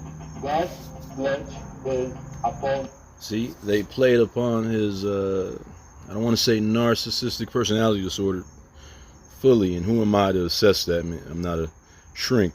But somebody says you're a leader. Again, what makes you a leader? Like, you can't just assume that that's the case. No, I'm no leader. I'm just one that's speaking, and that's it. You know, you got to make that clear. Anytime you hear that, you can't just let it slide. 'Cause, yo, anytime they think you a leader too, it's easy to pick you off, man. So don't be a leader. Straight up. Not with these crackers, yo. Don't be a leader. Just act like you a regular dude in the mix. You feel me? On me, and So is his compound. Repeat after me. Listen, if you're not 100% on board with this, here's your chance to get out. Here's your chance to get out. So eventually I read it. Allah says upon you. No, you have to repeat exactly. You have to repeat. No, I can't say Allah. Yeah, but this is for English version. Of course. Allah declares upon you. I felt like it was stupid. I didn't feel like it was a real kind of. Usually when somebody wants you to swear allegiance to a dangerous organization, it's going to be some type of dramatic thing. They ain't going to actually read from a piece of paper. And you know what I just thought about also? I wonder if these dudes knew what conspiracy was before they got wrapped up into this. I think it should be standard learning for every black male growing up to know what conspiracy entails. I think that's something that's often taken advantage of, because you know that, like, for example, with the states, or state charges, you got to like literally do something, right? They got to catch you doing it. You dig? So maybe I feel like that's a mentality that might be pervasive within the black community as far as black males are concerned. But maybe this dude was like, yo, I'm just saying stuff and writing stuff, so I'm not really even doing it. Therefore, I can't be convicted of anything. It's that level of ignorance that sometimes, or all the time, it gets taken advantage of. They're gonna probably, do something crazy to you or have you do something crazy. Were you not worried that this could all catch up with you very quickly? Of course, I was worried. And yet? Yet I thought I could still make this deal go through. To the director of Al-Qaeda. That means that Al-Qaeda will be over. No. It's alliance. Can I say an alliance? You can say, and to the director and alliance of Al-Qaeda.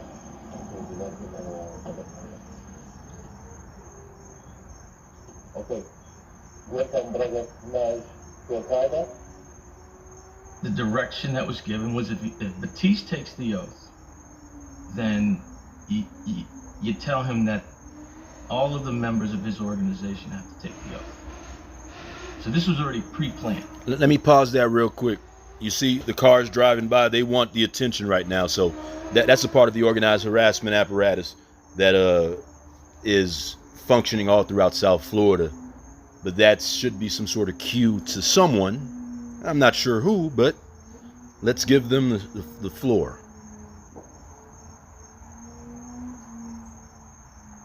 You see, the revving is usually followed with that sort of loud, roaring. It almost like it sounds like a stadium. A raucous crowd in a stadium. And again, this is a part of my thesis, PhD, lawsuits process. It's called sonic conditioning. That's also another element that these folks have been using to reverse engineer criminality.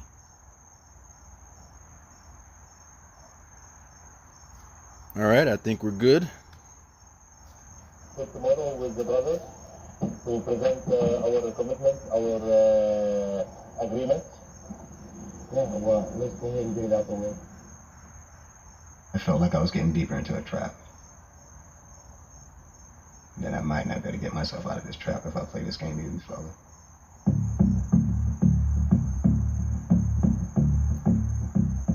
The approach that we took was to create a platform to capture conversations with the group. That particular area where their warehouse was incredibly difficult to surveil. It was a high drug trafficking area. So we looked at telling Batiste, hey, listen, one of the things we can do is we could get you a better training facility. The idea came up renting a warehouse, pre-wiring it so we could capture audio and video. Then take that warehouse and identify 3 other warehouses and tell Batiste, hey, listen, let's go look at some warehouses. We're going to Buscane and 63rd Street. and you have to go west on 67 to let me get the address right. I was told by Asai, I got a warehouse, and we need to go look at one. You can pick out any one, and we'll just give it to you. And that'll be a part of the financial help that we'll give you. And let me give you the other address also. 6300 Northeast Fourth Court. I mean, this isn't rocket science. We got a really nice warehouse. It's a Bentley of warehouses, and then 2 other warehouses that, you wouldn't even want to, burn for insurance money. The question is posed to Batiste, which warehouse do you want? 6300 one is 9. That's 6300 one. I shared it too. I'm like. We picked the one the FBI wanted us to pick. How much control is? That's why I'm tripping. The one we Again, reverse engineering. It's all psychology and social psychology also. But when you break it all down, folks are put into a position where they can only make a couple of choices. And sometimes it's easier to coax them into making one choice. And this is simple. I mean, just give them the 2 other crappy options and pick the good one. But that, again, if you're on point, you're supposed to peep that. Like, yo, why is this one so nice and these 2 garbage? Let me just say I want the garbage one just to see what they gonna say. Just to test it out. You know what I'm saying? That's how you got to test the joint. But, yo, them boys wasn't on point like that, man. we picked is the one they had set up that they wanted us to pick. So this house so much was over our heads. They knew how to make us pick what they wanted us to pick. There was a boat in there. There was a van in there. They both had keys, both had deeds, and it was all ours. There was a refrigerator filled with fish and all type of seafood, or like 10 pounds of shrimp. Like, wow, somebody just bought this. It was fresh. And we flipped the switch. We got a Title III wiretap intercept. Okay, let's see what happens. I told you. You want it? Okay, it's yours. It was huge, so we had places for bunks, places to work out, places to store our equipment. It was all... Yeah, Title III wiretap intercept. Yo, watch the wire. Office in the front. So even for us, it was like, whoa, this would be a step up. It's done deal. Tomorrow the key will be with us. Congratulations, brothers. Congratulations for all the brothers. For all the brothers. Congratulations. I don't understand. Congratulations for getting a certain amount of money. It really isn't anything. For doing something egregious and terrible. Man. All right, I'm sorry, guys. This shit don't make no sense, yo. We can bring all the brothers. If we get the key in the morning, we can bring the brother in the night. Yeah. Yeah, we're coming in the night. In the night, all of us. You remember about the pledge? Did you talk to the brothers about this? In part. In part. Do you feel you were being honest with your brothers? In terms of holding back information, yeah, I held back information. Right. I felt like they would adjust the situation to be not worth it, and we could lose out on an opportunity that we've already worked ourselves into. No. He has worked them into it. This is what I don't like here, man. Starting to get a little, he worked them into it. They didn't work themselves into it. And he's the designated leader. You're happy? Okay. That's it. No more rent, my friend. No more. Take it.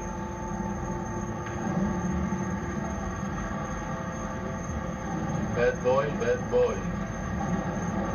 What you gonna do? When they come for you. Let me say this. Fuck Cops, the TV show. You feel me? And fuck the media for using that, allowing that to be played so that this dude right here, sitting back, singing a song, preying on ignorant black men. Bad boys, bad boys. You're like a cop, man. No, this song is very famous around the world.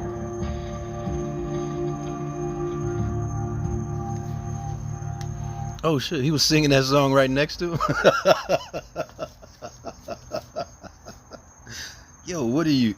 That's what I'm talking about. This dude must either be talk about thick and completely blinded. Yo, this dude is singing Bad Boy. Oh no, it's a really famous song around the world.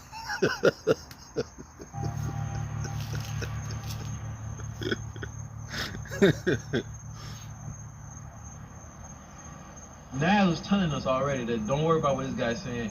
It's just all bull. Because before then, we came from a construction site. Before we went in here that day, we came off of doing a job.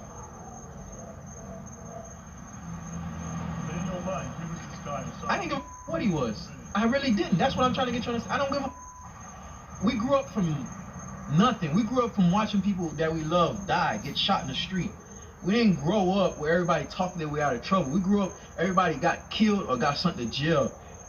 So it's like our way of life was, if we didn't see him display this type of violence, then he's not on it. He's not, he's just talking. And he's fully.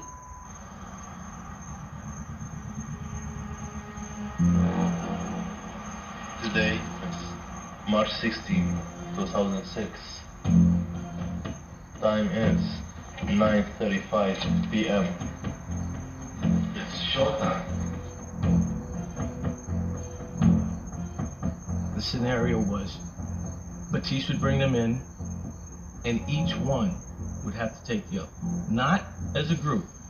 Again, the reason for that is maybe somebody is in that group and they're not saying anything, but they're like, I draw the line here. Nah, I ain't gonna lie. That's they gave him a break right there. One of them boys been like, man, I'm not saying that. Because again, if you don't think dude is on that, what's the repercussions for not saying it? Yeah, he might not give you the bread, but I'm sure he won't, discount the whole crew and not give them the bread, their portions. I'm very grateful for all the help and support that's coming through you. Allahu Akbar. Yes. Allahu Akbar. So here I am. I complete my promise to you. Yes. And from now, this step is not my step anymore. It's your step. I told him that he had some silly commitment that he was asking us to read, but don't take it serious. Baptiste already spoke to us as no matter what's going on, he's just trying to get some money to just don't say nothing, just back him up. Okay. And explain it to the brothers. I will explain to them and I will. And I can't really tell you detail how it transferred to the whole oath thing. I just know it happened. Because during this whole time, I'm getting high like a mother. This Al-Qaeda pledge for Al-Qaeda pledge. I am representing the Sheikh Osama bin Laden. God's pledge is upon me and so is his compact. And that I will be a soldier of the Islamic soldiers until God's word is exalted. And I commit myself along my brothers' path on the road of jihad. Whoa. You understand me, all of you? Was clear? Now you will repeat after me.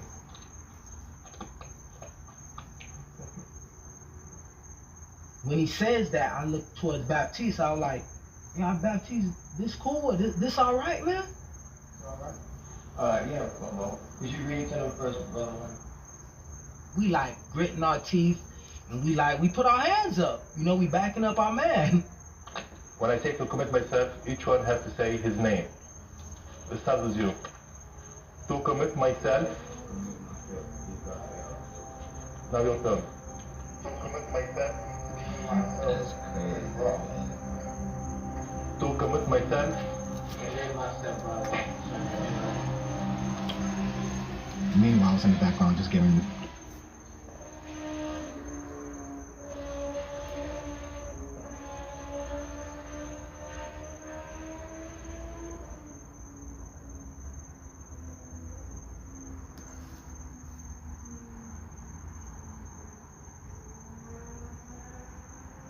We don't want to disrupt the psyop. You know what I'm saying? The brother's like, I win for insurance. Like, this ain't real. This is just a game. To commit myself. To commit myself. To commit myself. To commit myself. Okay. We barely had time to even think, and who give oaths to Osama bin Laden and Al-Qaeda? That's for the movies. This is what we see on TV. It's not, even if it was real, it wasn't real, because it doesn't happen where we come from. To the path of holy war. To the path of holy war. And to the directive of Al-Qaeda. And to the directive of Al-Qaeda. Brother.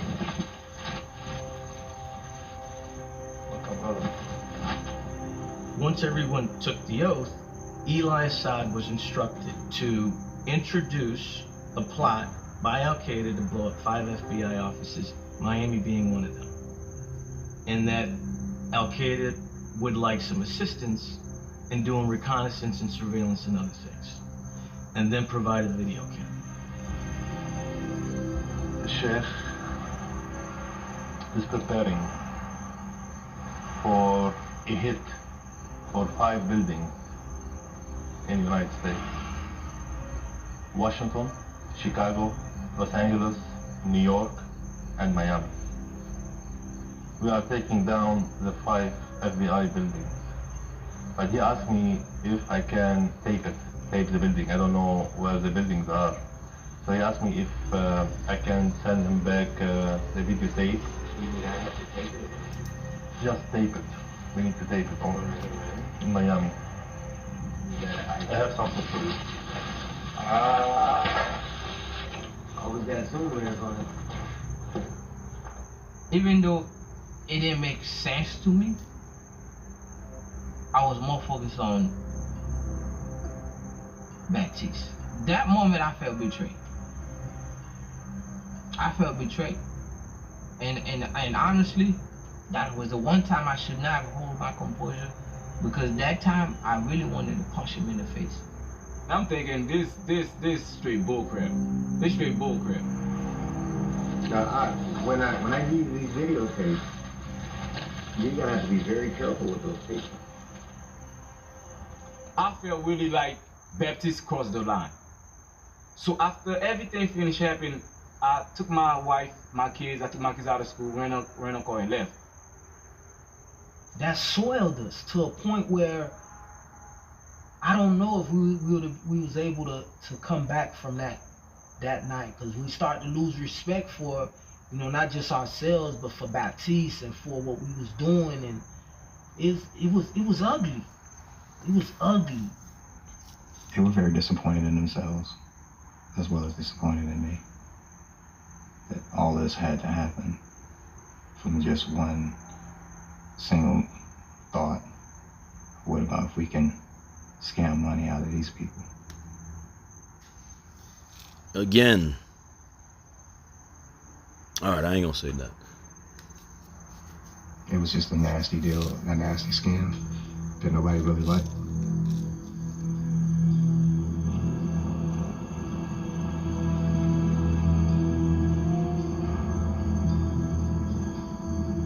Osad had rented a van for us, because I told him I didn't have any transportation or anything. I figured that if I just ride around with a camera in my hand and then say it's all I'm gonna do, that would satisfy first the end of my hustle and my scam. Baptiste, he like, man, these pictures right here, you can get these pictures online. You know, we gonna just give it to him, and it's the last bit we have to ever do to deal with this guy. You know, this it, it's over. But Saad said, you do this one more project for me, take the picture, I'll give you the money. It was 50,000 too. Do you know why you want pictures of Oh yeah, he wanted to go blow him up. Oh yeah, that was no secret. Did that bother you? No, and yeah, because I didn't believe it. I didn't believe it. You know, I'm not scared of thinking it's a real terrorist. Incredulous. Who really wants some pictures of federal buildings. You know, I'm not scared of that because this guy is not no terrorist. Assad, you know, I was trying to put him together. Why is he doing this?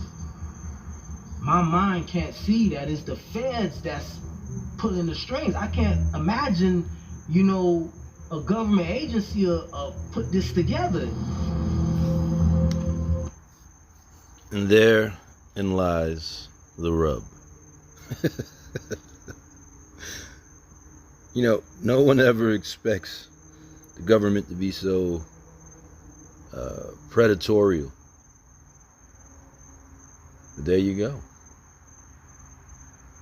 And again, it might not affect you because you're like, ah, man, I don't commit crimes. God bless you. But the thing about predators is that they look for food anywhere and everywhere they could find it. You dig? And if they hungry enough, they gonna turn you into food. They might not usually eat you, but they'll eat you. You know what I'm saying? If it comes down to it, they can't find nothing else. They take footage of the U.S. Attorney's Office in Miami, and I believe they took footage of the Miami Police Department. We had only asked for reconnaissance on the FBI office.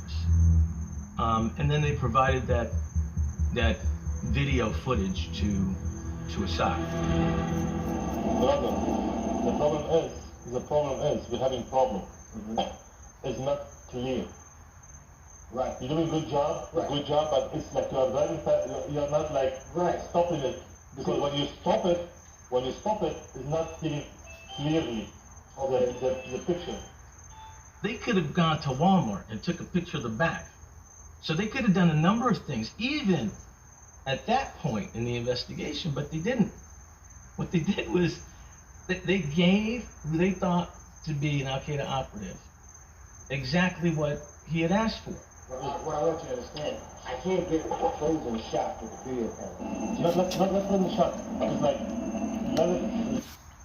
and I just wanted to add this. Organized harassment has a way of inducing, like it's almost like it creates that simulation that's being formed around you, so to speak, right?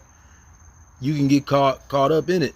Like you end up thinking that, yo, maybe I'm on some mission, like, you know what I mean? Just because it's operating around you, and it's almost like you don't ever expect to be in that position because you're like, yo, I'm not in no freaking movie, or I don't ever expect life to be like a movie. But, and again, I'm just saying all this to try to see why this dude did it the way that he did. Maybe the way everything was operating around him, the whole organized harassment apparatus, it operates in that manner. The hecticness around you is to stop you from realizing that everything around you is essentially nothing but cops and agents watching you operate. So it's to distract you from how ridiculous you look. But that's why you got to stop sometimes and just look like, oh shoot, like, this doesn't make sense. Like, you know what makes sense, and there's no action or sort of outside circumstance that should make you, you know what I mean, like start acting up weird, like, you know, just start tripping. And when I think about it, that's the same thing that got Pac caught up.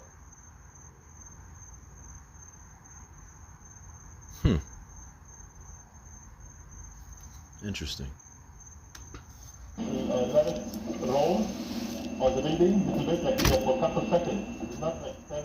Batiste is mentally competent to represent a threat that would be of interest to somebody like Al Qaeda or ISIS.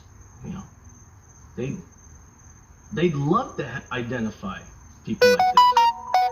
So what this? Yeah, see, that's the security right there. That's where they usually stand at. That's the guard post right here. Okay. All the way on the other side, they got guys. This is another street. They got guys walking on that street. Okay. They have at least 5 federal agents. 5 federal agents. And I'm not suggesting that they're going to recruit him to put a backpack filled with explosives and walk into a mall. The fact that he's willing to assist in a conspiracy to blow up a building in the United States is no less dangerous. Whether that's acquiring SIM cards or checking out library books, stealing a car, on its own, it doesn't seem like much. But if the ultimate purpose is to conduct a terrorist attack, well then yeah, I think he does represent a threat. Well, again, the problem is most people don't know what conspiracy entails. I wonder how you fix that, though. I feel like if there was a disclaimer in school and maybe somehow they hit that point home, like, hey, a conspiracy is when you know someone's going to do something wrong.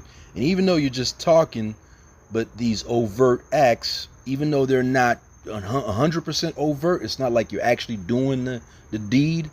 But because of these factors that the law has determined are important, if you engage in and do these things, you are then participating in a conspiracy. That's the concept that I don't think gets hit home or made to be understood until somebody is caught up in this predicament.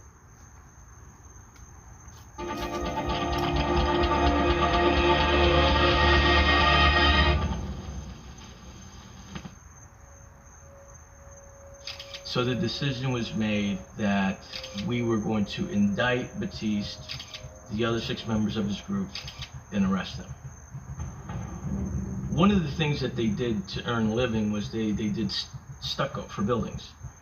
And so we called a contact that has several rental properties in Miami and says, would you call these guys and see if you could hire them to do some stucco work for you? Now check it out. They got a contact that they can call up so these dudes can do stucco work. But that wasn't something that was on the table before they gaffled them up. Again, positioning resources in a manner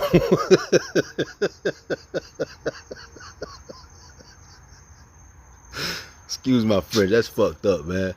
So they knew they got the more. Then after the fact, yeah, we had a contact that has several rental properties.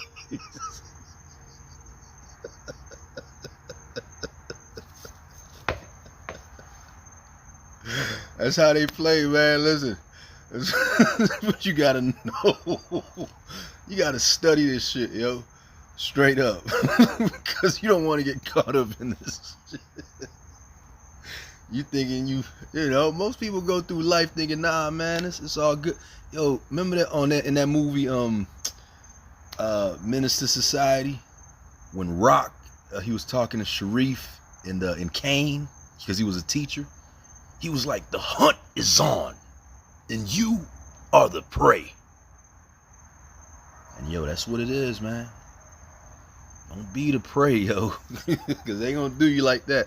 Even though they got you, now they gonna humiliate you. You thinking you got, oh man, it's on the up and up. You got work coming in. Nah, that's exactly when they gonna come through and get you out the way. My understanding is they were actually on ladders when they were arrested by the SWAT team. You see, and I guarantee.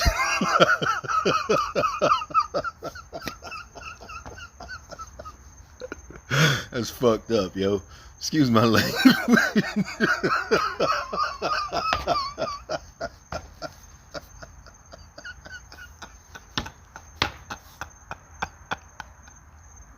I told you. How grimy is that, man?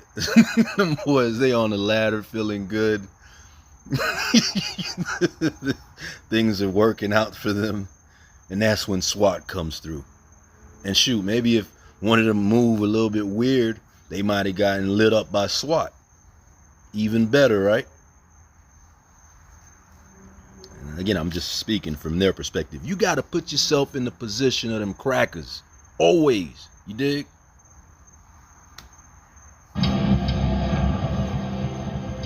Breaking news out of Miami. Anti-terrorism raids by the FBI as well as state and local police. 7 people. And then this is where it gets interesting. The media hops on these things. They don't have this kind of power that they did, but it was an interesting run when they were doing this stuff.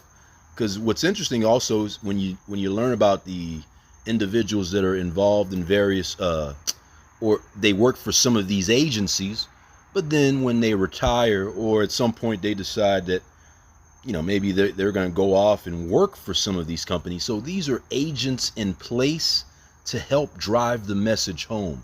So you going to take a L because they already got all this evidence against you. Matter of fact, yo, you don't even know what a conspiracy is. So you already fucked. Excuse my language. But then also they got the news pumping in the background so that now when all the motherfuckers, excuse my language, that's going to come and be a jury of your peers, they going to come and watch you. They don't even want to be there. All they going to remember was, yo, I remember Anderson Cooper talking about this stuff, man. These are the dudes that's the problem. We got to get them out the way. Guilty. And that's the rigged game there. There's no other way to look at it. You know, anyway. People right now are under arrest. I had my nerve there. I had my daughter, Nicasia, and my son, Prince. They told me and my family to get on the ground. They held machine guns to my kids and my wife's head and my head. I was scared for my life, or they would shoot us. They had guns drawn at us, pointing at my children. I thought it was just something of a ticket he hadn't paid, or maybe a violation he had made somewhere. There was like 50 agents. They swarm around me real quick. They're like, get on the ground, get on the ground, get on the ground. I said, I'm thinking everything I did back in the day. I'm like, damn, they caught up with me. And then the oath, and then the pictures and everything flashed in my mind. I'm like, it was a setup. And that's how they get you with the conspiracy, yo. I think that's we don't recognize something here, man.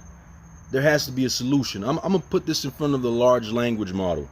How do you teach a population about conspiracy laws? Let me see. I think that's going to be the most helpful thing to do.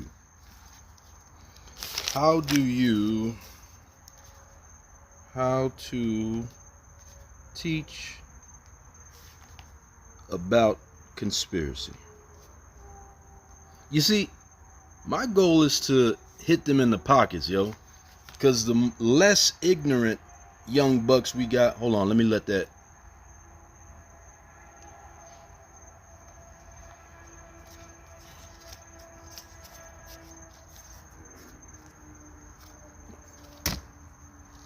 I want a clear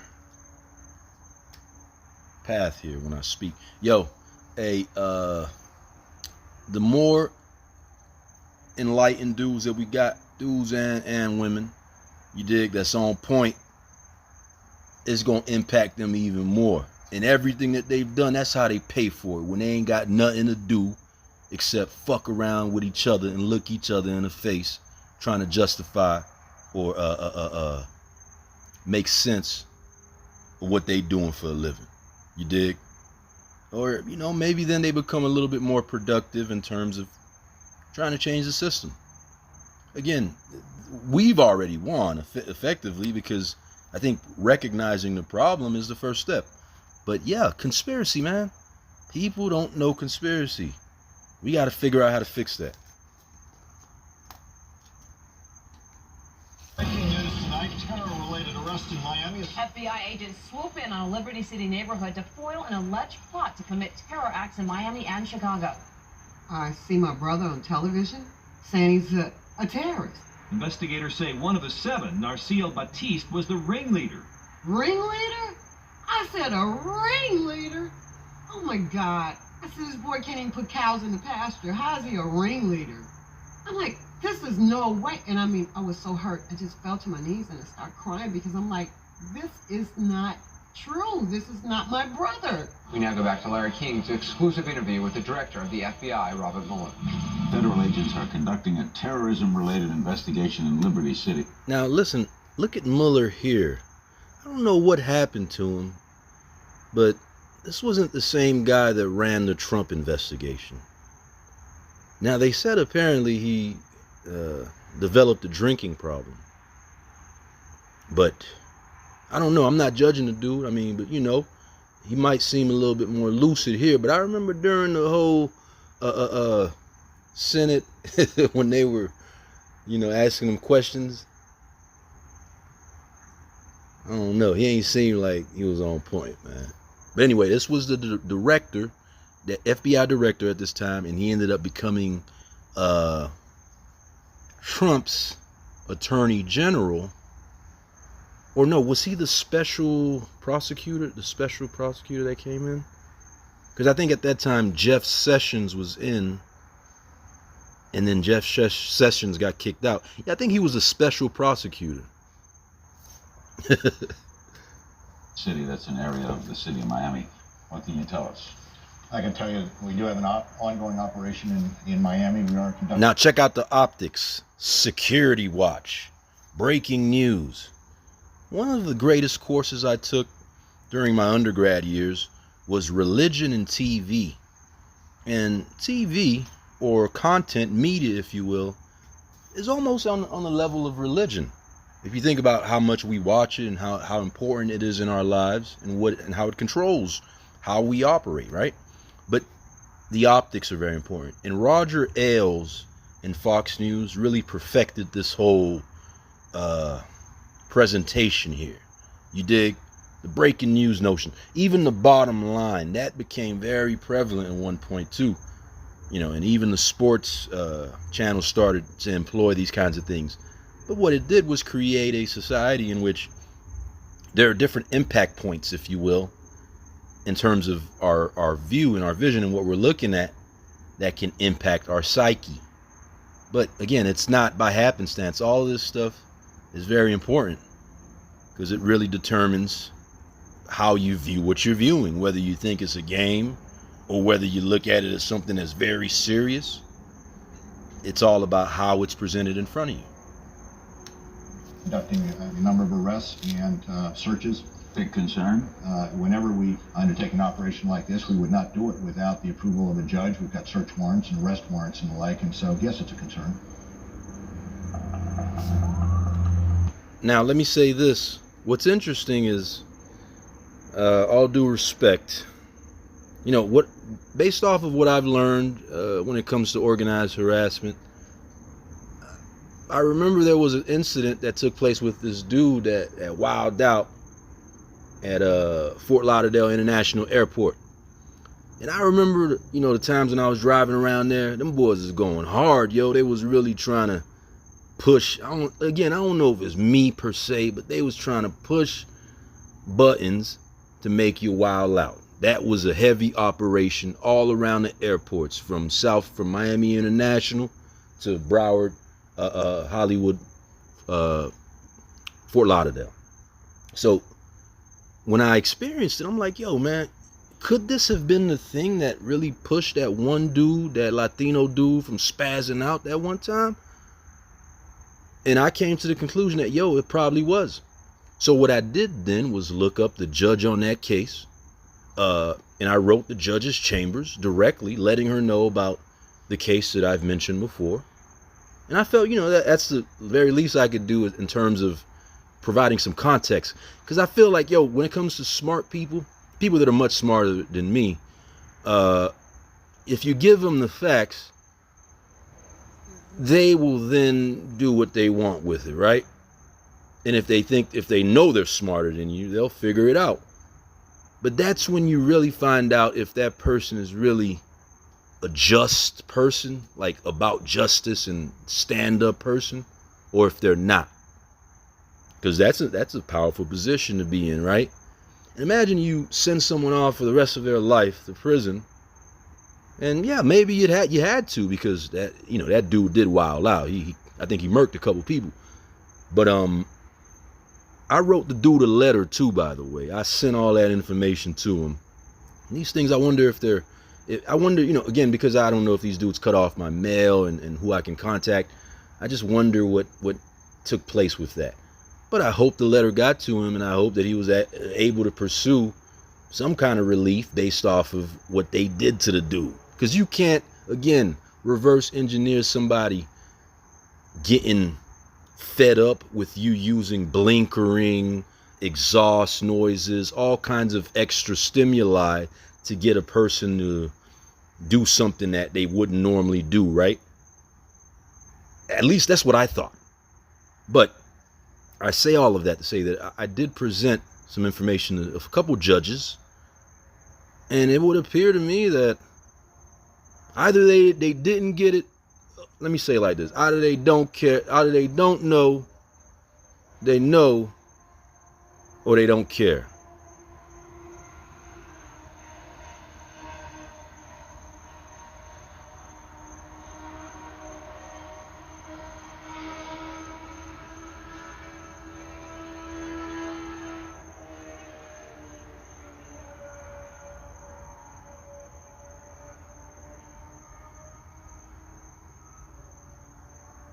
Futile. So again, either they don't care, and I think I hate to think that, but maybe it's that, man. The AI one time mentioned this concept to me: systemic inertia. The fact that things are just in motion, and then people, they got into positions, but they didn't expect to have all that kind of pressure on them to the point where they might risk their lives. Because God forbid a judge decides to go after organized harassment, right? As it stands. That means all these agencies, all the dollars and money that's behind it. Imagine if they decide to do that. They might just be scared. But I find it interesting that they're not scared to dole out life sentences and ridiculous amounts of time based off of situations that could have been avoided. And I'm not talking about just a matter of choice. I'm talking about it was orchestrated that way, yo. It was made to be that way by design. Anyway.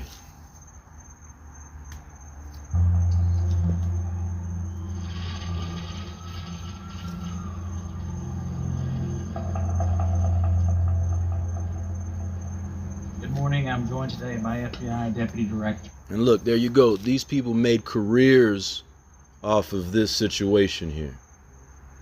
Dog eat dog, baby. John Pistol and Assistant Attorney General Alice Fisher of the Criminal Division. The fact that there was a press conference where the Attorney General speaks, it's a pretty big deal for the Department of Justice. 7 men were arrested yesterday in Miami on charges of conspiring to support the Al-Qaeda terrorist organization by planning attacks on numerous targets, including bombing the Sears Tower in Chicago. Listen, we're going to go after people that engage in any kind of conduct that's similar to this. And I think that's a very powerful message, a very powerful tool that the Attorney General is using the stake of the Department of Justice trying to discourage this kind of behavior from happening again. These individuals wish to wage a quote, full ground war against the United States. The ridiculousness of that opening announcement by Gonzalez is astounding. I think I wrote that wage a ground war against the United States, this group couldn't wage a ground war against a jar of peppercorns. It was clear that from the highest levels of the Department of Justice that this prosecution had been approved and was being touted as like a success of the government's counterterrorism program. I think what struck everyone was that Alberto Gonzalez seemed to know very little about the specifics of this case. Did the man have any actual contact with any members of Al Qaeda that you know of? Yeah. The answer to that is no. They had no money. They had no weapons. They weren't even Islamic extremists. Ultimately, we realized it was a sting operation. The way this all unfolded seemed very improbable. Let me back that up. I ain't see that information. Who's Jay Weaver? They had no weapons. They weren't even Islamic extremists. Jay Weaver, federal courts Ultimately, reporter to we realized Miami it was a Herald. sting operation. The way this all unfolded seemed very improbable, very forced, and it really looked like the FBI led these men down the primrose path. Down the primrose path. Hang on. What happened to my closed captions, yo? Against the Sears Tower, except this one apparent, just kind of a mention of the Sears Tower. Doesn't look like they have pictures, or did it? Individuals was familiar with the Sears Tower, had worked in Chicago, and had been there, so was familiar with the tower.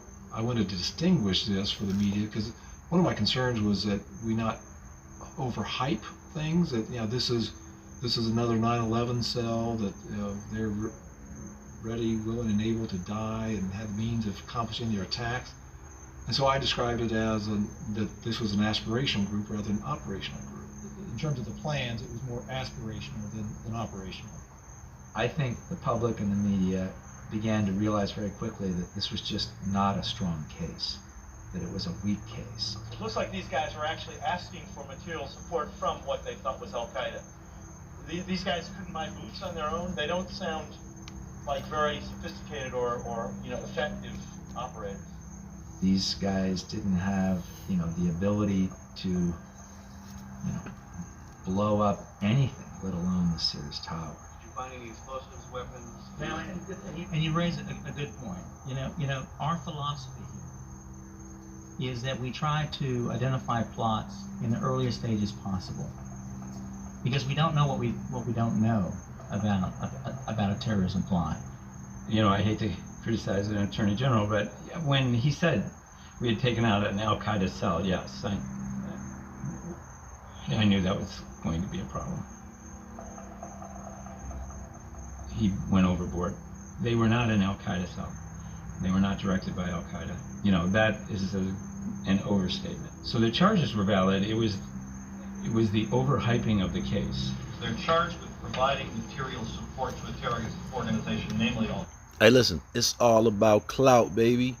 Clout extends to every level of society. You feel me?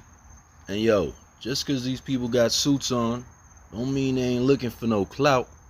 Shoot, they wanted their clout. Al Qaeda, even though there was no actual connection to Al Qaeda. The problem with terrorism cases is you have to stop the act. And so you really, in a way, have to predict who's going to do what. And so stings are very important, but if you overstate what you have done in the sting, then people begin to lose confidence in what you're doing. They think you're just out there creating a terrorist yourself. Exactly, because you have to stop the act. I had been doing undercover work in terrorism cases for a decade before 9/11. And before 9/11, if I had called FBI headquarters and said, I want to initiate an undercover operation targeting a terrorist group, the first question they would have asked me is, okay, what terrorist group do these individuals belong to?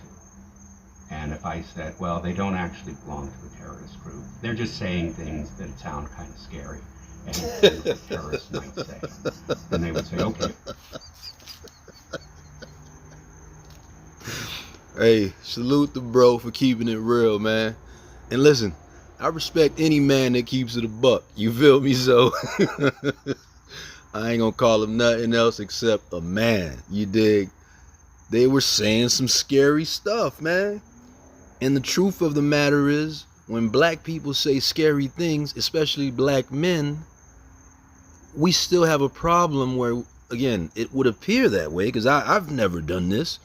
But it would appear that when black men say scary things, society has a mechanism in which it convenes, it comes together to completely obliterate any sort of dissent. You dig? They gonna shut that down ASAP. It's on the buck breaking level. They gonna buck break you. Shoot, my experience is almost like that's what they trying to do on some new age version of it. You feel me?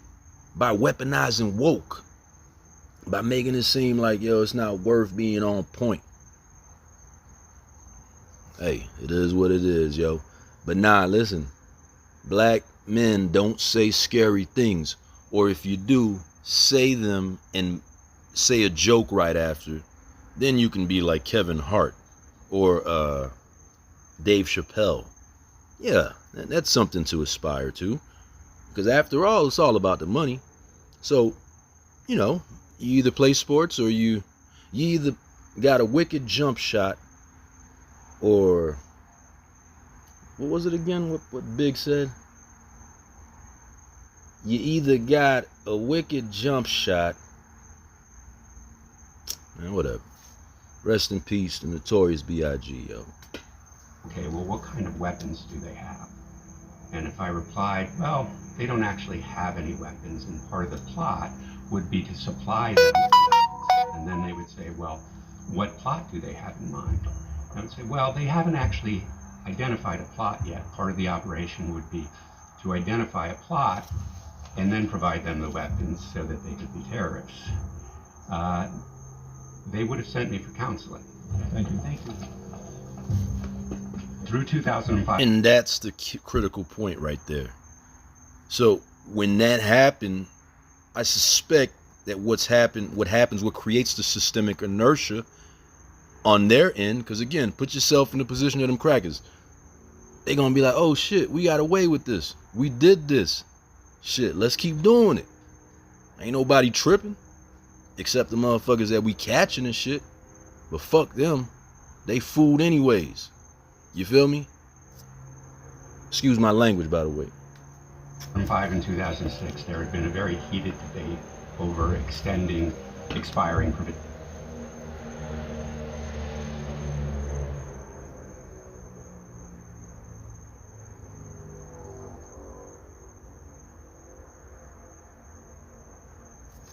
You have the floor, sir. Provisions of the Patriot Act. So I think that there was great pressure on the FBI to demonstrate both that there was a powerful threat that still existed inside the United States that justified this expanded surveillance authority, and that the tools that they had been given through the Patriot Act were actually effective in identifying these flaws. And there you have it. More of the continued humiliation, the ritualistic humiliation process, buck-breaking process that black men go through on various levels throughout society each and every day. You thought it was over after you got arrested? No. You're going to be in your cell, and those very same black people that maybe, could have helped you, or you could have positioned yourself with to be in a bit, to not have to do the wrong thing, they're going to come around and rub that in your face and let it be known that you are a terrorist. You finna get shipped to Guantanamo. When he said that, I can feel my stomach turn. I think for the next 3 days, I had like diarrhea. It was a shock. And then I knew what I was getting charged with, and I just hid up under the blanket, you know. Yo, Guantanamo prison is still out here, yo. How many dudes out there? Yo, I know they had some dudes there like on some indefinite stay. That's crazy.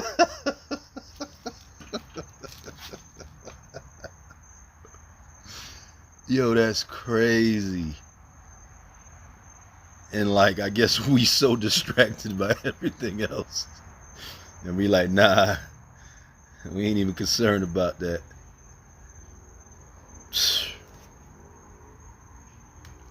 You know, while people come point at me and, you know, It was horrifying.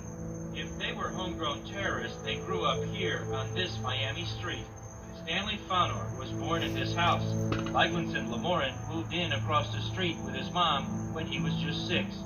And today the two mothers, both Haitian, told us in disbelief there were no terrorists raised on 45th Street. And you see, it's unfortunate because historically the Haitian community hasn't been good at handling, because again, you got it's such a deep issue. But anytime, you watch, especially the young brothers or the brothers that got caught up in the game and had to pay, whether it be with their lives or with their time, you hate the fact that it had to hurt the Haitian families, right? Especially the moms, the mom dukes. Haitian mothers are very expressive, loving, caring, but also they go from 0 to 100 real quick. So, and especially when they can't make sense of it. But I think all moms are like that. When they're going through something that they don't understand, it's really hard to take, because especially when it's like your child, and I imagine having to bring this person into the world, them being in your belly for 9 months, it's just a different dynamic. So it hurts all moms, right? Well, the majority of moms. But this whole dynamic, it's interesting how it played out with the Haitian community, because there was a process of assimilation that the young Haitian folks had to go through that was a tad bit different. Well, actually, it was a lot like the assimilation process for a lot of groups in America. One group that came in initially, they were tired of being mocked or treated, type of way, so they decided to buck, and then they got gangster. The Italians did it, the Russians did it, the Irish did it. You dig? Haitians did it the same way. And then, we have the whole Zopound era, how that happened, how we lean more towards violence versus, like trying to stay legit and doing things, the right way, so to speak. But a lot of moms had this, a lot of moms suffered. And like I said, it's unfortunate because I don't think coming to this country, the dynamics in this country are completely different. I mean, these days it's changed, but when you look at Haiti and America, but back in the day, it wasn't a dog-eat-dog scenario in Haiti. Like, that wasn't prevalent. It wasn't like it's capitalism here in the States. A lot of the reason that brought folks over to the States here in America is that American dream, that dream that was sold to them. And they didn't realize that to get this dream, there's going to be some sacrifices along the way. And sometimes those sacrifices might be even your own kin. You know what I'm saying? That they going to have to pay somehow, some way. And it's nothing personal. Again, they might have to pay with their time. Give away a couple years to a system that needs to be fed by more bodies. You heard? So, again, for a lot of the moms, they didn't expect that. And then for it to happen in this manner, especially in this case with the terrorism thing being thrown out there, I'm sure it must have really hurt them. And so, anytime you hear these situations as a man, you hate that it happens that way. And again, the worst part is that why, I'm not going to say why, but it's like that for a segment of this population. But for another segment, it's the complete opposite, yo. You got free reign to be a man, to enjoy this whole thing. You know what I mean? But unfortunately, they try to make it out where you supposed to be a boy. In America, if you don't assert yourself and put down, they gonna make you out to be a boy. That hasn't gotten out the system just yet. I mean, that hasn't died out yet. Anyway. Why you fight that money to pay? And they calling him a legal immigrant on the TV. My son is good from your country.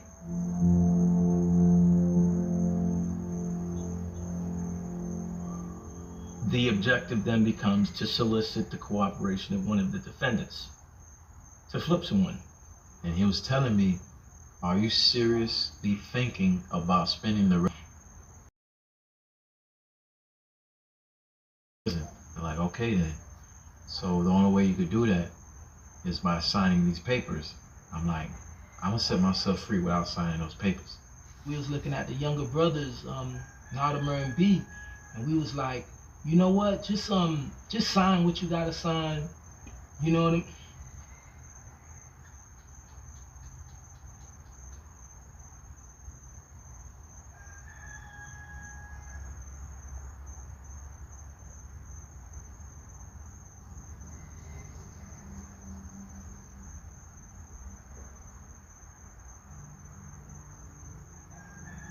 What you gotta sign, man, and get out of this. You know, you real young, and you know they got upset. They was like, "No, we're not signing. We facing 70 years and 3 life sentences." And you know, them brothers was like, "Nah, they not." You know, and I definitely wasn't. You know, so yeah, nobody was willing to sign off that it was terrorism, but more so, nobody was willing to.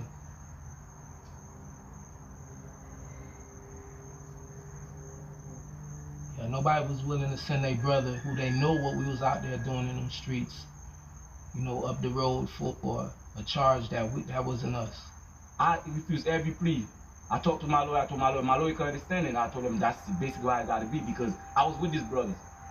I knew what it was about. I knew if I take any plea, even regardless of plea that say that I didn't know nothing about that, then it actually saying something about my brothers that's left in there that I knew that was not about what they said it was about. Prosecutors laid out their case against 7 men dubbed the Liberty City 7, accused of conspiring to blow up the Sears Tower in Chicago.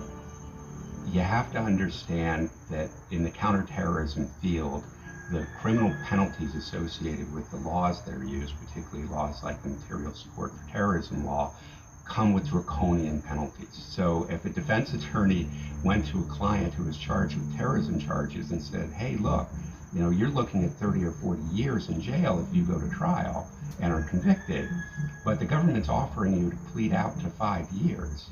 Even somebody who's entirely innocent or believes that they were induced into committing some kind of crime, wouldn't be unusual for them to plead guilty to it. So the Liberty City 7 case was fascinating to me, both because it showed me that all of the defendants who were willing to go to trial showed me that they were convinced they had done nothing wrong. And moreover, it gave one of the very first opportunities to really examine the FBI's tactics, because all of the information would come out through the criminal trial. Now, here's the thing about it. Again, I haven't mentioned any other situations, but I want to say Aaron Alexis took place after that. Noah Green took place after that. Myron May took place after that. Unless that's something separate, because I throw it all under the same umbrella. But nah, they've been doing it. They did it then, and matter of fact, they took it to another level. They upped the scope. You dig? But nah, dude, keeping it real though, man. That's what it is. But them boys, they was like they gonna fight, you know, cause shoot, nah, they some real ones for riding it out. You know what I mean? The challenge for the Liberty 7 defense, the suspects did indeed pledge an oath to Al-Qaeda. When you have the Attorney General of the United States having a press conference, I realized that I was in for a major battle going forward. Our story was a simple one. They didn't have the manner and means. They had no money. They barely had vehicles. They didn't have horses. And they certainly didn't have bombs. This is a case manufactured primarily by the government, or in my case, my client's case, this wasn't his idea. It was just a complete, setup by the government. The plot was being moved forward by the informants and the FBI, who directed their activities. They ran this whole show. They provided the script. They provided the choreography. Okay, they provided the direction. This was not a terrorist case at all, let alone a case where the actors, the defendants, were moving the plot forward. They invented. And this is where I run into a problem, because again, when you're not moving the plot forward, it would appear that the whole show gets shut down until you move the plot forward in the manner that they want you to move it forward. So that means commit crimes. That means feed the system. That means play your role as the bad guy. We casted you as the bad guy from Jump Street. Shit. You ain't gonna now try to act like you a good guy. Let that simmer.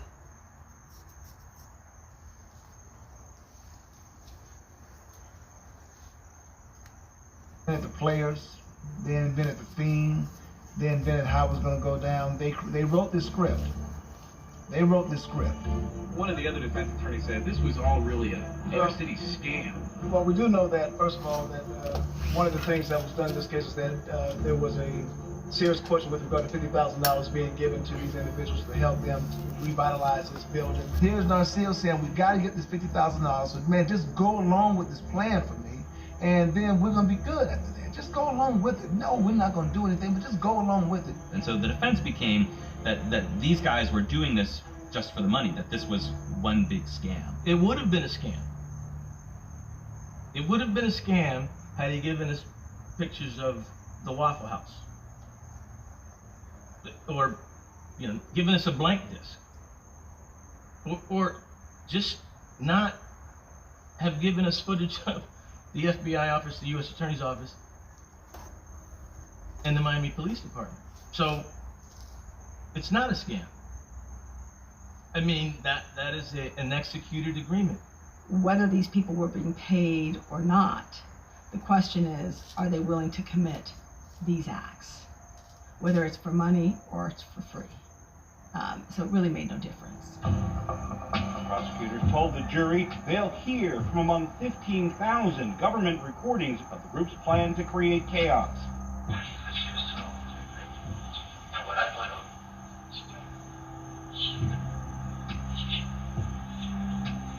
We're gonna launch. That means that the closed captions are back. I'm hearing this for the first time. Now I know why we got indicted. Because in my mind, I thought the only meetings that occurred was the ones I was there.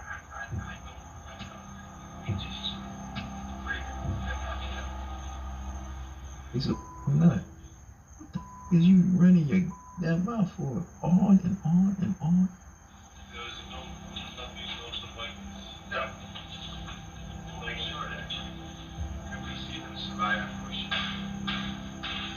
My life was on the line, but I just couldn't believe the words that was coming out of Baptiste's mouth.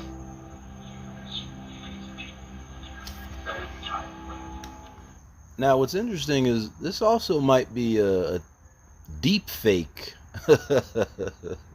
sort of breakdown. Now, they have the means to do deep fakes.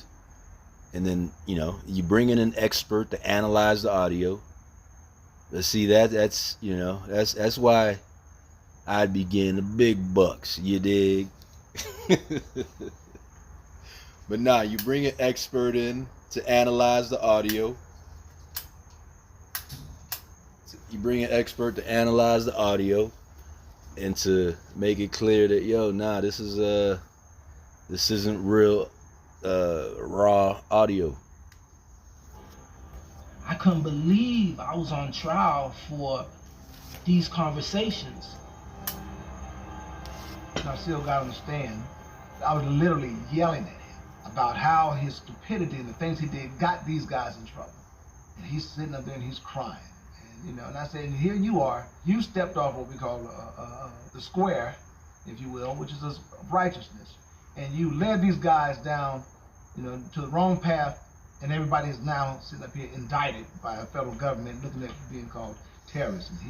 He's balling. He's Listen, I'm really a good person on the inside. I would never do these things. It was just a con game. I kind of felt that he should have been a little stronger. You know what I mean? Because we was all together, trying to give each other support. But he'd just ball up in the corner, and it was a lot of guilt. The things he said. All of us getting locked up with him, and his family image. Everything was destroyed, and it took a toll on him.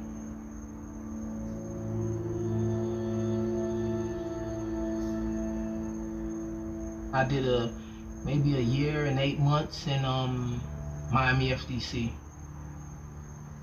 I was in solitary confinement. They call it the SHU. Yeah, you probably go. May they let the bros, till they let the bros free. May they free to count. Free to count for all the soldiers locked up behind them walls. You dig? I go crazy in there, and I tell people maybe I am, maybe I'm not out, but it is you don't do that to another human being. And that's what it is, man. Isolation. It can either make you or break you. You dig? They say humans naturally have to interact, which I agree in large part. But listen, terrible Tommy Silverstein spent 43 years or something like that in isolation in ADX Florence. He passed away actually, but so hey, I guess you could push it to the limit. One day, a guy walked by me, and then he said what's up to me with just a head nod. I was at the little window. It's like a little 6-inch window, and I'm looking, and I gave him a head nod. Then I walked back to my chair, and I was just sitting there, and it hit me. I just seen Baptiste. So I couldn't believe it. I couldn't believe it. He was a totally different person. He was skin and bones, and it was times I heard him, screaming in his cell. I think it just about killed him.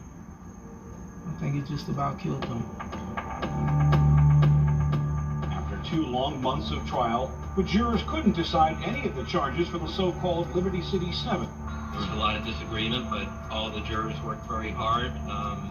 Everybody gave it their all and came here every day for many, many months and did the best that we could.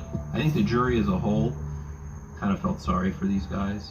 That they wound themselves up in this position. But now listen, if you know anything about the voir dire process, you know that, again, and this is what gets me kind of frustrated sometimes when I think about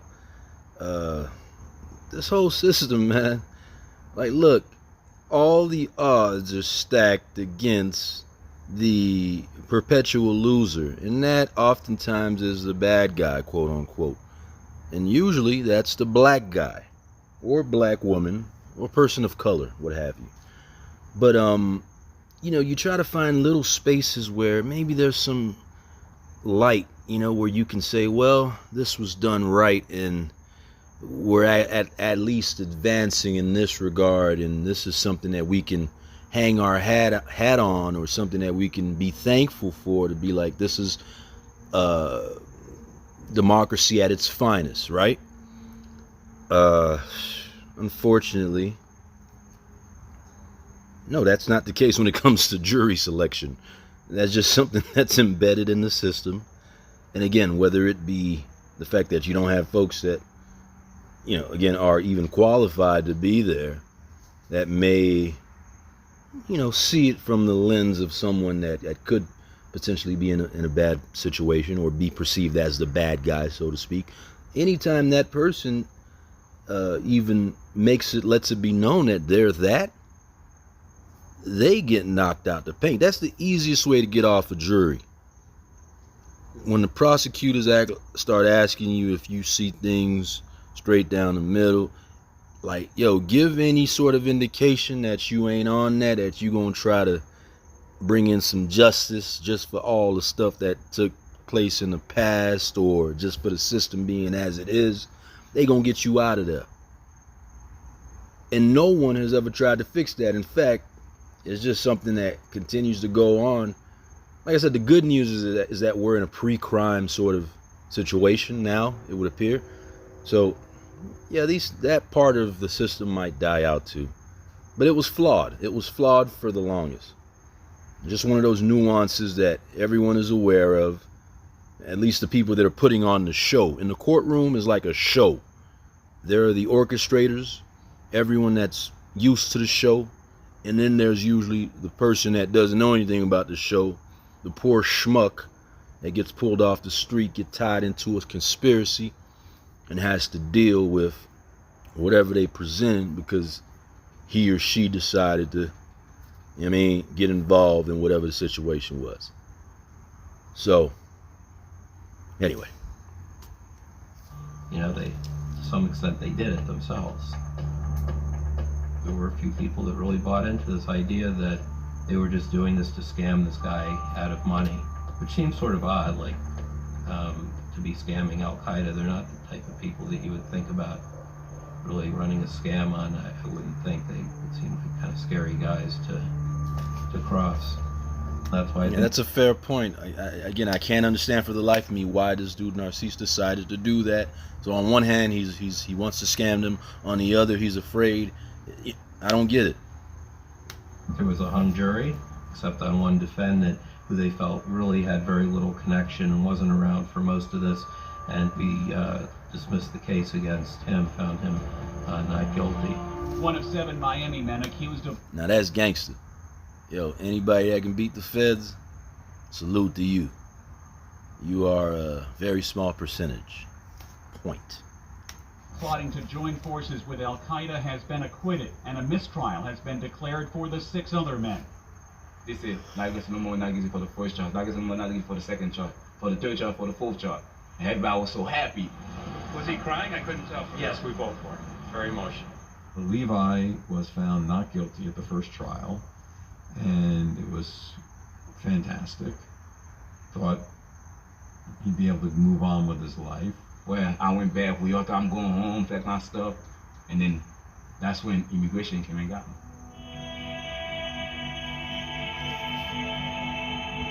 Now again, imagine this, man. Take some time to look at that.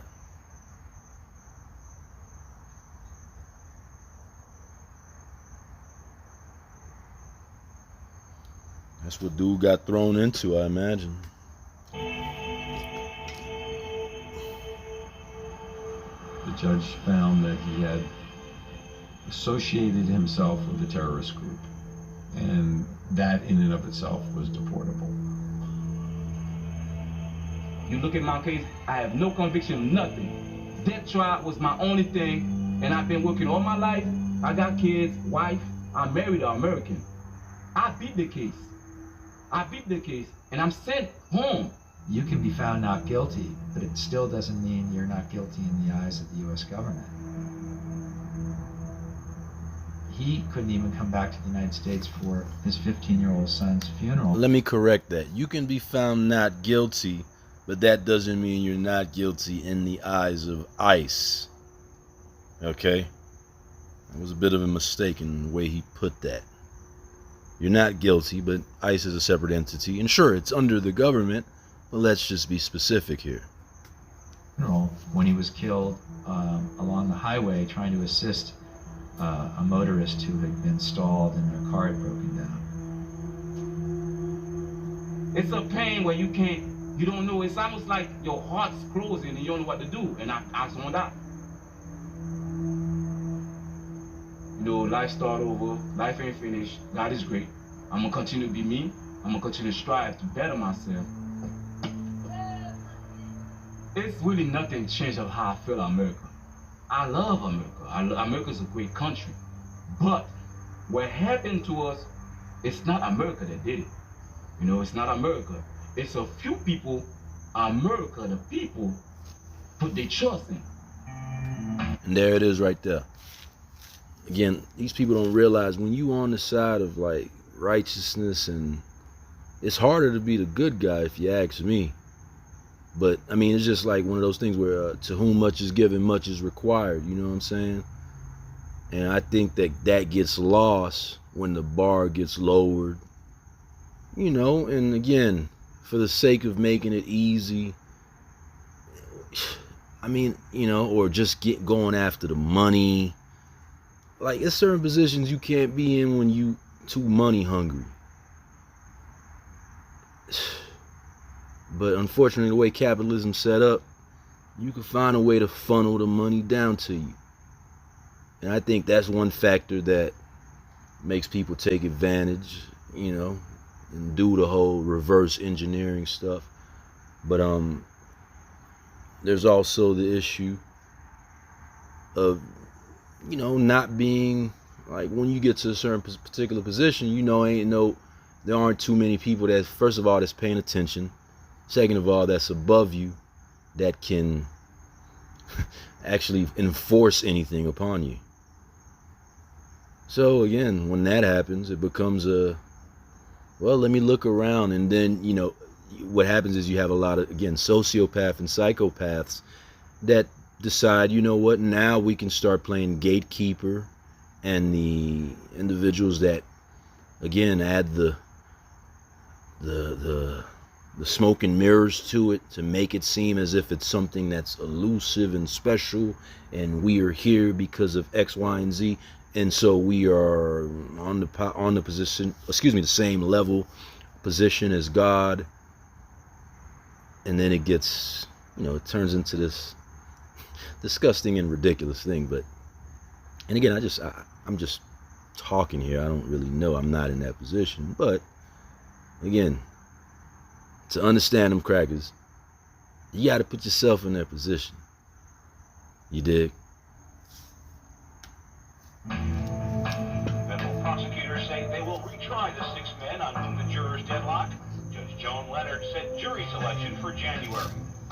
It's hard to be able to look at the media once you've arrested somebody and called them a terrorist, and then drop the case against them after one trial and saying, okay, we're going to let them back out on the streets to complete what they were trying to do. And so the government had to retry the case. I got to look at something here, because I think that might have been, yeah, that's still Southern District of Texas, of Miami, in contact and communication with all these judges' courtrooms. But I want to say this is the Fort Lauderdale region, not the one that's in downtown Miami. And I want to say Middlebrook is actually in the Middle District, or Northern District of Texas, or excuse me, Florida. But just doing some reminiscing. It's hard to be able to look at the media once you've arrested somebody and called them a terrorist, and then drop the case against them after one trial and saying, okay, we're going to let them back out on the streets to complete what they were trying to do. And so the government had to retry the case, and they tried it a second time. And it hung a second time for the same reasons. We did. We tried it again, and there was another mistrial. A federal judge has declared another mistrial. Prosecutors now have a week to decide if they're going to try them for a third time. When that trial came to a hung jury again, we just knew they was finna throw this case out. They ain't no way they coming back again for another trial with us, because it was so embarrassing. My experience has been it's 2 times and they're done. But it depends on the case. If they want somebody bad enough, they continue to go after them. And they wanted these guys badly. There you go.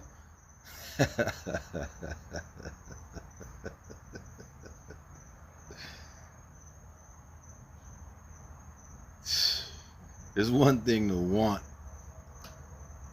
someone badly, and you got them in the courtroom.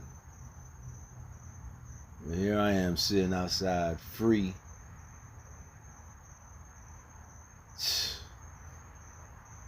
But it feels like they keep coming after me, yo.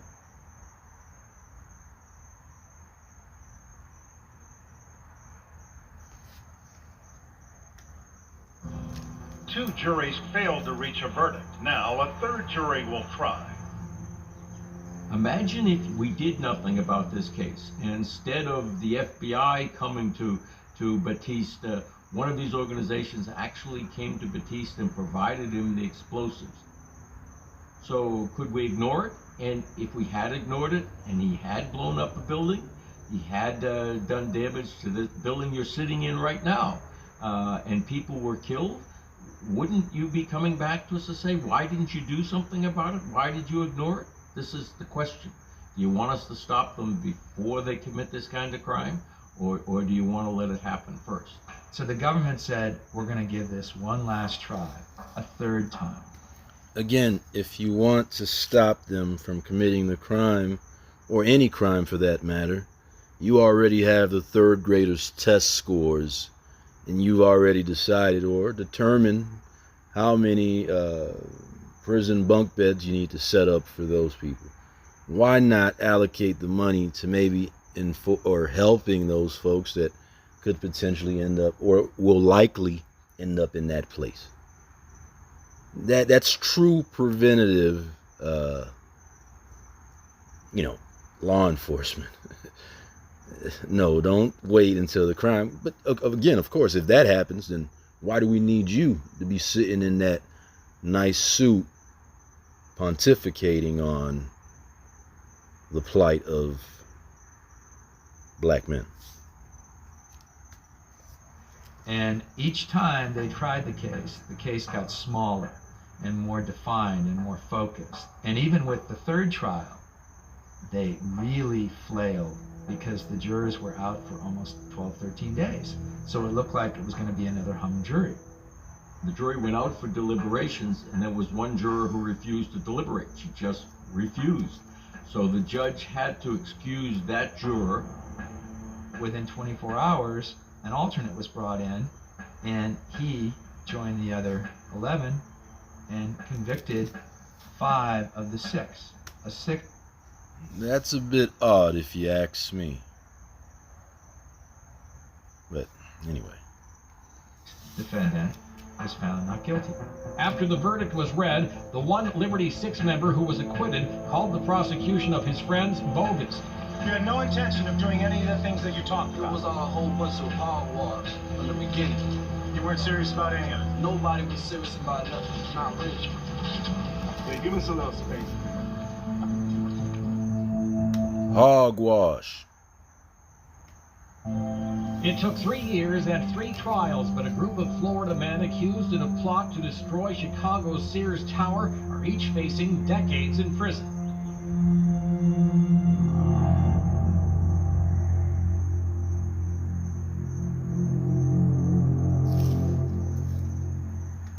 They keep writing Narcille, but I could have sworn it was Narcisse. I don't know. All right, 13-year sentence for conspiracy to support Al-Qaeda and levy war against the U.S. government. I felt like I got hit in the head with an 80-ton concrete ball or something. I was knocked out. I cried. Thought my life was over.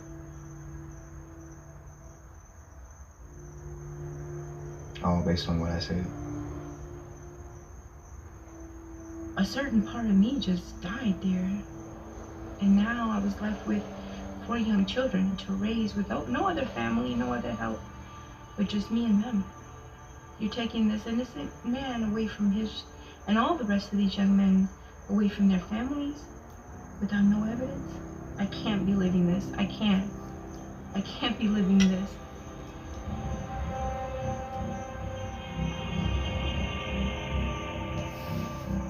I have a responsibility to the people that I work for, which are the citizens of the United States, to go where the facts and evidence leads. I've looked at this 1,000 ways to Sunday. I wish I could say, look, this is what happened, and this is how. I just can't. I can't get myself there. They did what they were convicted of. The problem was there were a lot of sensitive issues in this case. For instance, he's right. They did conspire, technically. But again, I wonder if they. That's a question I would ask. Did you guys know what conspiracy entails? Do you guys know what conspiracy means? That's the key there. I'm gonna pursue that. See if we can come up with some solutions to that problem. we got them a warehouse where we had cameras, and they had a meeting and they swore the oath to Al-Qaeda, but we could have delivered them a load of arms and munitions, made the arms and munitions inoperable, but delivered. Once they accepted that, we could have taken them down with the munitions in their hand, and I think that would have been far more effective.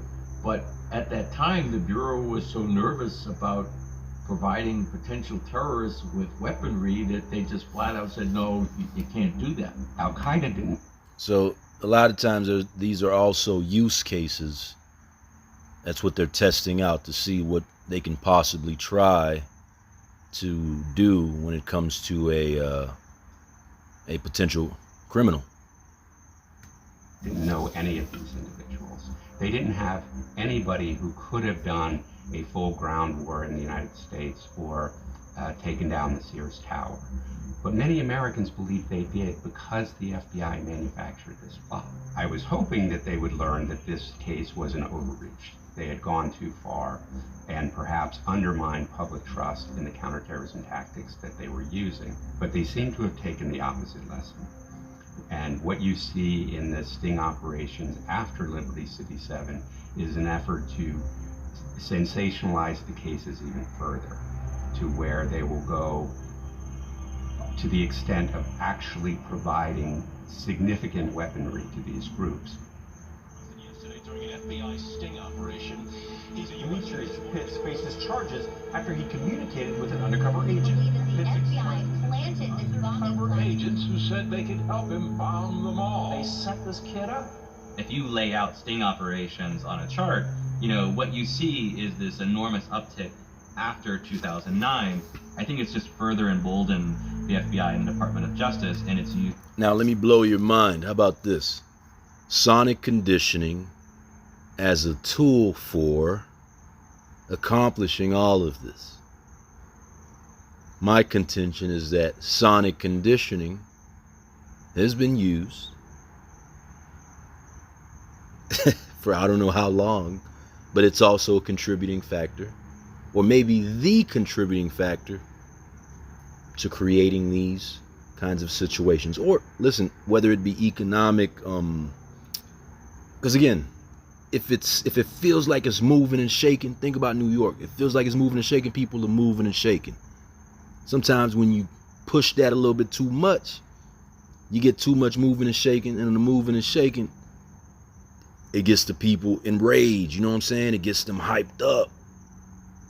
You know what I mean? They got to find something to do, and shoot, if they don't have resources, if the resources aren't even being allocated for positive things, you know, or productive things, then those people, you got a whole bunch of wild, you know, MFers just sitting back with nothing to do except hurt each other. So think about that, yo. But nah, we gonna explore that too, man. That's the thesis PhD lawsuits approach. Use of these types of sting operations, knowing that essentially, if they can convict these guys in Miami, you know, they can convict just about anybody. The Liberty City Sears Tower case was significant in the sense of taking people with bad motives, bad intent, off the street, holding them accountable, and then serving as a deterrent to other potential terrorists. Were these terrorists? My personal opinion was no, because, and that's why I described them as aspirational rather than aspirational, because I didn't believe they could do something based on what I had seen. Not going to hype these cases to be something that they're not, but they're very important, because if we can't do them, it's going to be hard to stop terrorists. Liberty City case. I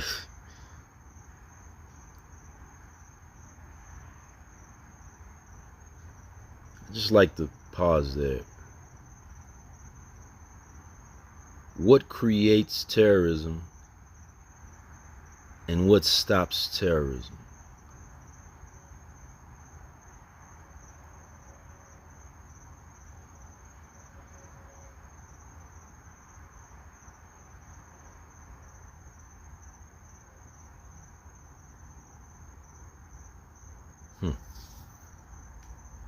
Was one of the cases that we would use in training. Okay, this is a cautionary tale. You know, be careful as to how far your undercover agents or your informants push. And when you do arrest, you know, don't overstate what you've got. The goal is not to take somebody that is not a terrorist and make them a terrorist.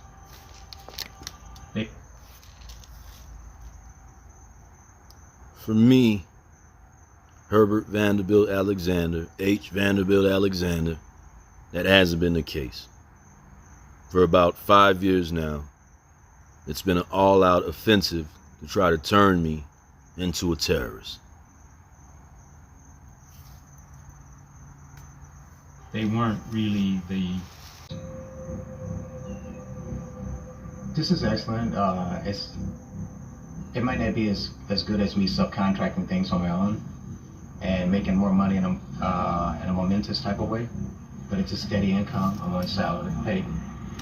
Now I find it interesting, this guy here is in Houston, Texas, but that's where the organized harassment lawsuit was filed. I just wonder if him going over there brought along this whole apparatus in terms of them trying to either re-engineer this to take place again or just to keep an eye on him. Because you can't have a bumptious Negro that said that he was going to do the things that he wanted to do for Al-Qaeda to be back out on the streets without any sort of supervision. And I mean literal and figurative. Excuse me. And I'm just happy.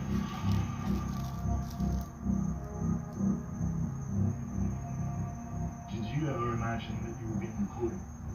Yes. You did.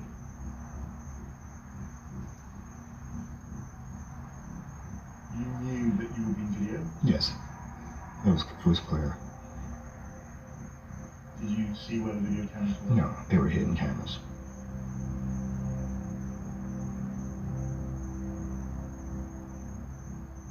Did you tell the brothers that you thought your meetings with Assad might have been recorded by law enforcement? Yes.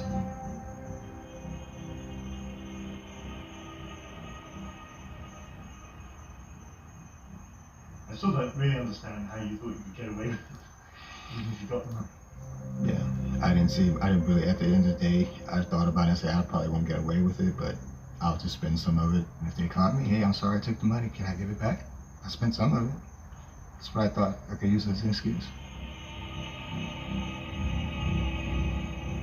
I wonder if he's trying to save face because he realized how stupid he was. Everybody makes mistakes, but not everybody's mistakes is recorded for the world to see over and over and over again. His is. So that was his best answer, was trying to say, yeah, I'm smart. Nah, he was just that dumb. That's all that was. That's all that was. He didn't know. He didn't.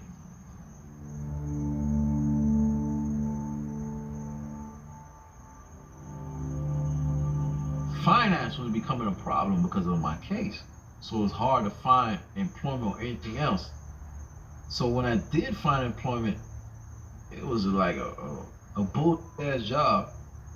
And I said, I'm gonna take this job and take this check and I'm gonna mix it for what I know best, which is go back to the street and go back to the hustling game, to the cocaine or whatever, and just... There you go, that's the thing, man. Lack of resources, yo. The weaponization of access to resources.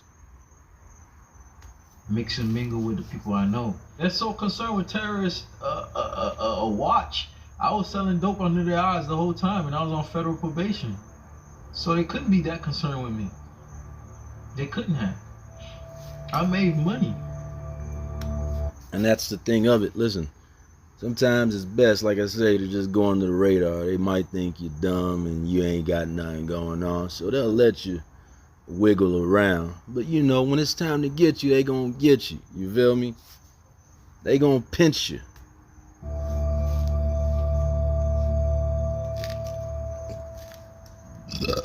Excuse me.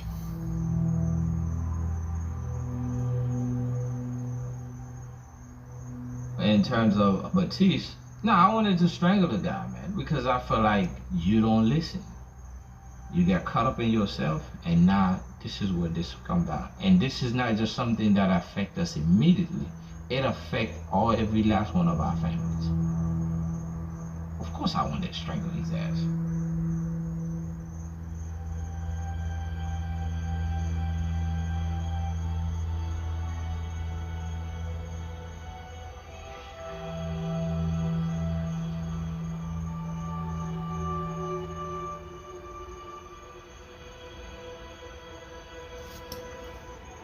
Damn, Patrick got sent to Haiti too, yo. He's part of me. I lost everything I was. My whole 30s was spent in prison. In your 30s, that's when you buy a house. You know what I mean? You start to be financially sound, you know, having kids. You know, I spent all that time in prison. So I'm out right now. I don't got no kids. No wife, no girlfriend, no real job. Oh man.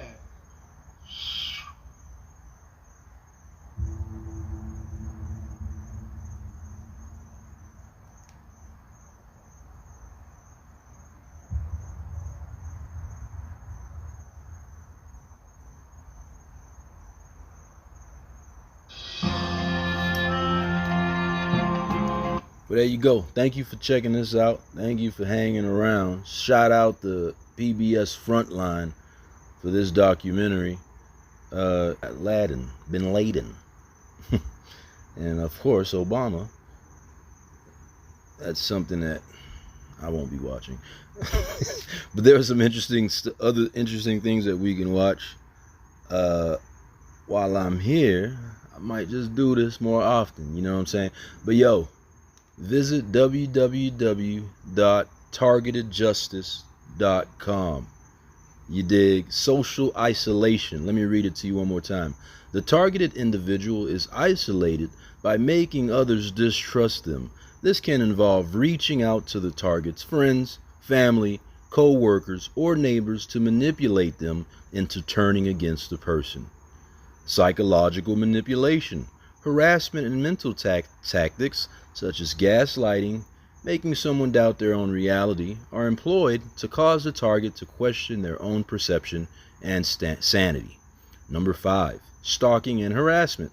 This could be direct. The individual This can include making the target feel like they are constantly being watched or ridiculed.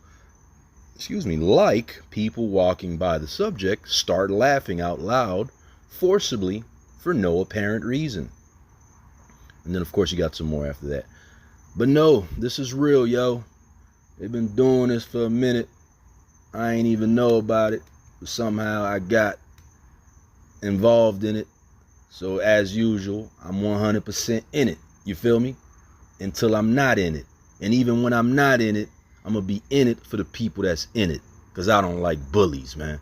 Straight up. It's going to come to a head or it's going to be solved. Simple as that. In the interim, I'm going to keep on doing my thing. Keep on producing this content. And as you can see, we're building outside of this. We got so many different things going on. Whether it be DABs, digital asset-backed securities, you name it. There's so many different projects that are productive that I've put my fingers on. Again, unfortunately, though, it would appear that the entities that are responsible for gaslighting in terms of making me doubt my reality, they're doing this by not ignoring, but not giving credence to my creations. At the heart of capitalism is what you create, right? Could you imagine being in a scenario where what you create is almost as if it's not even being created? It doesn't exist because of the people around you that essentially don't believe it, I suppose. But listen, it's here and it's not a joke. And until, again, why would someone live in another person's delusion when they have the option to live in their own? I'd rather live in my own delusion that keeps me productive instead of living in others' delusion.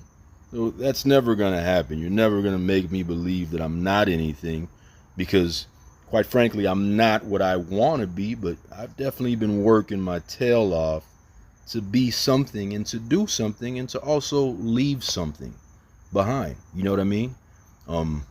Here I am, still no wife. I haven't had a woman in about 5-6 years. I broke up with my fiance. We were together during the pandemic, but all of this has been a part of the destructive component of things, because they want, I guess, this stuff to build up in me and then for me to lash out. I haven't lashed out. I'm in induced monk mode, so to speak. But, it could always be worse.